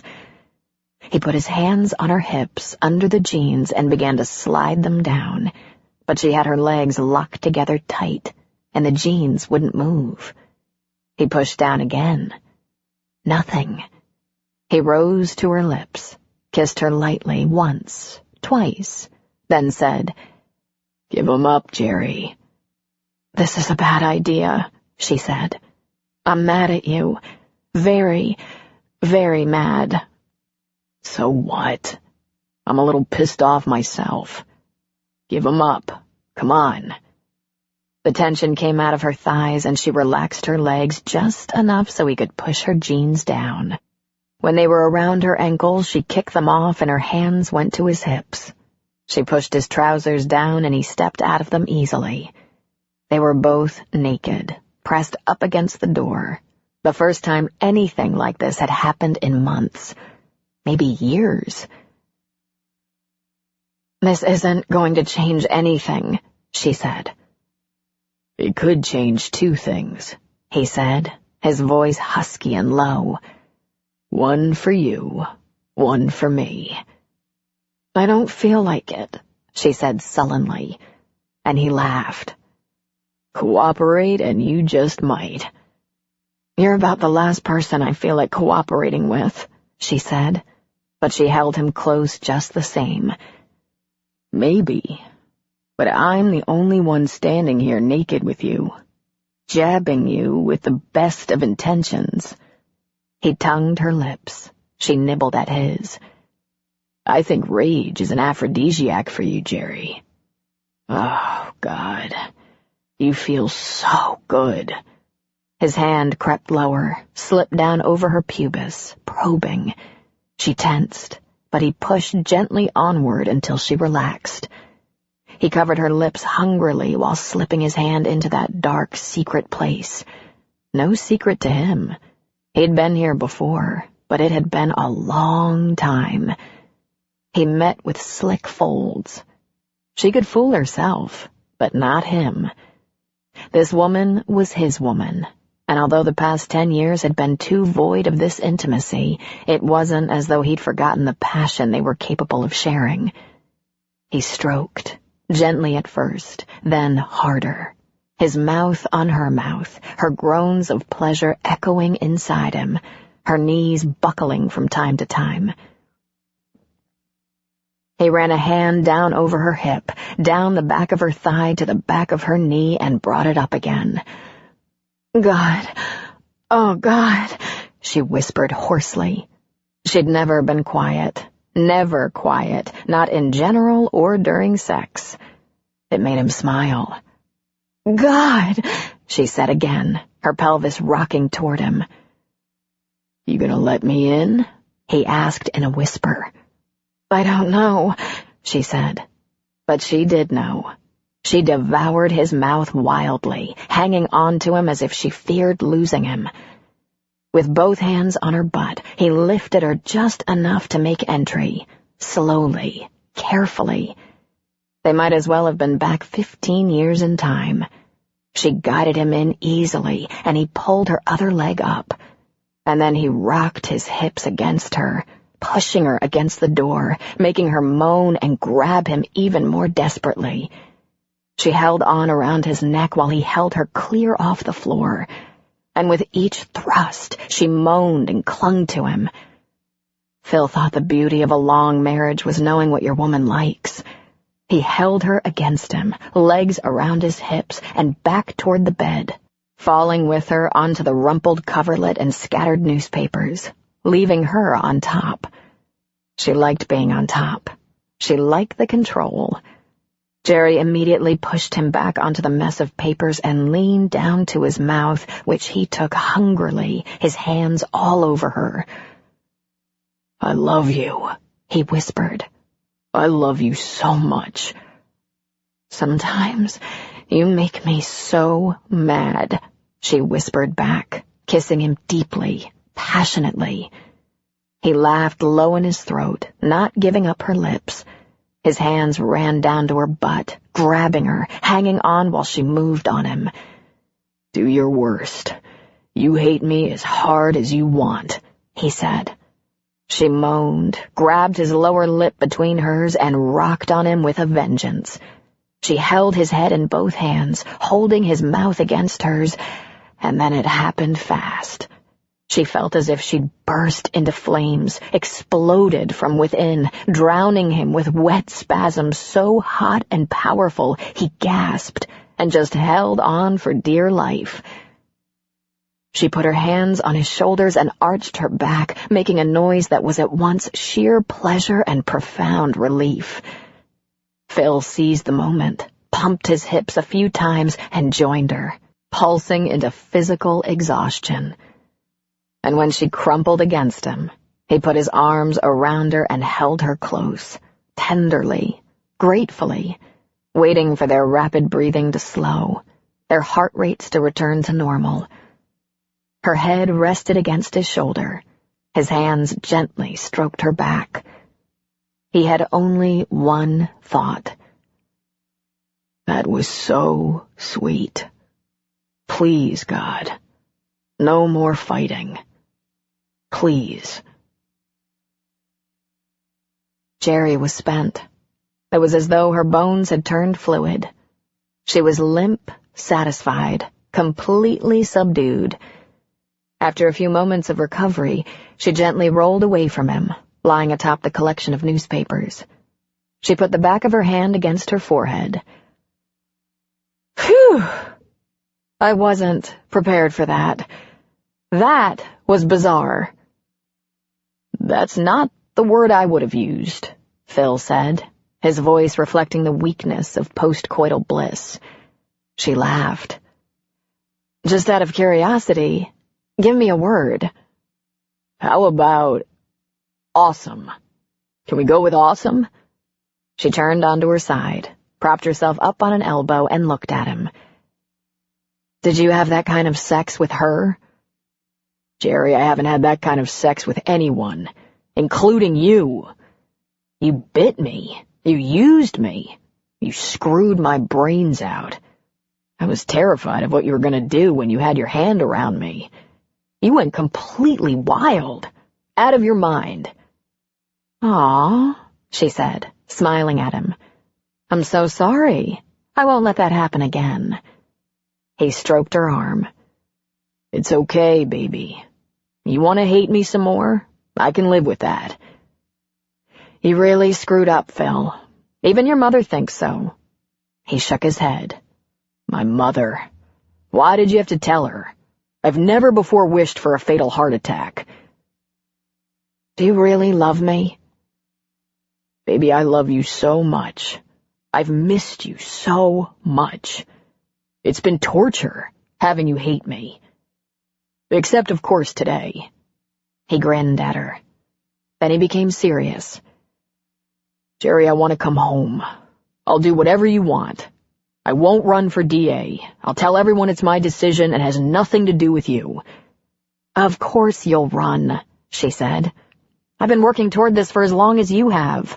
I've listened to 1,000,000 closing arguments. We've worked for this together. We'll run together. I don't want you to feel pushed into this. Just how expensive is this guest house? She asked. Too expensive. Why? She shrugged. Maybe we should keep it. Then she grinned. Nice little hideaway for Sunday mornings. And other times. We could get a sailboat for about the same price. Can you do other things on a sailboat besides sail? Oh, yeah. Are you letting me come home? I need time to think clearly. I think I should see my gynecologist. I think she might have given me an overdose. The hormones? Could your health be compromised? He asked. I think I should at least ask. I haven't acted like that since I was 35. God, how awful. She flopped on her back. Not awful, he said. If there's no danger to your health, don't be hasty. We can work with this, he said with a grin. Here I am, barely out of bed, looking like the wrath of God, and... You're beautiful. He turned on his side and raised himself up, looking down at her. You've never known that about yourself. You're beautiful. And you weren't wearing underwear. I was in a hurry. I read that op-ed piece and just saw red. It took me completely by surprise. How the heck did this happen? Who cares? Phil said. Then he sobered. But I'm not having any more affairs. I hope to God that didn't light a fire under you, because I'm not. Okay, give it a rest. I believe you. I'm going to watch you, though. Fine, watch. He ran a finger around her hairline. Your hair is all goofy. That's very complimentary, Phil. I love it goofy. His hand dropped and fell to her naked breast. Let me come home. Please. Jerry took a deep breath. It's Sunday. How about Friday night? Then we'll have the weekend to talk to the kids, give them a chance to absorb another change, let them ask questions, you know. We're going to have to explain the election. Tell your committee that we'll announce in a week once your family is on board. Are we back together? Are we okay now? He asked. Almost, Phil, she said, getting off the bed. We're gonna have to make some adjustments, but I think we can work on things under the same roof. At least I believe we can make it now. And I started thinking that before this morning. But she stopped talking and started to laugh. She picked up a section of newspaper and showed it to him. Oh dear, look at this. I left a little mess on Carter's face. Do you think that's an omen? Chapter 14. Jerry took a sick day from work, something she did as rarely as possible. It was more than just her work ethic, though no one worked harder. It was about her clients, those she was charged to serve. If she was using a workday for her own personal needs, it could mean someone wasn't getting all she had to give. But today she had no choice. She couldn't allow Phil to come back home until she took care of a few things. She knew she wouldn't be able to look him in the eye and lie. She had to keep a secret from him, and she was achingly aware of the hypocrisy, since she'd been so angry that he'd withheld something important from her. But this was about saving her marriage and protecting her family. Elections were brutal. If her marriage was going to survive it, if her children were going to be safe through it, she had some behind-the-scenes work to do. Work that Phil wouldn't approve of. The first task involved Kelly, Phil's administrative assistant, and the woman who delivered the news that had separated them for over 3 months. When she entered Phil's office building in San Francisco for the first time since that fateful day, she suddenly felt her chest swell with pride. She hadn't expected that, but there it was. Her husband was going to be the new DA, and she'd helped him all along the way. Oh, she was hardly the woman behind the man. She was the woman beside the man. She'd listened to almost every opening and closing argument he'd ever prepared. She critiqued him ruthlessly, and he listened raptly, taking her advice. She counseled him on dealing with juvenile victims and defendants, and he'd have been lost without her. She was as much his professional partner as his marital partner. She rode the elevator up to the 11th floor to Phil's office, but she glanced at the button for the 16th. She knew it had a view of the bay, Alcatraz, and the Golden Gate Bridge. It would be Phil's office soon. She was certain. When she got off the elevator, there was the usual bustle of people scurrying around. A young associate glanced up and recognized her. "Morning, Mrs. Gilbert," he said very quickly before moving down the hall. When she approached Phil's office, the receptionist perked up. "Morning, Mrs. Gilbert. Mr. Gilbert is in court this morning." "I know, Kathy. I thought I'd say hello to Kelly since I'm in the building," Jerry said with a smile. "Oh, sure," Kathy said.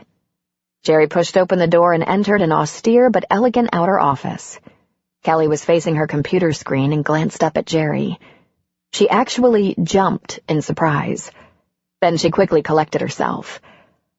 "Jerry," she said cheerfully. "What a surprise! Phil's in court this morning." "I know," Jerry said. "I thought maybe you and I could have a minute. Or 10, she amended. Then she shrugged, smiled. "Maybe 15? "Sure," Kelly said a little nervously. "Of course. How have you been?" "Separated," Jerry said. "And angry. Oh, you have no idea how angry I was with Phil. But I think I've moved past most of that now." "Jerry, you and we might have 1 or 2 little shit piles to clean up. But let me start by saying you didn't do anything wrong, so I won't accept your guilt or remorse. Are we clear on that?" "Yes, ma'am," Kelly nearly whimpered, dropping her gaze. "Ma'am? Oh, Jesus. This might take longer than 15 minutes if you're going to play the subordinate here," Jerry said. Kelly looked up and saw that Jerry had a smile on her face and looked at her with kind eyes.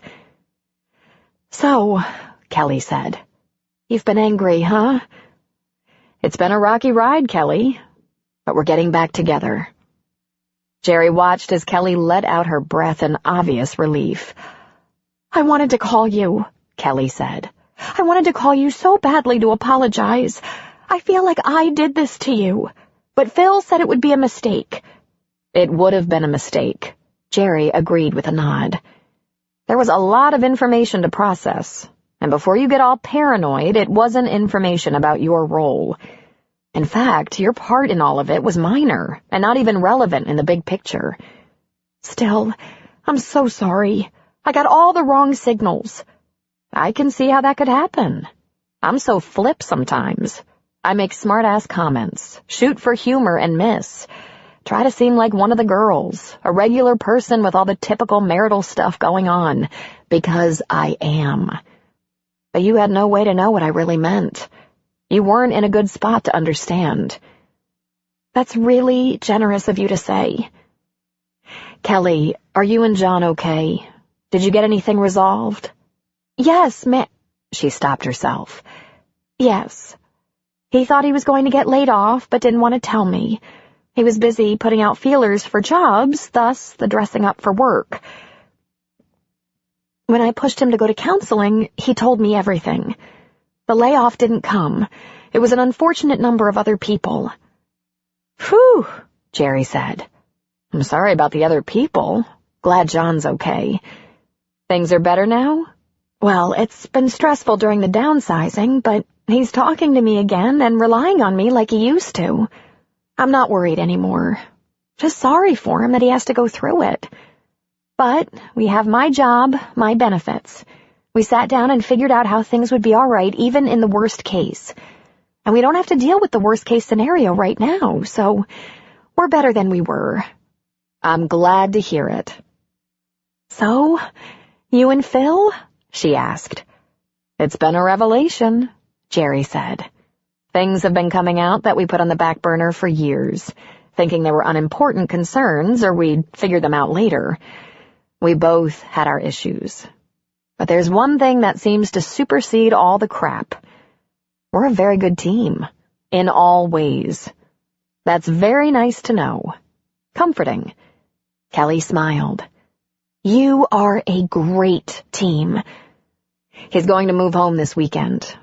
Has he said anything to you?" She shook her head. "He's very private.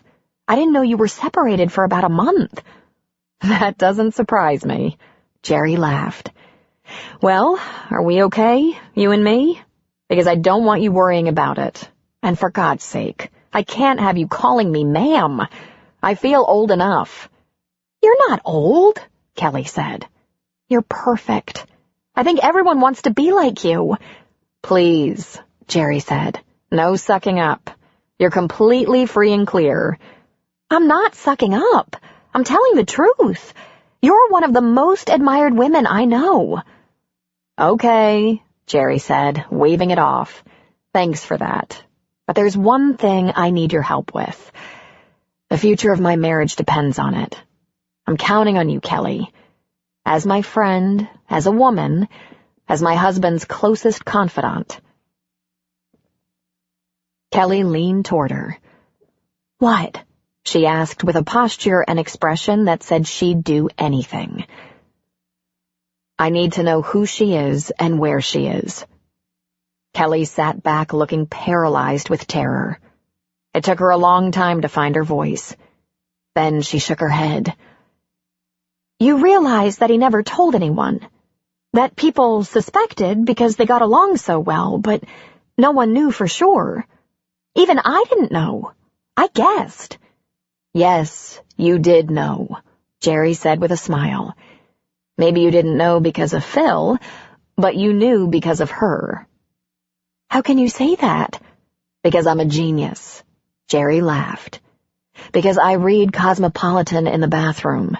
She would need an ally. Who else would she choose? You take care of his professional life, and she was a professional acquaintance." "Oh, God," Jerry said, feigning shock. "She wasn't a hooker, was she?" "No," Kelly shot back, coming out of her chair a little. Jerry sat back and smiled. "Kelly, help me. I'm not going to do anything bad. I won't be visiting my wrath on her. It's Phil who pissed me off, not her. I just can't move on until I know the woman my husband would choose over me. But are you so sure he did that? I mean, maybe it wasn't a choice at all, but just some stupid man thing. Because it was there. I have to see her. You know her name, I know you do. You know where she is, I bet. You take care of things Phil wouldn't even think to ask you to take care of because you're the best thing that ever happened to him. After me, of course. She added, grinning. Then the grin faded. Tell me what you know, please. Woman to woman. I swear to God he will never know. This isn't about Phil. Not really. It's about protecting my family. I can't, she said, shaking her head miserably. It would be such a breach. Well, weigh this in your decision. The election committee is going to get the names so they can interview her and check her out to make sure she isn't going to disrupt his campaign. Now, does that seem fair? I just want to know who I was up against before something like that goes public. Kelly's eyes flashed for a second. I really can't see what good. Oh, yes, you can, Jerry said. I'm going to campaign with Phil, for him. I'm going to be standing in front of political support groups, probably women, and someone is going to ask me about her. You wouldn't want me to explain his affair is in the past when the Madam X being referred to is his dry cleaner. Or maybe when I say I don't know who they're talking about, they'll tell me, publicly, and then the newspaper will get it. No, Kelly said, shaking her head. No one knows anything. There was conjecture, but no one... What do you think campaigns work on besides conjecture? Besides, someone knows Kelly. I'll tell you why. She loved him, that's why. And he didn't love her back enough to make a life with her. It was 2 years. Did you know that? It was on and off for 2 years. An eternity in a single woman's life. She cried to someone, an old college girlfriend, a sister, a neighbor. She cried about how much he meant to her, about the times they were together. I can't imagine that Phil would mislead anyone, Jerry. You're right, she agreed. He wouldn't. He's honest, and he's decent, and because of that he needs to be the new DA. But he's also kind and tender, and even if he didn't make promises, I'm sure he would have treated her with care, dignity, and chivalry, so that she felt she just couldn't live without him. It's the way he is, Kelly. He's a gentleman, and a thinking woman would risk almost anything to have a man like him. A funny, irreverent, brilliant gentleman, Jerry thought. A powerful lover, even at 53. What woman wouldn't want him? She shook her head and laughed to herself. And that's why he won't tell me who she is. In a way, he's still taking care of her in the only way he can. Listen, Kelly said pleadingly. I never knew anything, all right? I liked her. She's a nice person, but I don't think I was an ally. She was friendly to me, but they all are. I have the boss's ear. Only a fool would be distant or rude. But with her, they got along. They worked well together.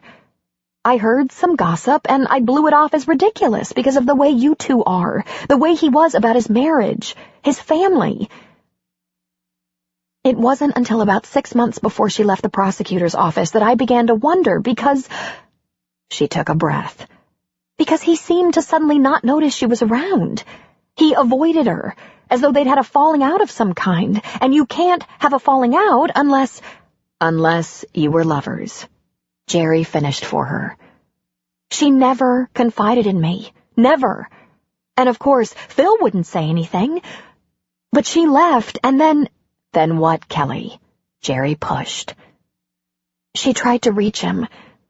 Okay, you have to believe this because it's true. I have to clean up after Phil a lot. He's too busy to keep track of every detail. Important papers get overlooked. Emails get deleted by accident. Stuff goes out that isn't ready. I screen his mail. I proof, I shred, I file and sort. Just lay it on me, Jerry thought. Hurry up and give it to me. She sent him cards. They were thrown away unopened. I was looking through deleted emails, and there were several from her. Deleted, unread. I finally braved asking him if that was a mistake, and he barked at me that if he put it in the trash or deleted it, it was something he didn't want. So I never asked again. A few years ago, she got in touch with me and said she wanted the office to know her current address and phone number. The office, she said, not Phil. I passed that along to Phil, just as an aside to regular business, and he very pleasantly said he had a detective unit assigned to this office, and if there was ever anyone he wanted to find, he couldn't foresee a problem.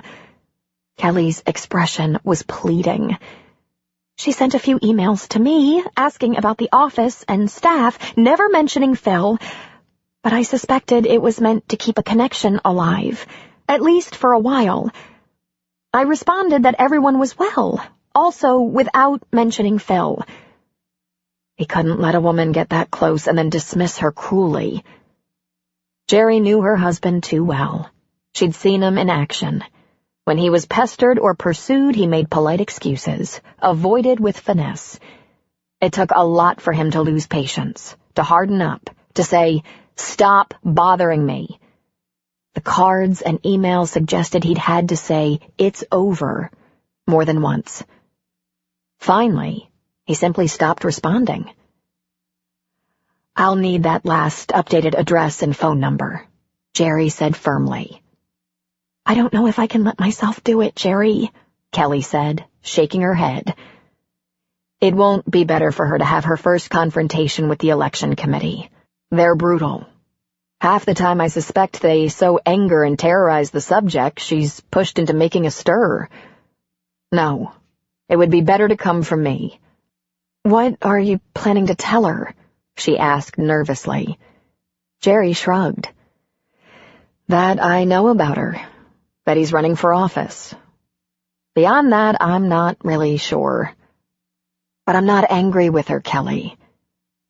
"I don't think she's the enemy," Kelly said. "And I'm pretty sure Phil is going to fire me for this." Jerry shook her head. "I'm certainly not going to tell anyone how I found her. And if he's not opening mail from her or taking her calls, he'll never know even if she wants to tell him. I can get what I want, Kelly. I can hold the election committee's feet to the fire. One little threat, and they'll tell me anything. But we shouldn't do it that way. The fewer people brought into this, the better. I just want the facts, not for the election, for my relationship with Phil, which is more important. And before the mystery woman is revealed publicly and my children are hurt, I have to protect Phil, my marriage, and my family. Honey, I have to get this fixed. Trust me. Please." Kelly sat stone still for a long moment. Then she turned to her computer, pulled up a file, scrolled through it until she highlighted a name. She pressed print and a page came out of the printer. She handed it to Jerry. It held the name of a law firm with address, phone number, and a woman's name. Elizabeth Hensley. Jerry didn't recognize the name, but that didn't surprise her. "What does she do?" Jerry asked. "I'm done talking about her," Kelly said. "Please don't do anything that will—" Her sentence trailed off, unfinished. "That will hurt her? Hurt Phil?" Jerry asked. "Hurt anyone," Kelly said. "It was too bad that anything happened. Nothing more should happen." Jerry nodded. "Nothing more will. If you feel some kind of bond with her, you can warn her. I really don't care." "I feel the bond with you and Phil," Kelly said. "If I'd treated it more carefully, we'd still have it." "We still have it, Kelly. It's all over now. You can consider this matter closed." Jerry stood in the foyer of the government building, staring at the piece of paper that bore the woman's name and a San Francisco business address. Right here in the city. The very first thing she wondered was whether they ever ran into each other. This woman would know where employees from the prosecutor's office like to take lunch, meet for a drink after work. All connected groups in big cities had their favorite haunts. She took the trolley to the other side of the city, and once she was in the general vicinity, hailed a cab to find the exact address. She ended up in front of a rather run-down office building, and her immediate thought was, that brute. It was easy for Jerry to identify with the psyche of a woman wronged. A mistress, run out of the prosecutor's office, left to find a job anywhere she could. But she knew Phil would never, under any circumstances, run off an innocent woman. He'd liked her. He became involved. Jerry asked the cab driver to wait. If Elizabeth Hensley wasn't there, she'd leave the area and contact her by phone. Try to persuade her to meet. Jerry went into the building and studied a wall-mounted marquee, finding the name of the law firm. She walked up the stairs to the second floor, let herself into a crowded waiting room, and the recognition was instant. A woman in her 40s stood behind the glass-enclosed receptionist's area, reading from a large sheaf of papers. Jerry looked at her just as she lifted her head and looked at Jerry. Jerry remembered her, though vaguely. She'd seen her around the prosecutor's office, but couldn't remember ever being introduced, and she had no idea in what capacity the woman had worked. The expression on Elizabeth's face was one of pure shock. Jerry watched as she slowly closed her mouth. Jerry tried out a smile she wasn't quite feeling, then stepped toward the reception window just as Elizabeth came forward to meet her there. Elizabeth slid the glass open. "I hope you can take a break," Jerry said. "I really want to talk to you." "I have a full schedule," she said somewhat nervously. "Can I ask what this is about?" "It's about Phil, and it's very important. I can see you're busy. Cancel for an emergency? This one time only." After only a brief consideration, Elizabeth gave a nod and slid the window closed. While she turned and spoke to some people, passing off paperwork, Jerry stepped out of the waiting room into the hall outside the office. Jerry had been completely unprepared for this. Where was the fluffy, big-breasted blonde she'd envisioned? Elizabeth Hensley was attractive in an unremarkable way. Tall, slender, somewhere around Jerry's age. Her short, dark hair was threaded with some very flattering silver. She was dressed conservatively, wearing stylish glasses that gave her arched brows and dark eyes prominence. Jerry's first impression was that she looked smart and poised. Jerry realized she wasn't quite prepared to deal with a real human being. She'd expected a much younger woman, no more than 35. In her original rage, she'd assumed she was 25 and an idiot. Perhaps a lawyer, but still an airhead. Someone who had the total effect of setting Phil's hormones on fire, leaving him helpless because of testosterone poisoning. After all, men were only men, and everyone knew where their brains were stored. The office door opened and Elizabeth stepped into the hall. "Is Phil all right?" she asked. "He's fine," Jerry said. Then she stuck out her hand. "Jerry Gilbert." Elizabeth shook her hand. "Actually, we met quite a long time ago. I wondered. I recognized you, but not the name." "Listen, you have nothing to worry about. I'm not some crazy woman. Well, I am crazy most of the time, but today I'm feeling very stable and in control. There's a lot going on with Phil's career right now, and you're eventually going to become a part of it all. Let's you and I sit down and talk. Please?" "I saw the paper. It says he's running." "So it says. I have a cab waiting. Let me buy you lunch." Elizabeth laughed nervously. "Under the circumstances, shouldn't I pay for lunch in the cab?" Jerry smiled. This isn't going to be easy, she thought. I already like her. "It's my pleasure," Jerry said. "I think I'm going to regret we'll only do this once." Elizabeth laughed again, cutting the tension.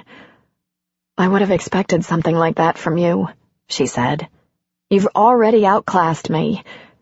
"Let's take the stairs," Jerry said, moving in that direction. "You have me at a disadvantage, I see. I know nothing about you. Absolutely nothing. Yet you found me. I can play hardball when I have to. But I didn't find you through Phil. In fact, I have no plans to tell him about this." When they reached the cab, Jerry said, "Recommend the closest place that's fairly quiet and has good wine. Consider this a special occasion. The cost doesn't matter." Elizabeth directed the cab driver to a small Italian bistro. It was only a matter of 6 or 7 blocks, and while it didn't take them out of that poor section of town, it was charming and comfortable.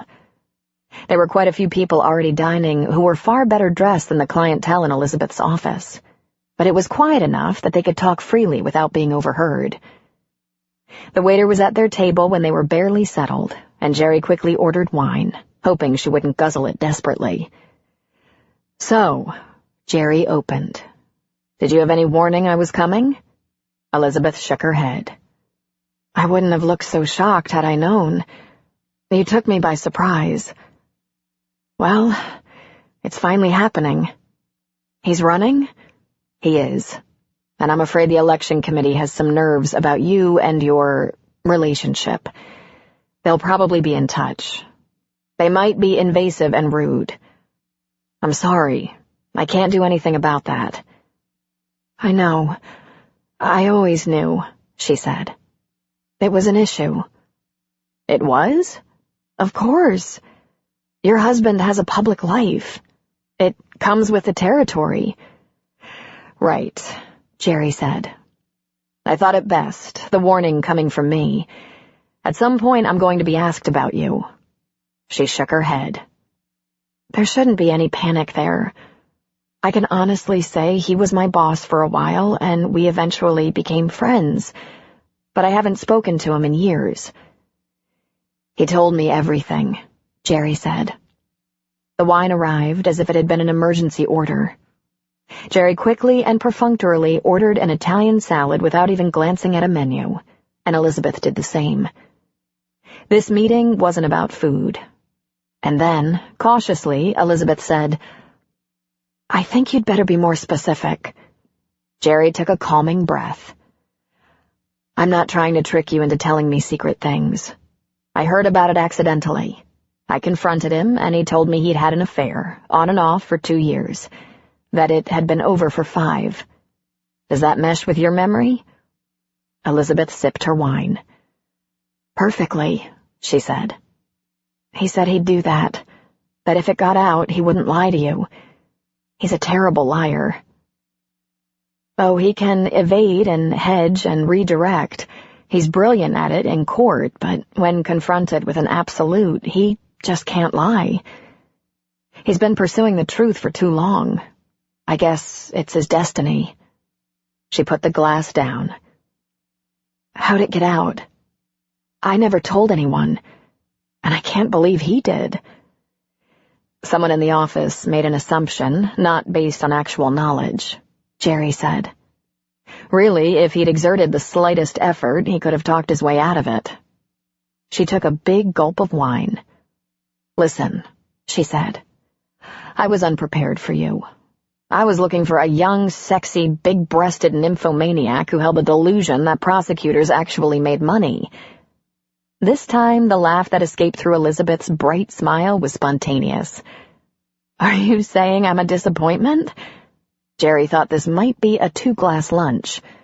"Yes, actually. You're much too real. Much too competitive." "There was never any competition," Elizabeth said, shaking her head. "I had an affair with a tortured man. He hated himself the whole time. That's not exactly flattering." "Are you making excuses? Lying to make me feel better?" She picked up her glass and looked into it.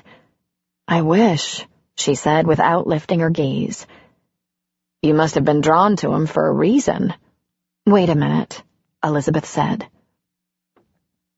"I was drawn to him for many reasons, but I don't care what he might have said. I didn't make a move. I swear to you. I probably sent out signals because I couldn't help it, but I never—" "Relax," Jerry said. "He said that too. He made the pass. And I apologize, Elizabeth said. I was so enamored of him. I admired him. And it doesn't hurt that he's handsome and very, very smart. He has that power aura, yet he's kind and humble. It was lethal for me. But I never thought I would get in another woman's territory. Then why? Jerry asked, leaning forward. Put simply, I hadn't had a man in my life for years. Literally, years. I married young, had children young, got a divorce young, and my degree came late. My kids are now 24 and 26. I was alone. The kids were with their dad or in college while I was finishing school. I'd been completely uninvolved for a long time. And Phil's a wonderful guy. Surely you know that. You're still together. We're barely back together. Both still trying to understand what happened. There's not much to understand, Elizabeth said. He loved you so much. I couldn't even put a dent in the armor around your marriage. I'm not proud of it, but I tried. Believe me. I'd have taken him with all the baggage in a heartbeat. But he was committed, which put curious doubt on what was happening with us. No, it doesn't, Jerry thought. And then she strangely found herself wearing this woman's shoes for a moment. She felt terrible, knowing he'd have sex with her and talk about Jerry and how devoted he was. How'd you know all that? About his commitment? About me? We did more talking than anything else, Elizabeth said with a shrug. She took a sip of her wine. I asked him questions about you. You aren't the only one trying to understand. He'd answer superficially, giving very little information. But the real stuff came out when he was explaining numerous times why we could only be casual friends or not at all because he'd never leave you. He couldn't make it without you. He was in awe of you, your strength, how you managed your clientele, your family, your kids, him. He said that you could do your job without him, but he could never keep up his position in the office without your support, without your input. He said you were the most amazing woman he'd ever known. I kept trying to get him to level with me. You couldn't be that perfect and have him fooling around with me. Couldn't. I kept searching for a crack in the porcelain. Instead, I had a man in my life, the first man in years, who loved someone else. It was a very lonely, hopeless time for me. She took another sip of wine. I met you once in the office. I think one of the young ADAs introduced us, and you were nice, but just a regular person. She sighed. I hated you, but I was sorry I'd never get a chance to find out just how incredible you are. It's all bullshit, Jerry said. The only thing incredible about me is that I hung in there with a man who worked horrible hours under ever worse pressure for miserable pay, and I was interested enough in his work to be his best audience. There was no discipline involved. I was really interested. His caseload mirrored mine in many ways. With precision timing, their salads arrived. Jerry took one small bite. Where are you in your life now? With work, with men, she asked. Elizabeth smiled. I'm seeing someone. I don't know where it's going, but he's a good man and I admire him. I'm happy with him. And as for work, I do what I love to do. And what do you do? You don't know? I know nothing but your phone number and business address. Trust me. I'm an attorney. I was doing an internship at the prosecutor's office while waiting to take the bar exam. Then, briefly after passing the bar, I specialize in guardian ad litem for children without representation. There's not much money in it, but it's my calling. Children at risk, Jerry thought. Then she took another look at Elizabeth and thought, oh my God, she's me. Phil had an affair with a woman enough like Jerry to be her sister. Same height, approximate weight, age, short hair, career field. "We have a lot in common," Jerry said. She tried to sound casual. "You're just getting that?" "I'm just getting that," Jerry said a little weakly. God. She concentrated on her salad for a moment, thinking. She looked up. "Do people call you Elizabeth?" "No, Liz. My dad still calls me Lizzie. Only Phil called me Elizabeth." Jerry smiled, took another bite of salad. "You're under no obligation to answer this," she said with great trepidation. "But if I'd come here to tell you we were divorcing, would you get back in touch with him?" "No," Elizabeth said easily. "He made it pretty clear he doesn't want to hear from me. And if he did want to reach me, he could find a way. I think I finally passed that place in my life. I realized I'd never be what he wanted, but was as close as he could get. And to my utter embarrassment, that was good enough for me." "Listen," she said. "You're asking all the personal questions here. Do you have any idea why your husband had an affair?" "I'm starting to, yes," Jerry said. She felt her eyes begin to mist and willed herself not to get emotional. Neither of us is quite sure what changed or exactly when, but there are certain events, some markers that... She took another sip of wine before continuing. "Well, 9 years ago, both my parents died in the same year. Long, slow, painful deaths ending with hospice care. I'm sure I was depressed for at least a year after that. It took a toll on our lives. Suddenly, Jerry could see how their drifting apart started. Phil was exhausted from carrying almost the whole load for a couple of years. Jerry was whipped by personal tragedy, weak and dysfunctional.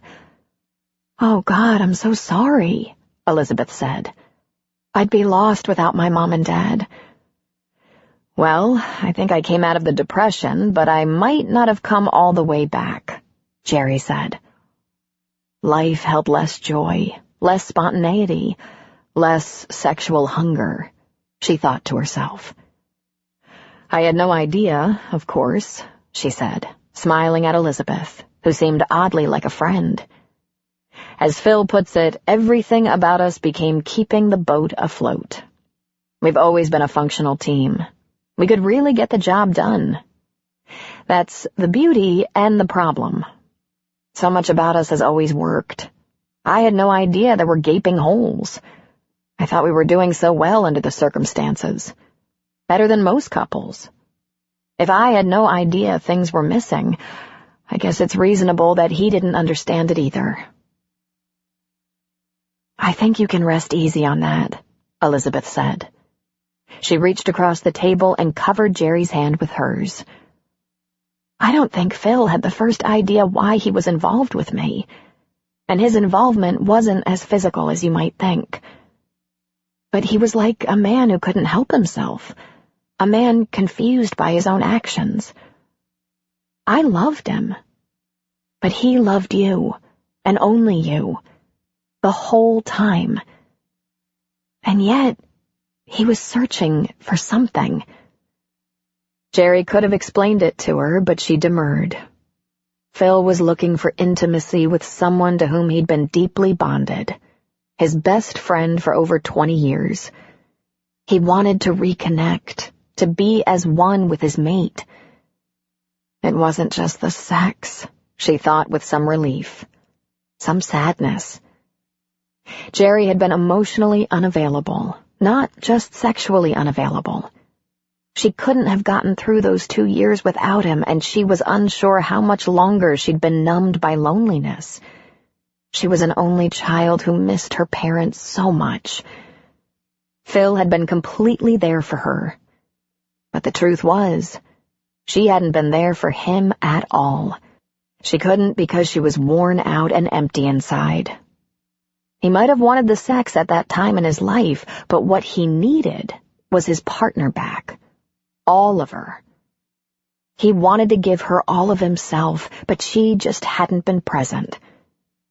She wouldn't ask, but she was sure he couldn't stand in a bathroom naked with Elizabeth and talk about the stock market, or the carpool schedule, or the op-ed columns. You have to be best friends and lovers. He couldn't give up the friendship any more than she could. He thought he could fill the gap, but it didn't work for him. "God, I'm almost sorry for you," Jerry said. "Shouldn't I hate you for taking advantage of our problems?" "You should probably hate me for hoping he'd find what he was searching for with me. But I guess we were all subject to circumstances we didn't understand. In my defense, I knew so much about you, yet he never mentioned your parents' deaths. I don't think either you or Phil put all those things together, so how could I?" She was becoming a little emotional. "Oh, how I wished I could have what you had, a man that committed." "I know," she said with a wave of her hand. "You could argue he wasn't that committed, given the events.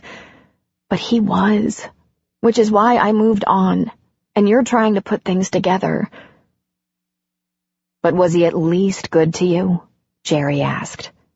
"He's a remarkable man. I considered him good to me, and then he tried very hard to let me down easy." She smiled warmly. "In case you're concerned, he never bought me gifts or—" "I'm not worried," Jerry said, suddenly feeling irrationally sorry that Phil hadn't done anything special for Elizabeth. "And you're not going to tell him we met?" Elizabeth asked. "I'm going to do exactly as Phil has done," Jerry said. "I'm going to be honest with him. If he asks me, I'll tell him the truth. But if I know Phil, he won't ask." She shook her head and laughed lightly. "This is very bad," she said. "I think you're a good person. I think we could be good friends. Of course, it can't happen. We have to move on, but—" "But in my life," Elizabeth said, smiling almost shyly, "I've never been paid a higher compliment." Jerry Gilbert always thought the worst thing that could happen to her marriage was an affair, because she and Phil were different from other couples. Their bond went so deep that when friends and acquaintances went through marital rifts, they couldn't relate, and they'd seen some ugly ones. One of the first was Andy and Rick. Their split had been both difficult and mystifying. Suddenly, Rick was unhappy. The testy arguments escalated, grew vicious. Jerry and Phil got right in there, got their hands dirty, tried to mediate from positions of professional skills and a solid marriage of their own. It seemed to come down to Rick being unhappy as a married man. He cited Andy as controlling and demanding, which certainly hadn't been the case until Rick became absent, distant, irritable, uninterested in sex. Jerry and Phil counseled, argued, begged them to get professional help, but it was clearly over. Rick moved out. He filed for divorce. He got engaged to the school nurse. The stunning clarity of what had really happened hit Jerry almost as hard as it hit Andy. Rick had been unhappy in his marriage because he'd found someone new, someone he liked better. He stopped making love to his wife because another woman had already become his partner. The fights were a ruse. The dissatisfactions and shortcomings were all a spin on the facts. At the end of the day, it had all come down to infidelity. In Rick's case, the other woman won.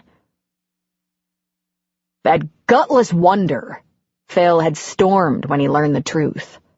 "If he'd been honest for one goddamn second, Andy would have known what she was fighting for. You know, I always knew that whole thing about freedom and space was a crock of shit. Men don't want space, they want to get laid." Was that when Phil decided that if it ever happened to him, he'd tell the truth, give his marriage a fighting chance? Now that the facts were in, years later, Rick had no regrets, and Andy was shed of a cheating husband and father who would abandon his own son. The years after Rick had been hard for Andy. But in the end, she was finally with a man who loved her unselfishly and embraced with genuine acceptance and affection the boy who was suddenly fatherless. What would Andy say now about regrets? There had been quite a few other nasty splits.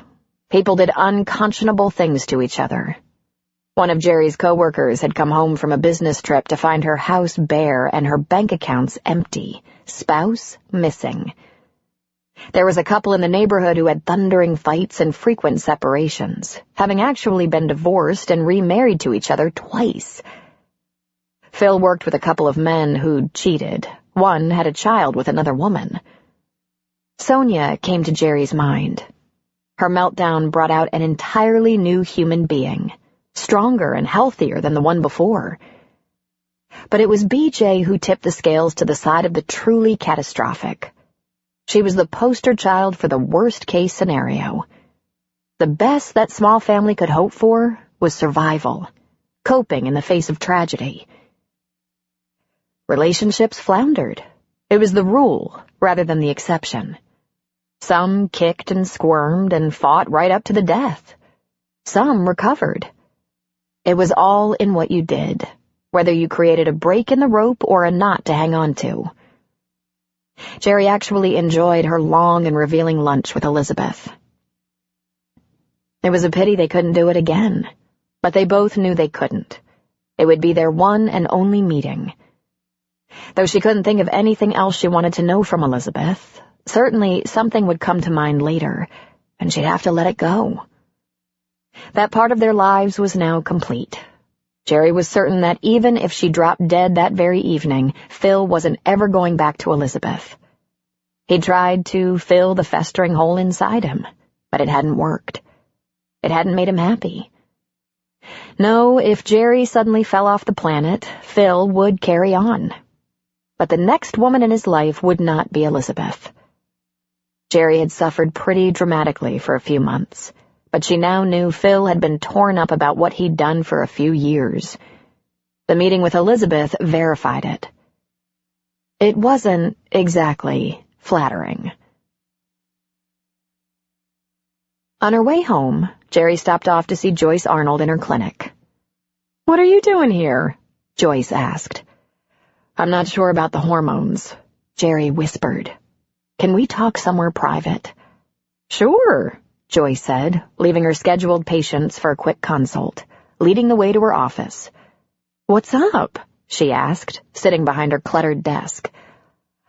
"I wonder, is it possible I'm getting too much?"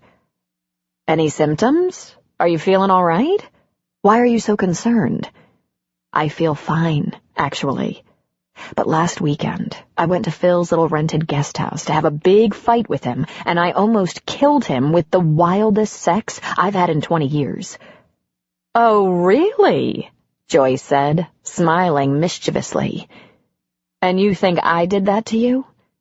Jerry scooted forward. "Just how powerful is all that cream?" she asked. Joyce laughed and shook her head.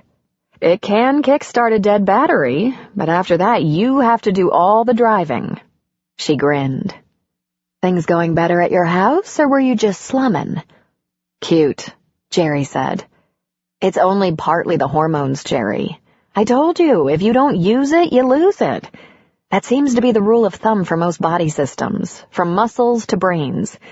Most women, once they get reacquainted with their sex drive, don't use the testosterone cream anymore. If you think Phil's life is in danger, you could use a small amount every other night. But chances are it'll be something you keep in the back of the drawer for emergencies. How is the vagina? Scratchy? Sore?" "Like old times," Jerry said with a shrug. "Ah, nice." Joyce stood up. "Stick with the estrogen and progesterone. It's a low dose and no reason you should flash and whimper and wail. Medically speaking, we're dealing with menopause much more intelligently these days." She shook her head and laughed. "What did I tell you about women in their 50s? They can really get a second wind. I'm not 50 yet." "Well then, Phil better look out. I take it he's still functioning?" "Oh, yes. He's always been good at that. Well, that's a relief. But when and if he hits that predictable slump, we can deal with that too. Every other ad on TV is about helping men get it up. Why aren't there ads for women? I can't answer that, she said. A lot of women don't want help. They just want to be set free. But you're right. We should educate each other a little better than we do. She smiled. Welcome back. Enjoy yourself. Now, if you have no other concerns besides wild sex, I have patience waiting. Sure. Thanks for squeezing me in. You know, you actually look better. I think it's a draw between vitamin B12 and orgasms. Which one puts more color in your cheeks? On her way home from the doctor's office, Jerry went to the mall and bought all new underwear. All new. Some of it on the provocative side. Jerry had gone to her bedroom at about 8, leaving Matt in the family room, hooked on his favorite television show. She took a long soak in the tub, relaxing in a way she felt she hadn't in years. She thought about the honest conversation she'd had with Joyce. At her doctor's appointments for the past 10 or more years, Joyce had asked questions about everything, including, "Sex still okay?" And Jerry's response had always been the same. Fine. Because she was fine with it. But she'd never added the rest of the information. We hardly ever have sex anymore. That would have sent up a flag. I guess I was one of the women who just wanted to be set free, she thought. It was after 9 when Jerry came out of her room wearing nice slacks and a crisply pressed blouse. Jed wasn't home from work yet. Jessie had a girlfriend over, and they were giggling in the bedroom behind closed doors. Jerry knocked on the door, and when she opened it, the two girls were a little wild-eyed and stirred up, looking guilty of something. "Are you doing bad things?" "No," both girls exclaimed. I don't think I believe you, but I have to go out on a work call," she said. "I could be back in 15 minutes or 4 hours, so don't try anything. You are not to go out, understand?" "Sure, Mom," Jessie said. "I have my cell phone." Matt was in the family room devouring a bag of Cheetos. "I have a call. Business. You okay here by yourself?" she asked. "Isn't Jessica upstairs?" he asked without looking away from the TV. "She is, but you're too old for a babysitter, so that leaves you on your own. You going to behave?" "Yeah," he said. "Don't wipe your orange fingers on the couch. I have my phone. I'll leave a note for Jed." "Why bother?" Matt asked. "He has nookie with Tracy till 2 in the morning. "Gross," she said, mimicking his typical response to suggestions of romance. 5 minutes later, she pulled up to the guest house. When Phil opened the door, she walked into his arms, planting her lips on his. A moment of shock passed before his arms went around her and he fell into her kiss like a man who wanted to be drowned. Consumed.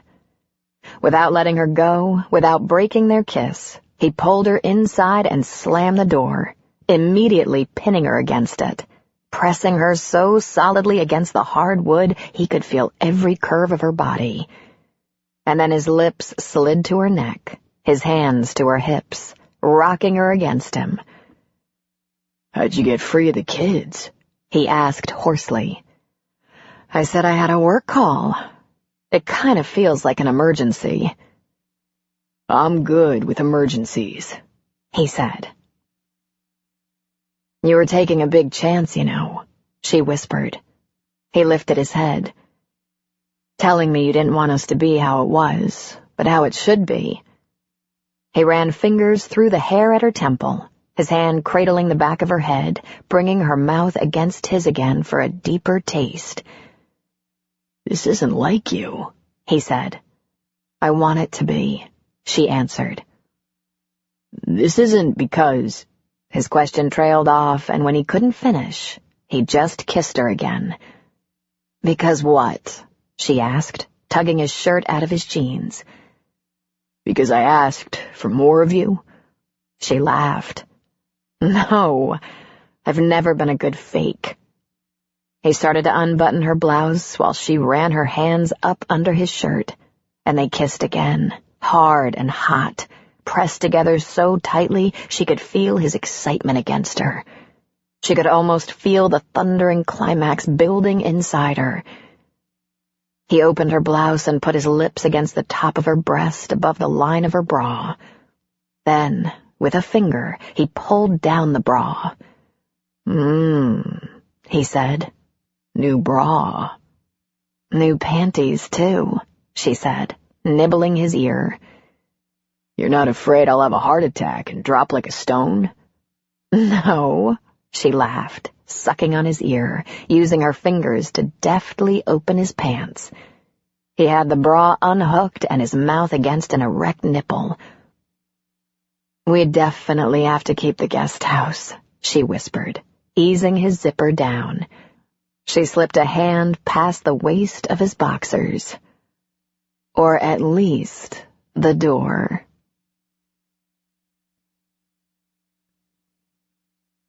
Chapter 15. Bob wanted to make Andy a nice dinner in his home, something special. He made sure she knew that his sister and brother-in-law were out of town for a long weekend, so there was no pressure to go visiting. He told her they wouldn't be disturbed. In fact, if they wanted to go for a late-night swim, they'd have the pool to themselves. When Andy arrived, he fixed her a glass of wine and put out a little plate of cheese. There were wonderful smells coming from his compact kitchen. You've gone to a lot of trouble, she said. I have, he smiled. Except it's only a casserole. The famous Uncle Bob casserole. A little of everything. A combination of chicken pot pie, shepherd's pie, and burritos. Whoa, she said, laughing. It actually sounds disgusting. Doesn't it? The kids love it. And the kids' love it. Can I stay the night? She asked. Yes, you can. He smiled. Or, if you miss your bed, that's okay. Or if you want both of us to miss your bed, that works too. You are so sweet. I have something for you. I was going to wait till after dinner, but I can't. Now, I want you to know that I don't presume anything. This isn't about pushing you, Andy. This is just about peace of mind. What is it? Sit tight. He went to his bedroom and came back with a fat envelope. He handed it to her. Andy looked at him while she opened it. She pulled out a thick sheaf of papers. She read the bold print on the top line. Dissolution of marriage. Bob? She asked. You got a divorce? I called Wendy and told her we needed to finalize things. I promised her we'd always be good friends. But why? I just wanted to make sure you understand. I don't have any unfinished business. It doesn't mean I expect anything from you. But the way I feel about you, I didn't want any legal connection to another woman, even if it's just been friendship for years. This had to be taken care of. Bob, she gripped the documents and tears came to her eyes. Oh, Bob. Oh, Andy, I didn't want to get you upset. Honest. He got down on one of his bad knees and pulled the pages from her so he could hold her hands. It doesn't mean anything, honey. It's not like I expect anything. It's just... My divorce isn't final yet. But it will be, Bob said. At least you're getting it done. I don't mean for me, but because it's really finished. Have you even heard from him, Andy? Bryce? No, nothing. That's fine with me. But I'm sad he didn't even get in touch to ask about Noel. I know they had their problems, but still. See? That's in your past, and you're bringing it to closure. Noel doesn't need Bryce, so don't worry about that. I thought I should bring closure to my situation, too. So you know there isn't anything lingering. It's just you. But Andy, I'm not doing this so you feel obligated to me in any way. I did it to have it cleared up. There isn't anything on my slate right now. Just you. For as long as... But what if we decide to get married someday, down the road, after we're sure we'll stay as happy as we are? Are you opposed to that idea, after Wendy? After I've failed at marriage twice? Andy, my relationship with you doesn't bear any resemblance to what I had with Wendy. But you've been through a couple of rough marriages, so I understand that. Bob, it's taken all the willpower I have not to ask you to move in with me, she said. I've been just gutting it out because I know we have to give this some time. Those nights you do contract work and just go home to your own house so you can sleep fast and get up early, I hate those nights. Really? He asked, surprised. Really? You mean that? I do. And I think because of my bad track record, to keep you safe, we have to wait a while. But the way I feel right now, I don't think I could possibly change my mind. He was a little stunned for a moment. Then he took her into his arms and held her close. Oh, Andy, he said breathlessly. You just have no idea how happy it makes me to hear you say something like that. I think you're just plain crazy, but I love you so much. Thank you for doing this for me, just for my peace of mind. It means a great deal. He pulled back and grinned at her. Want to go skinny dipping with a chubby old man? I'd love to, she said. You're sure no one's around? I kind of wish there was a chance of that, he said with a laugh. Even a security guard or something. They'd never believe it. The only thing that matters is that you believe it. Tell me, Bob, do you believe what I tell you is genuine? Do you believe I love you? That I expect to love you forever? I do, honey, he said. I'm not even sorry it took me this long. If I'd known 20 years ago I was saving up for you, I'd have been more patient. Jerry couldn't believe how much things had changed over the course of a few months. Phil moved home and his candidacy was announced. BJ told Andy her secret so that Sonia and Jerry wouldn't have to guard it for her. Bob was doing even less contract work and sleeping a little later in the morning. George and Sonia were friendly, spending more time together, and it appeared the neighborhood might be falling into some sort of new order. What started out in March as 3 marriages was now 1.5, if you counted Sonia's as the half, and it looked like it was only a matter of time before Andy and Bob made it official. June evaporated like so much summer fog. July came and went. August arrived and signaled the end of a perfect summer. Sonia had a small pond installed in her backyard with a trickling fountain and fish. She stopped there. She was running with BJ every morning, and on some days they did 5 miles. On rare days they did 8, just to see if they could do it. Sonia had the lean but muscular body of a runner and had signed up for a 10K race in San Francisco without BJ, because BJ didn't want to commit. As the end of summer block party approached, Sonia got up for her run with BJ, but was stopped at the edge of her walk by the sight of a truck in front of BJ's house. She stared open-mouthed as she saw a couple of guys carry a piece of furniture out of the house onto the truck. "Oh, God," she said. "Oh, God! Oh, God!" She ran to Jerry's house and pounded on the door. Phil was up, showered, and in his pants and shirt, almost but not quite ready for work. "Phil?" Sonia said in a near cry. "Oh, Phil! Oh, God! Get Jerry! Please, get Jerry!" Phil instantly grabbed hold of Sonia's upper arms. "What is it? Are you okay?" "No," she said, shaking her head. "My best friend! Look!" She pointed down the street to what was obviously a moving truck, or at least a truck being used for moving. Jerry appeared in the doorway, pulling on a ratty plaid robe over some black pajama pants that came to just below the knee. "What's going on?" "Look," Sonia said. "Look!" "Oh, God." She said she'd have notice. This doesn't look like notice. Sonia, go get Andy up right away. I'll get some shoes and meet you across the street. Sonia jogged off in the direction of Andy's house while Jerry went back inside to grab a pair of flip-flops. As she made to follow her friend, Phil grabbed her arm and pulled her back to him. He held her briefly and closely against him, smiling against her lips. "Thanks," he said. "Sleeping with you is better than I remember it." "I agree, and I think I should apologize for costing us so much time. I didn't know, Phil. I thought that's what happened after so many years of marriage." "I know, honey, and I was afraid you were right." "I'm sorry," she said, giving him a quick kiss. "I should never have left you out in the cold like that. I shouldn't have left myself alone like that. Tell you what, we don't have to go over what you did with those years if we can just forget about what I did." "I think we understand each other now. I have to get to the office.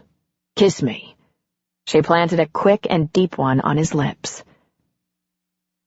"I can't play with you now. I have a girlfriend crisis." "Play with me later?" "Absolutely." "I better make sure they're okay." "Sure," he said. And when she turned to go, he gave her a smack on the butt, and she took off down the walk. She turned back to him, smiling. Then she hurried over to Andy's. By the time Jerry got there, Andy was at the door in her pajamas, looking where Sonia was pointing. The three of them trudged down the block, Sonia in her running gear, Jerry in her flannel robe that had been rejected by Phil years ago, Andy in pink and yellow striped pajamas and slippers, Bob's truck still parked in her driveway. As they approached, they passed a couple of guys carrying the TV. The women slipped into the house. BJ was in the kitchen, standing at the counter, looking over a list of things to do. "Hey," Sonia said, surprising her. BJ turned, and when she saw them, tears came to her eyes. "There's a woman," BJ said. "Nowhere to go. A couple of little kids. I don't know her story, so you don't, okay?" "Okay," they said in unison. "If I could do something quickly, she could have the house instead of some shelter." "But the shelters in Marin are so good," Sonia objected. "Sonia," BJ said, grabbing her hand. "Honey, she's not in Marin County. I don't know where she is, but I guarantee she's scared to death. Honest to God, I don't know anything about her. I don't know if she's on the run, if she's just getting out of prison. I don't know anything except it's down to a shelter or this house. So I can stay at my brother's for a while. I'll put my stuff in his garage and—" She stopped when a man came into the kitchen. "Oh, Tony," she said. "These are my friends, my neighbors. Jerry, Sonia, Andy. This is my brother Tony. My other two brothers are also helping me move." "I'm gonna take apart the bed," Tony said after giving the women a brief and serious nod. Then he turned and disappeared. "I'll stay with Brian. He's the closest to Mill Valley. He has the business. But I'll try not to impose on him for too long. I know how bad that can turn. I'll be looking for my next job, my next town." "I'll get right on that," Jerry said. "I'll see what I can find for you, maybe not too far away. There are some good little towns up the coast. I'll vouch for you, give you a recommendation for a job and a lease. Where are the kids?" "At Brian's. When I heard about this yesterday, I took them over there and spent the night packing. Look, I'm sorry. I didn't mean to do it like this. I had a fantasy about us having a bottle of wine on your deck, Jerry, talking about the move, that kind of thing, saying a proper goodbye. You guys," she hiccuped and a tear spilled over. "You girls," she corrected. "Man, I never saw it coming. You were so good for me, in such a totally bizarre way." "You can live with me," Sonia said. "Really, I have room. You can keep your job with your brother and stay in the neighborhood." BJ took Sonia's hands and looked into her eyes. "Listen to me. I can't be on charity. I have to earn my way, take care of my family. It's important, Sonia. It's about building some self-esteem, letting my kids see me working hard and doing it the right way, on my own. They'll remember that. I appreciate your offer, but really it would be more for you than for me. If I want free board, I can get that from any one of my brothers. I'm not going to let our friendship go that way. You have enough work to do getting your life back. But you know I'm right, BJ said. You know it. I'll be nearby for a while. I'll drive over and run with you until I have to. We'll work on this, Andy said. We'll find you something good, something safe, hopefully not too far away. I'm sorry, BJ said again. I didn't mean for it to go like this, but it's important. I remember when I was the one with nowhere to go, scared to death. The four friends stood there in silence for a second. Then Jerry reached for BJ's hand and Sonia's. Sonia took Andy's. Andy took BJ's other hand. The four of them stood there holding hands in a small circle. I'm going to go home and get dressed, Jerry said. Then I'm coming over here to help you pack and clean the place up. What about work? I'll go in late or not at all. Some things have to be done and done right. Me too, Andy said. I'll get dressed and be right back. I don't have to dress, Sonia said. I'll get started right now. BJ had been gone 1 week. It was only another week until the block party, and she promised she'd come back for one last hurrah. Jerry met Andy in her open garage at 10 a.m. Sonia was just leaving her house, carrying a large platter covered with plastic wrap. She juggled the platter to lock up, then crossed the street to meet her friends. What you got there? Andy asked. Muffins. Chocolate chip muffins, she said. I figured we could use all the ammunition we could get. Andy ran a hand along Sonia's shiny mahogany hair. Now try not to say too much, she advised Sonia. Try not to swear. I'm not a child, you know. Well, I mean, I am in a way. I have to go all the way back to 13 years old and start growing up all over again, but even a 13-year-old can manage not to swear. Jerry lifted the wrap and inhaled. And apparently a 13-year-old can really bake up a storm. You want to follow us to Connie's? Andy asked Jerry. Yes, and I'll go on to work from there. All set? All set, Andy said, taking a deep breath. Now remember, no expectations. It's a shot in the dark. Gotcha.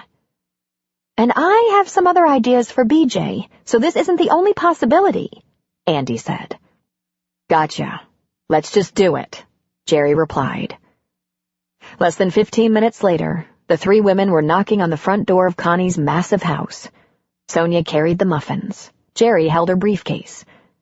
Connie opened the door with a bright smile. Well, isn't this nice? She said. I put coffee and some cups on the patio table, if that's all right. It's very nice of you, Connie, Andy said. Please meet my best friends, Sonia and Jerry. The women all shook hands, greeted each other. I can't wait to hear about your special project, Andy. You're going to think we're crazy, but I'm the only one who's crazy, Sonia said. Andy glared at her, and Sonia continued. They asked me to try not to say too much and not to swear, Sonia explained. I made these, she said, presenting the platter. Well now, Connie said. Don't you worry. I know how it is. Sometimes those little words just slip out. If you have to swear, I promise not to blush if you swear with passion. Sonia grinned and flashed her eyes at Andy. I like her. Come on, Connie laughed. Let's get some coffee to go with these muffins. As Connie led the way through the house, Sonia looked around and muttered, Holy shit. Andy elbowed her while Connie looked over her shoulder and laughed. When they got to the patio, Connie put Sonia's platter on the table. Go ahead and pour the coffee. I'll be right back. As they took seats around the table, Sonia saw the guest house. There it is, she exclaimed. Now listen, this is a very big thing we're suggesting. This is their home. Try to be a little patient. I know, Sonia said. I know. Jerry just shook her head. Years of experience had rendered her fearless when it came to asking for things. Fundraising was always a huge aspect of any public servant's way of life. Tax dollars just never got them up to speed.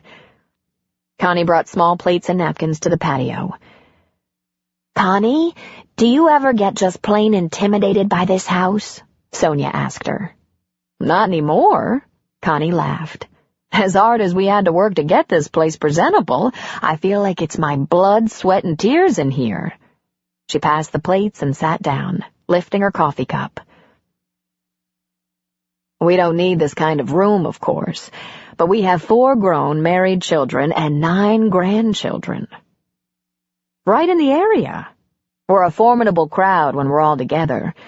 Plus, I have Bob and 2 married sisters with families, and Frank has a large extended family. Everyone visits. We're not likely to let this monster slip out of our family. I can't think of a better gathering place. When it's just Frank and I, we kind of live in the master bedroom. We fix small, lazy dinners, take them on trays to the bedroom, and watch TV. The house isn't for us, she said. It's for everyone around us. Connie, I'd like to tell you something, Andy said. Before this special project we'd like to share with you even came to mind, I asked Bob if he'd consider moving in with me sometime in the future. He said whenever I was ready, he was ready. He also said he wouldn't have any trouble looking after your property. After all, I live so close. Well, this is getting serious, Connie said. Oh, Connie, it started serious. I'm so crazy about Bob, you just can't imagine. He's the best thing that ever happened to me. I wish I found him 10 years ago. And he's been so good for Noel. Bob has a lot of experience with youngsters. He has a ton of nieces and nephews. So, Jerry said, directing the conversation where it needed to go, Andy says you and your husband are very involved in community service. Partly true. Usually Frank gets involved, then can't keep up, and I step in. Have any local pet projects of your own? Jerry asked. I'm afraid not in Marin County, she said, plucking a muffin off the platter and transferring it to her plate. In Marin, I concentrate on the arts, in a small way. I support the library system and a couple of children's literacy programs. But Marin is rich in many ways. There's lots of endowment money here. I find myself more often in the city where the needs are more immediate, grittier.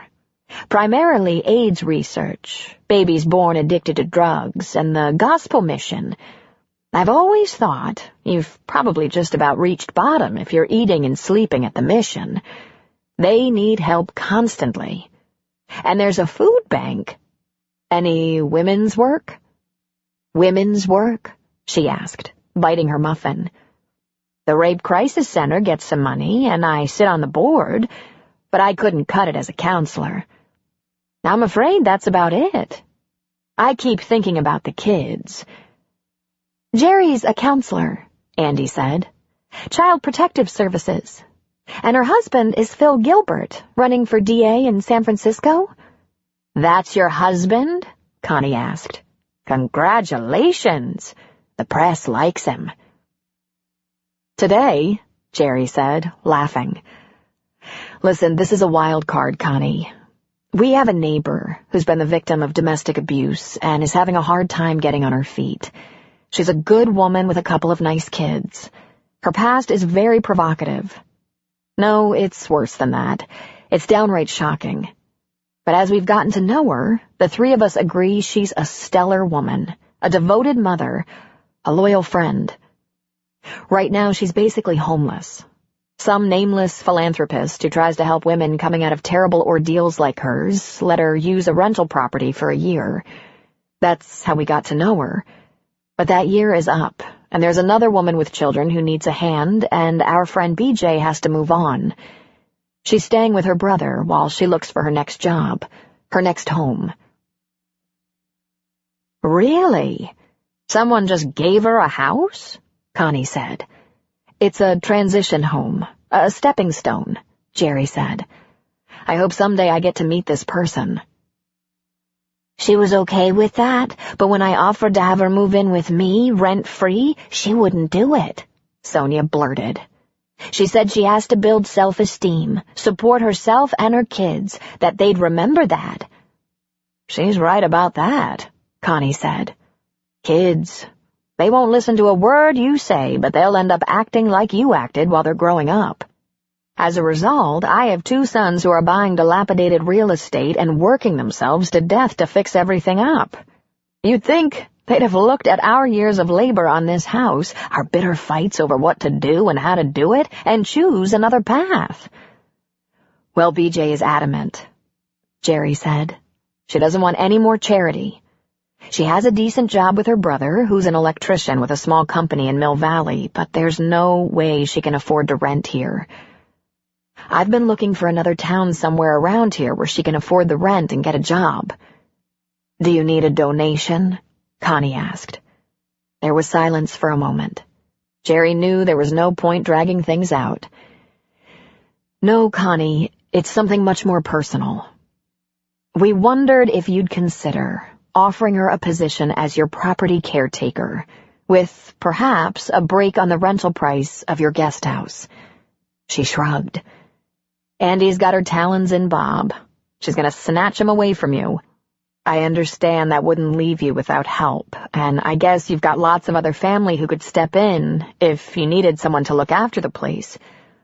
But that little house could take on BJ and her 2 kids for a good long time. She could do it and keep her job with her brother. She could make sure your big house is tip-top, do whatever your caretaker routinely does. Any number of chores could be accomplished in the mornings, after work and school, on weekends. She could probably handle some housekeeping, or errands, or outside work, whatever is necessary. She's young, 35, energetic and tender-hearted. A real find. She's doing a good job of turning her life around. There was a long silence. My, Connie said, clearly surprised. Probably overwhelmed. Jerry reached into her briefcase and withdrew a large envelope. Don't look at this until we leave, please. I printed out some newspaper articles and miscellaneous information about her that you'll have to take into consideration. Her history is so shocking, we've all taken an oath not to share it. For the kids, of course. The kids should be free to have a normal life if they can. One thing that's not in there that I'd like to point out, she has no ties to dangerous or felonious persons from her past. She comes from a solid, stable family, the only girl with 3 older brothers, all decent, law-abiding, hard-working, and very supportive of her.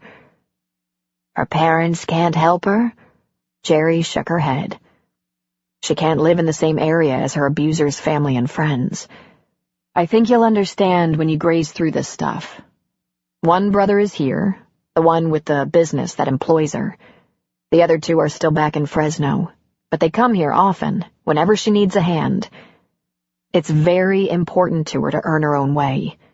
She even has a fantasy that one day when the kids are older, she'll finish her education, go to college.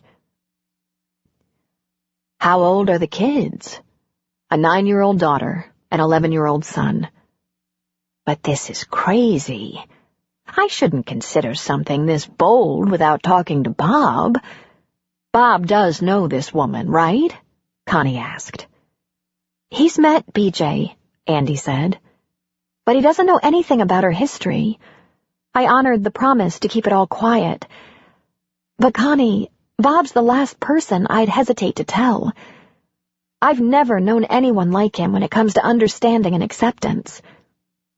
We shouldn't say anything more, except that there are also references in this packet, people you can call to discuss her. And we vouch for her. We'd be willing to help if she'd take our help, and we realize this is a real long shot. I mean, that guest house isn't even empty yet. Well, it is most nights, Connie said with a sly smile, peering at Andy. That makes me very happy, by the way. But are you 2 really ready to live together so soon? Didn't he tell you? He didn't say it was a secret, so I guess it's okay.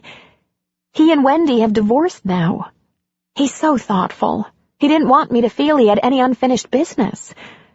I swear I didn't ask him to do that. Connie's mouth hung open slightly. She filled it with a bite of muffin. After she chewed and swallowed, she spoke again. I've been asking him for 10 years if he was ever going to take care of that. I guess he didn't think it mattered. It was a complete surprise to me. But he promised her they'd always be good friends. Isn't that just so Bob? Connie nodded. It's so nice to have someone appreciate him as much as I do. Well, Jerry said, I have to get to work. Listen, if you'd like a chance to meet BJ before you seriously consider this proposition, we're having a neighborhood party next weekend, and she promised to come back for it. She doesn't know anything about this idea. We didn't run it by her. Jerry stood. Wait a minute. What about all these muffins? Connie said. They freeze, Jerry said with a smile.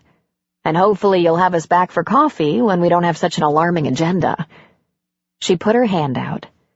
It was a real pleasure to meet you, Connie. Thanks for letting us knock you off your feet. No matter what comes of this, you're a very good sport to even listen to us. A little reluctantly, Andy and Sonia also stood. Sonia reached across the table and tapped the envelope. There's something that isn't in all those reports and articles. She saved my life twice. And she jogs with me every morning because it's good for me. She doesn't need me to go for a run. She's been doing it for years. She drags me along because it's good for me. She's one of the best people in the world. I'll remember that, Connie said, smiling. Listen, we understand it's just not possible to ask you to consider anything more personal, Andy said. No matter what you decide, I'm going to try to take Bob off your hands, and I can't wait to meet the rest of the family. I just hope you understand when it comes to a good friend, we have to step outside boundaries sometimes. Take a risk. Ask the unaskable. She shrugged. It's just what you have to do if you believe in someone. Connie smiled gently. I understand. Even if I can't invite your friend to my home, I might think of something. We're up a creek, Andy said. She's so proud. But I guess that's what got her through the worst of it. Aren't we all so lucky? Connie said. When you think about it. I mean, everyone has problems. But really, we've all ended up being so lucky. Well, Sonia said, square footage-wise, I think you win.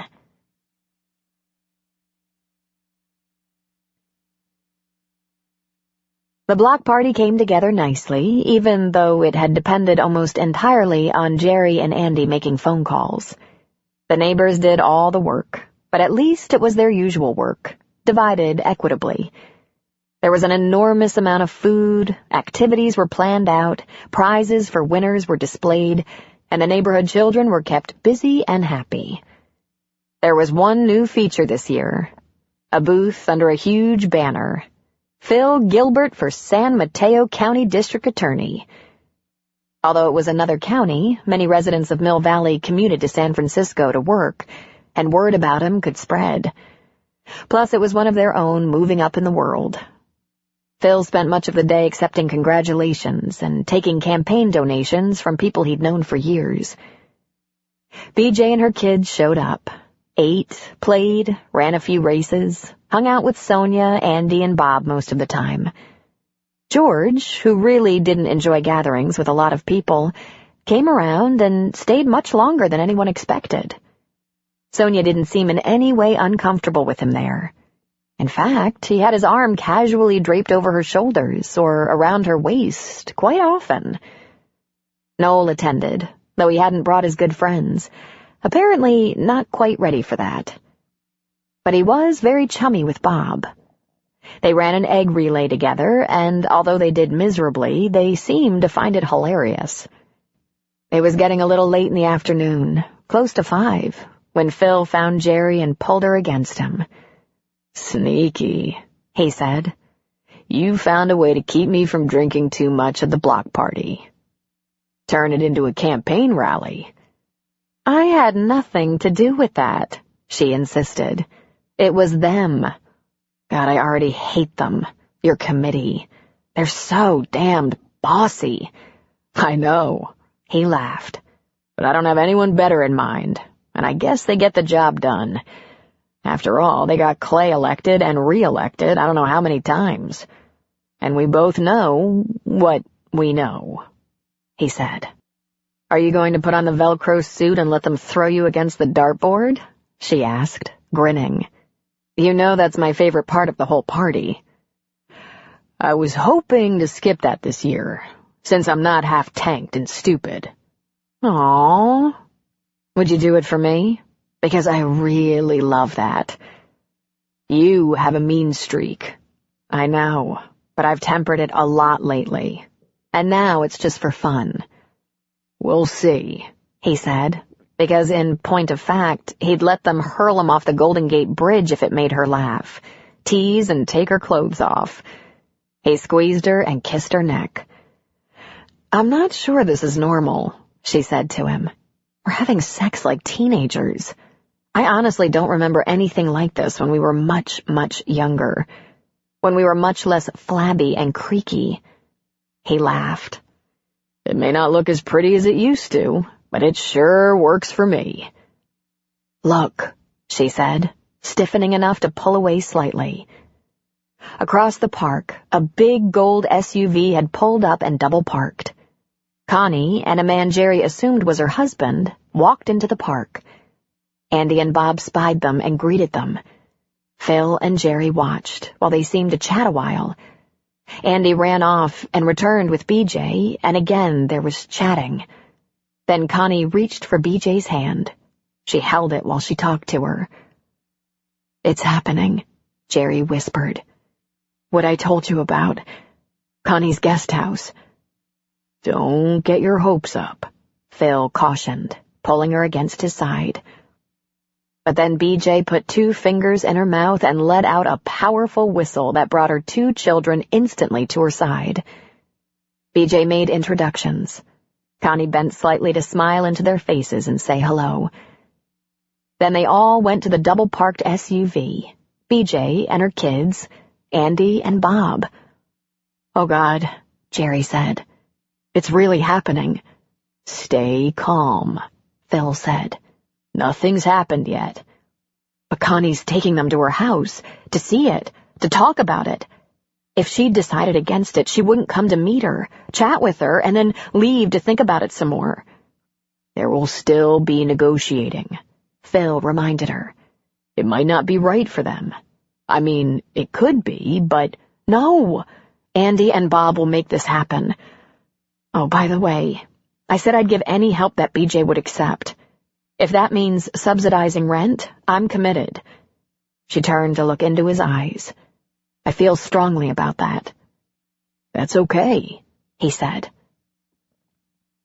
"If we can beat this dickhead Carter, there will be a raise involved." She laughed. "And I already spent it. That must make you very happy with me." "You spent it on keeping our guest house. I don't know how long I can live with the idea of that little old lady who owns the place, who probably has a nanny cam or something in there, figuring out we have it just for sex. It's kind of kinky, don't you think? We could get a sailboat and hardly ever sail." "I'd be willing to talk about that. After the election."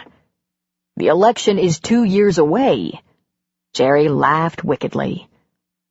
"Listen, I have to come clean about something." "Oh, Jesus," she gasped. "What have you done now?" "I called Elizabeth," he said. "I wanted to get to her before those political mongrels feasted on her. And she told me." "How'd you find her?" Jerry smiled and said nothing. "You took her to lunch. You interviewed her?" he asked. She nodded and smiled. "You're scary," he said. "Whatever that was about, the affair, I'm cured." Good, because I'm on the alert now, and I'm watching. By the way, how did you find her? "I have detectives." He shrugged. "I have to find old employees all the time to ask about cold case files we're pursuing. It wasn't a big deal." "So," Jerry said, "She told you everything?" "I don't know. How long was your lunch?" 2 hours. "Then she didn't tell me everything. Our conversation was 10 minutes tops. All she said was she was glad to know we'd worked out whatever kinks had us messed up, and to tell you hello." "I liked her," Jerry said. "You're not allowed to talk to her anymore, "But I liked her." at least you have good taste. I thought I was going to meet some stupid bimbo in a nice package with no brains, no substance. That woman? She was pretty high quality." She gave him a kiss. I was actually impressed. "I love you, Geraldine. You're a pain in the ass, but you're a damn sexy pain in the ass. It turned out I couldn't settle for less. It turned out I couldn't settle at all. It has to be you. Lucky for you, it's going to be me. Only me. From now on." I can live with that," he said. "You're all I ever wanted." "Phil," she said, her voice husky and serious. "You're the only man I've ever loved. I'm not about to give you up."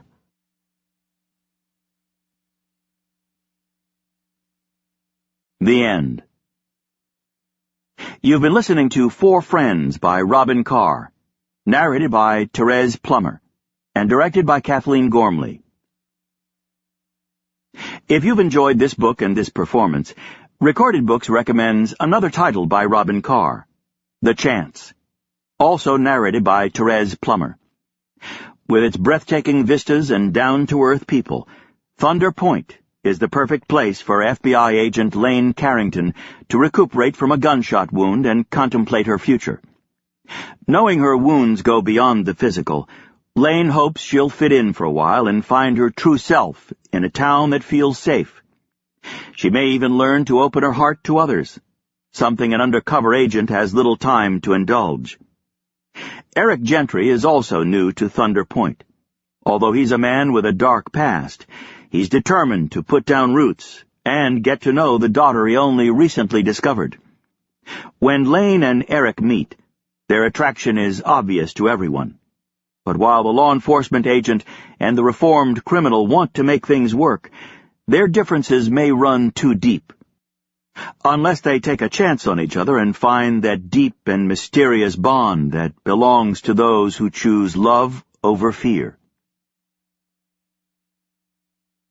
Recorded Books offers a wide selection of bestsellers, mysteries, classics, histories, and more. So look for us at your public library or on download sites online. And thank you for being a Recorded Books reader. Audible hopes you have enjoyed this program.